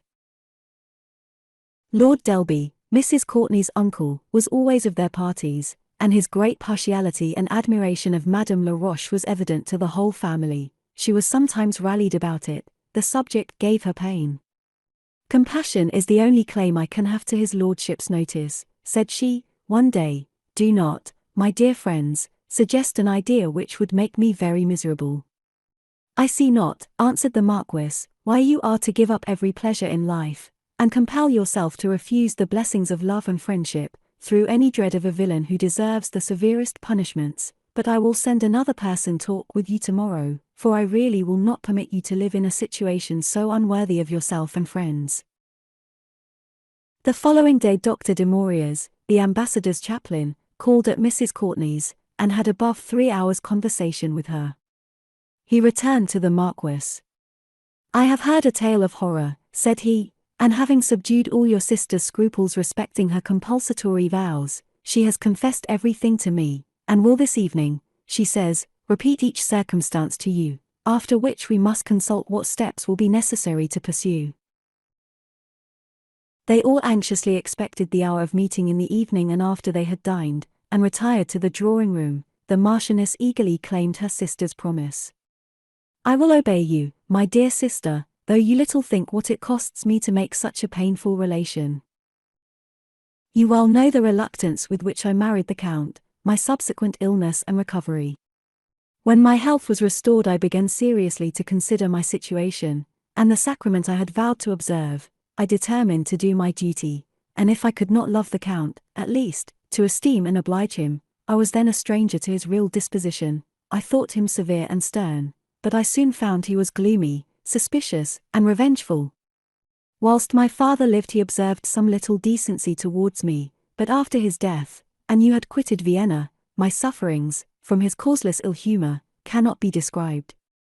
I was now far advanced in my pregnancy, an event I looked forward to as the end of all my troubles, for I had lost my spirits, my strength, and appetite. One day he went to Vienna. He returned at night in a most horrid temper. Prepare yourself, said he, for a journey to Switzerland, the day after tomorrow. Good God, to Switzerland, in my situation? Yes, he replied, you can bear the journey very well, and Marguerite, who is to be your nurse, shall attend you.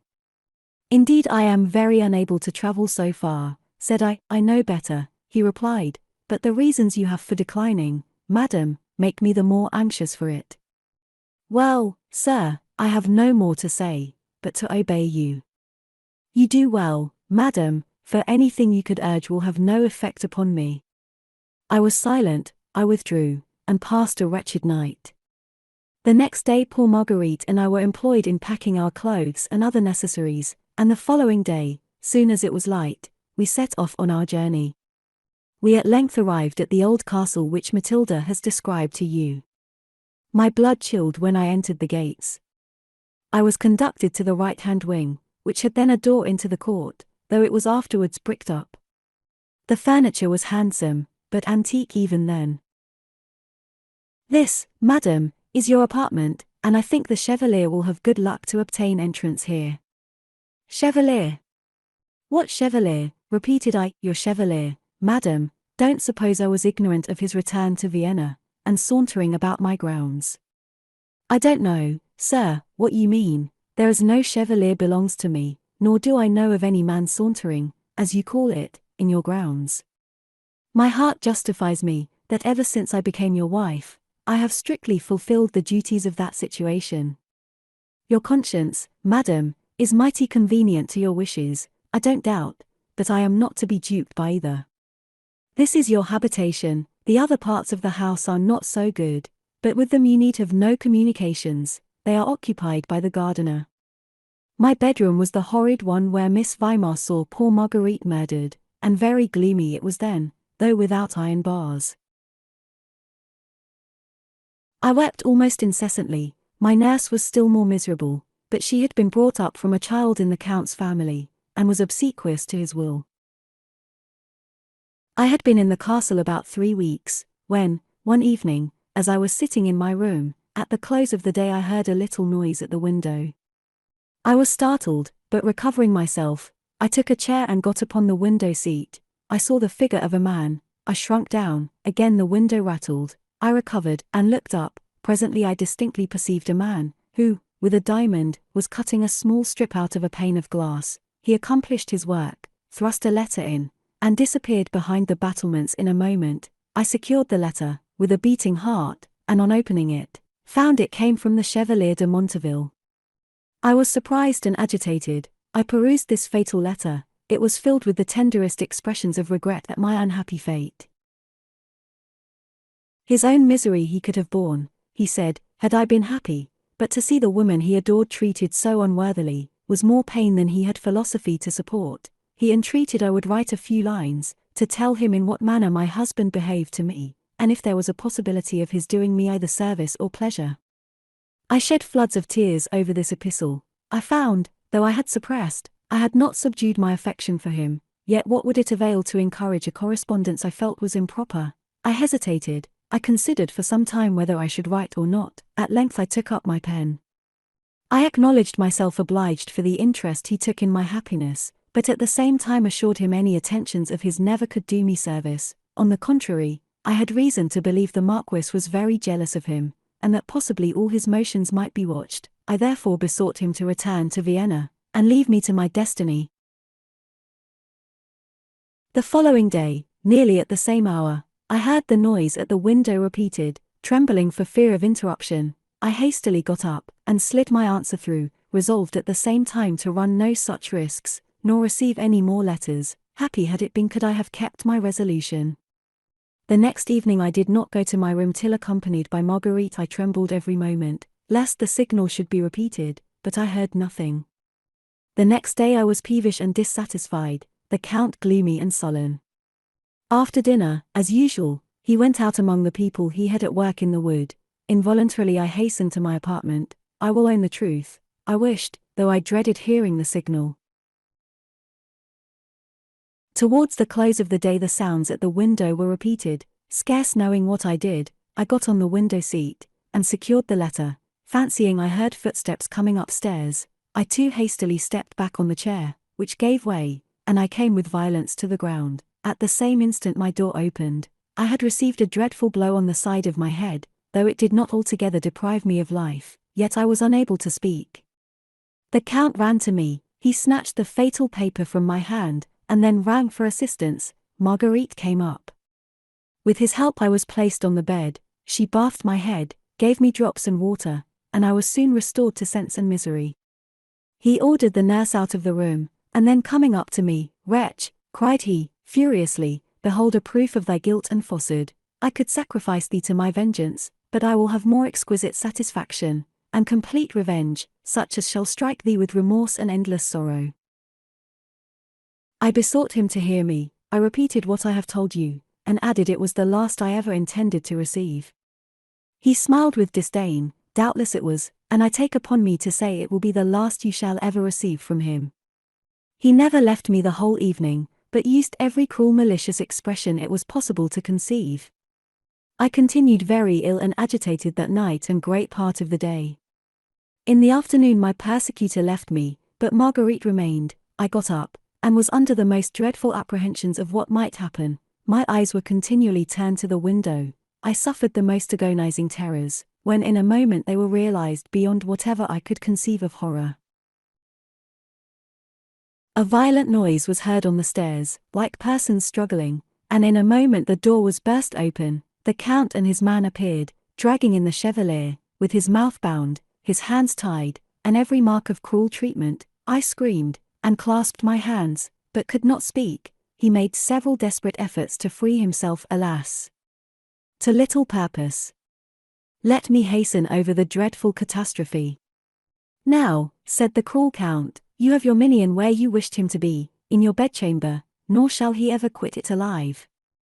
I tried to speak, I threw myself on my knees. "Spare, oh spare," was all I could say, and fell senseless, but I was soon recovered by the officious Marguerite, to still greater horror. "We have waited your recovery," said the barbarian. "I would not deprive you of so great a pleasure as seeing your lover's last breath expire for you." He was then dragged into the closet opposite to where I sat, and immediately repeated stabs were given with a short dagger, by the Count, through several parts of his body. His blood flowed in torrents, and with groans he fell on his face and expired. "Great God!" cried she, "here the scene never will be absent from my remembrance." I sat like one petrified. I neither spoke, shrieked, or groaned, but with my eyes fixed on the closet I appeared insensible to everything. The inhuman Count was not satisfied. He came and dragged me to the closet, and seated me by the side of the body, the blood flowing round me. "Now," said he, "clasp your beloved Chevalier." Now despise the old and cross-looking Count, words I had once said in his hearing, long before I was married, and now enjoy the company of him for whom you despised your husband. Saying this, he ordered Marguerite and Peter to leave the room, and finding I was still unable to speak or move, he pushed me farther into the closet, locked the door, and left me. How long I continued in this state, I know not. I believe I swooned, for it was daylight when I found myself on the floor, my clothes covered with blood, and the unhappy murdered chevalier dead before me. 'Tis impossible to describe the horror of that moment. I found myself seized with violent pains. I began to think the monster had poisoned me. The idea gave me pleasure, and I endeavored to bear my pangs without a groan. Nature, however, asserted its claims. I became so very ill, I could be silent no longer. I groaned, I cried aloud. Presently the door was unlocked, the Count and Marguerite appeared. They saw me in agonies. I am dying, barbarian. You will be satisfied. You have murdered a worthy man who never injured you. You have killed an innocent wife. I could say no more. Marguerite cried out, "My lord, my dear mistress is in labor. For God's sake assist her to her apartment." He seemed to hesitate, but she urging her request, between them I was conveyed to the bed, and without any other assistance than hers delivered of a boy. When a little recovered, the Count entered the room, Peter with him. "I do not design to destroy you. No, you may live a life of horror, but dead to all the world, yet your infant shall be sacrificed." I screamed, I cried for mercy to my child and instant death to me. He paused and I expected the welcome stroke at last. "On one condition, you child may live." "Oh. Name it," I said. "Any conditions." "Remember what you say. You shall join with these two persons, in taking a solemn oath, with the sacrament, that without my permission, you will never reveal the transactions of this night and day, never mention the chevalier's name, nor ever presume to contradict the report I shall make of your death to the world." I shuddered, but alas! There was no alternative. He fetched a prayer book, and making the two poor creatures kneel, we all joined in the solemn oath, and received the sacrament from his polluted hands. Methinks at this moment I tremble at the impiety of that horrid wretch. My child was delivered to me. Peter was ordered to assist Marguerite in making a fire and getting necessaries for me. How I survived such horrors is astonishing. The curtains were drawn, and that night the body was removed, but where it was carried to, heaven only knows, for Marguerite never was informed. A coffin and every necessary for a funeral was bespoke and brought home. It was given out I had died in childbed, and therefore in decency my own women only could attend me. A figure or bundle, wrapped in a sheet, was placed in the coffin. Marguerite used to think it was the chevalier's body, and the whole ceremony took place without anyone's presuming to doubt the truth. Judge what must have been my feelings, and what an excellent constitution I must have had, to bear such dreadful scenes without dying of distraction. In a few days I was removed to another room, and, as I heard, the fatal closet was cleaned out by Peter, the rooms locked up, and orders given no one should enter them. The Count never appeared before me until I was up, and able to walk about the room. One morning he entered, just as I had done breakfast. I forgot to tell you I had no sustenance for my poor babe, consequently it was brought up by hand. The dear infant was laying on my lap. I started with surprise and terror. "Come, madam," said he, with a look that made me tremble, "come and view your former apartment." "God, God!" I cried, "why must I return there?" "'Tis my pleasure," answered he, then bidding Marguerite take the child, he ordered me to follow him. I tottered across the gallery, and on entering the room saw the windows barricaded with iron bars, the pictures and toilet taken away, and the whole appearance gloomy to excess. "This is once more your bedchamber, no more chevaliers," said he, with horrid grin, "can convey letters here. Here you are to reside forever." "Oh! Kill me!" I cried, "rather than shut me up here. Death is far more desirable. That is the reason I choose you shall live, to repent every hour of your life the wrongs you have done me, and now hear me, your child you will see no more." At these words, overcome with the unexpected shock, I dropped senseless on the floor. I was soon recalled to life. "Your oath," I cried, "oh, spare my child. I do not mean to hurt its life. I will have it properly taken care of, but the indulgence is too great for you to enjoy. I here swear, that as long as you remain confined in this castle, and observe your oath, never to reveal the chevalier's murder, nor undeceive the world respecting your fate, so long your boy's life is safe, I will take care of him, and one day or other, there is a possibility, you may see him again, but if you ever escape from hence, or divulge these particulars, without my permission, instant death awaits you both, for I shall have a constant spy. To these conditions, dreadful as they were, I was compelled to subscribe. Marguerite was ordered into confinement with me, for he found she was my friend. That night the child was conveyed away, dear and precious boy. Alas, heaven only knows whether I shall ever see him more, unconscious he has a mother. If he lives, we may remain strangers to each other. We were locked in, and for 3 days the Count himself brought our scanty fare. The 4th, he entered with Joseph, who was the under-gardener. I was startled to see a stranger, he appeared equally shocked at seeing me. Here you both are, remember your oath, madam, for on it more than one life depends. And you, said he, turning to Joseph, tremble, if you dare break your solemn vow, never to let any person know this woman is alive, never to suffer her to pass from these apartments, without my permission, to hold no conversation with her, but when you bring her food, and in fine, to obey every command of mine and not hers. I will obey your lordship, cried the man, trembling. 'Tis well, then you will preserve her life, and gain my favour. No strangers must be permitted to remain here, should chance or inclination engage anyone to visit this castle. Remember this side of it must never be seen, 'tis haunted, do you understand me? I do, my lord, answered Joseph, and I promise you, these apartments shall never be looked into. On that depends her existence and yours. They now quitted my room, and left me scarcely able to breathe. The following day the Count and Peter left the castle. Every other day Joseph came with necessaries, and Marguerite was permitted to go down, accompanied by Joseph, to carry up and down water and other conveniences. In this state I lived 2 years, if living it could be called, having no other consolation than now and then hearing from my sister, for I had so far gained upon Joseph to permit Marguerite's letters, after showing them to him, to pass under cover to him, and as he found I carefully preserved my secret from others, the poor fellow granted me that indulgence. At the expiration of 2 years, the Count unexpectedly made his appearance. I shrunk from his sight, he viewed me some time with great emotion. I am satisfied with your conduct, said he, and am come to extend my indulgence to you. Oh, my child! I cried out. No, answered he, that cannot be granted, but you shall have permission to live in the rooms below, and if you swear to enter the garden only at night, the door into it shall be opened.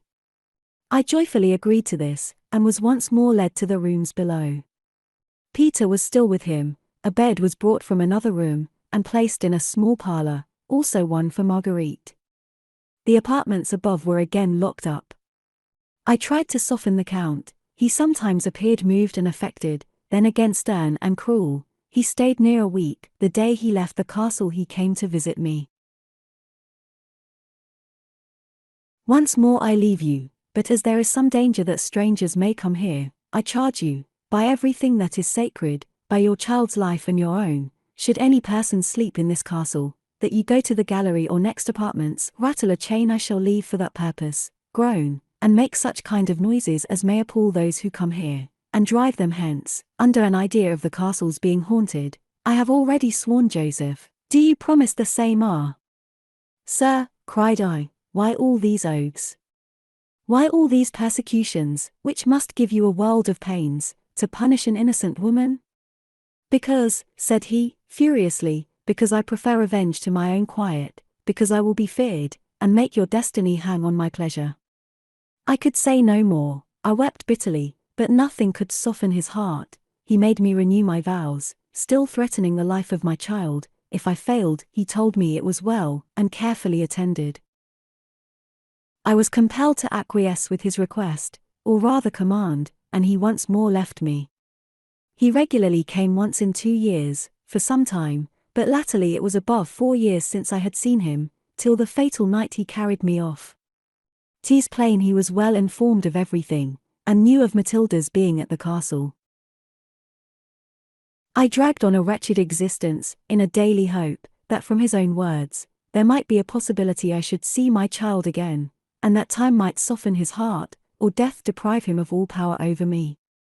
Marguerite, who at first hardly brooked her confinement, grew more reconciled, and awed by the dreadful oaths we had taken, we submitted to what we could not prevent, being always in terror of being watched, and that nothing in the castle passed unnoticed. This was our situation when Matilda came. Joseph came to me late in the evening, the day she arrived at the castle, acquainting me with the circumstance, and in consequence of our vows we were obliged to conform to our orders, he to give hints of what might happen, and myself and Marguerite tried to frighten her from thence. You know the consequence. Had Joseph been at home, probably she would hardly have obtained permission to sleep in the castle, but Bertha knew nothing of me, and was prevented by her fears from ever venturing through the apartments.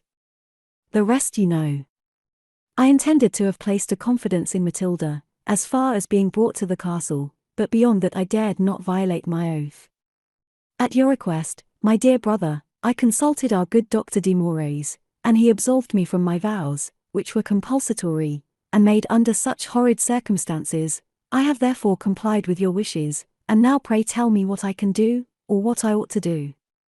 I cannot disclose to the world what I have related, without bringing the Count to condign punishment, for the death of the unfortunate and ever-lamented Chevalier, and perhaps may irritate him never to inform me whether my child exists or not. Alas! Every way I turn is replete with difficulties and horror. Here the Countess stopped, leaving her auditors overcome with astonishment and terror. Good heavens, said the Marquis. I never could have supposed it possible a man should carry jealousy and revenge to such frightful guilty lengths, and the whole story appears incredible and almost impossible, that he should proceed so far, trust so many with his secret, and that you should remain such a number of years a victim to his diabolical passions, when there was always open to you the means for escaping and appealing to your friends. Consider, my good brother, said she, the difficulties, the oaths I had taken never to leave the castle without his permission, the fate of my child, the certainty that every step I took was known, otherwise I could have offered Matilda an asylum with me, but he assured me I was constantly watched, and therefore any attempts I might make to free myself, would, too probably, accelerate the events I dreaded, and my life, as I doubt not was intended, when he carried me to the wood, would have been the sacrifice. If you look back, you will observe his cunning. When he afterwards came to the castle and saw Joseph, he did not mention my name, and to be sure expected that he would have told him of my being carried away by some banditti, as he doubtless intended Joseph should believe, but the old man being silent, he supposed he was suspected as the author of the outrage, and therefore determined to put that witness out of the way.